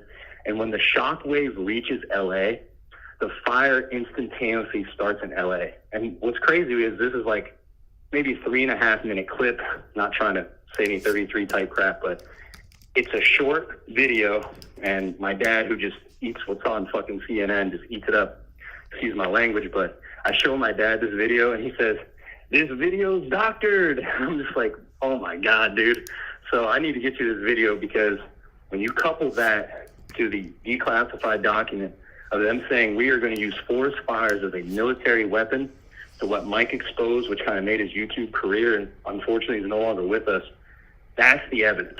Video proof with them admitting it, it's very unfortunate he's no longer with us. And if he had the Gematria piece, you predicting it, and him covering it, I don't know if you remember that cold spell with the Jesse Smollett, him going out for the Subway sandwich, negative 21 degrees for 5 consecutive days in Chicago. Whole Midwest was frozen. Mike showed how that entire thing happened. They just don't spray out of planes. They'll use cargo ships. They'll spray the chemicals off of there. They have ionospheric heaters where they'll use 1 billion watts of electricity, and this antenna array will take up an entire area of a small town, maybe a population of 20,000. With 1 billion watts, they can warm up the ionosphere. And what that does is it can push the polar vortex from where it belongs during winter, and they can park the coldest air over the United States with the technology they have. And the coolest thing was Mike would literally have HARP employees, ex-employees, who would come on there and just drop they'd spill the beans. Hey guys, if this continues, you will never see a dark blue sky again. So they are actively just using every part of their military might with their ritualistic spells. And we know what this is, but as much evidence as I can bring to you in a video sort of format that I downloaded from Mike's past, it would be great for you to see, your eyes, you can discern what's going on. Yeah, if you could email it to me, I would appreciate it. Yeah, it was really shitty because it got buried so quick. I mean, you're used to it. You're used to excellent videos, excellent content you produce. The algorithm will let us slide out for a little bit, and then they just bury it really quickly. So let me email it to you. I'm going to keep it short. I've already been long, but thanks for the opportunity, man. And, keep chugging along, keep plugging the numbers in and doing your thing, because no matter what, you're going to be the only guy who really cuts through this shit like hot knife through butter, man. So God bless. Appreciate that. Thank you. You have a good night. Have a good night. See you. Thank you. So, yeah, again, we were just saying, so Kanye's connected to Jay-Z and that 808's on his record label, Rockefeller. And remember, the Rockefellers built the World Trade Center, and Jay-Z's Blueprint album came out the day of 9/11. Again, and now 9/11's being compared to this. But think about it. Again, the fire did happen August 8th, but we didn't really hear about it here in the mainland until August 9th. Maui was the August 9th news, 8-9, and we know why. The day leaving 144 days left there. Look at Jay-Z's often first credited song is from 89 called Hawaiian Sophie. 510. Hey, what's up, Zach? How you doing? This is Bamboo. Just want to say what's up. What's up, Bamboo? Not much. I've been following. It's been a great stream. There's so much going on right now, but just jumping on a couple of things. Like, we know what's been going on in Maui. There's no doubt there's too many coincidences, and they already modeled that what the last caller was talking about with Paradise, and about Mike Morales. He did a video, and this is before they scrubbed it all. This is like when I really got into like YouTube and trying to do content and stuff, and trying to figure out what's going on when the Paradise Fire happened. And this is just right after Vegas. He did a video but it showed like images that he found, like it showed beams going directly towards where those fires started in Paradise. And it's just like, big up to Michael Morales because he did show a lot, so RIP to him. We saw that going on in Canada. I forgot who did the video, but it's out there somewhere. Maybe they scrubbed it, but you can find that those Canada fires they found the same kind of images where they all started at the same time. So it's just like, we know what's going on. It's just messed up that the information is getting scrubbed and stuff. I appreciate everybody chiming in because there's been so many good finds with the connection with the hip hop and what's going on in Maui and so forth and stuff. And just wanted to say what's up, and I appreciate what you've been doing. All right, great information. I appreciate it too. Thank you, Bamboo. Yeah, I'll see you around. I'll be listening in, and just keep it up. We got to keep our minds flowing, and there's so much knowledge you present, and like we're just kind of trying to consume it, and everybody's chiming in, and it's like it's infected in a way. So, anyways, just want to say a little something, and peace out to everybody, and thanks for the stream. All right, appreciate it. You have a good night, Bamboo. Yeah, you too. We just got all kinds of calls tonight. 661. Hey, Zach. Thanks for going long. I appreciate the show. I don't know if you touched on this yet or not, but the Eagles had a song, like you think like in the 70s sometime, called The Last Resort. Oh, yeah. And they mention Lahaina and Paradise in the same verse, and Randy Meisner just died, yeah. Oh, okay, so yeah, I caught the show late, sorry. Anyways, that's mind-blowing, but just keep up the good work, man. I'm going to just leave it there, but love the show. And love the work. How about this, since we're talking musicians? So I'm sure you saw the connection we were talking about with the 808 area code and the 808 drum machine for hip-hop. Did you catch that part? Yes. So I didn't realize that Jay-Z's first really remembered song is about Hawaii. And from Jay-Z's birthday to this happening was 247 days, like how old the country is. Wow. It is wild. That's crazy. Yeah, it is wild. And you know, I mean, with the musicians too, you go back and look at Jimi Hendrix, and he did a concert, a Rainbow Bridge concert, and I'm not sure if that was on Maui or where that was, but you know, Jimi Hendrix went over to England, as did a lot of these other rock musicians. They got involved with this thing called a Unitarian church, and it was really freaky. That's why a lot of their album covers have some like really weird art. And it has to do with like, I don't know, a meteor hitting Earth. There's actually a meteorite or a meteor named after Jimi Hendrix. Huh. Okay. And that's one of the Illuminati cards too, has a meteor on it. So there's a lot to it. A lot of these people, a lot of the mind control went through Unitarian Church over there in England during the 60s. Interesting. With like Rolling Stones and Jimi Hendrix went over there, and a bunch of different people were involved in that. Yeah. So now we're seeing, like, basically 30, 40 years later, we're seeing the fruits of all this, you know, which basically it's all just mind control, you know, that goes back to Egypt, essentially. Yeah, So and probably even further back than that. Reaping the fruits of it, you know. Right. Absolutely. So, anyways, but you're doing. I love what you're doing because, like the other guy said, you're cutting through it, man. You're cutting to the chase. You're getting to the point, and people need this, man. People need this knowledge, and I'm still trying with family. I'm still trying with family members that have doctorates and master's degrees, and they're lost. You know, they're still lost, even though I don't know, man. It's just frustrating after these past few years. You thought things got so extreme. I thought this is it, man. People are going to wake up. They are. They have to. Yeah. Some have, but man, not enough yet. We got to keep pushing, but yeah, I feel the same way. Pushing. I appreciate you doing that, man. You do keep pushing, even though I've seen you get down a few times. Man, I was out there. I saw you in Venice Beach. I'm going to go out again when you come out. Are you coming out? Did they already have Kobe Bryant thing, or no? That's in the 24th, right? Or Kobe Bryant Day is August 24th, but it's the middle of the week, so I decided I'm going to come down once the season starts on a big weekend game when there'll be a big turnout, a lot of hype, and then again, I'd like to come down there a few times between now and the opening of the new Kobe statue, August 8th, 2024. But yeah, I'm not going to do 8/24 because it's the middle of the week. Okay, well, I'm gonna figure out. I'm gonna be listening to exactly when you're coming down. My goal this time is to bring a couple people with me. Very cool. cool. Friends with me, because that's what we need, you know. And I made some cool guys down there last time too, you know. Like, and one guy, he's down in San Diego, and he's doing his own, trying to go off grid, trying to raise his own garden, raise his own chickens, be self-sufficient.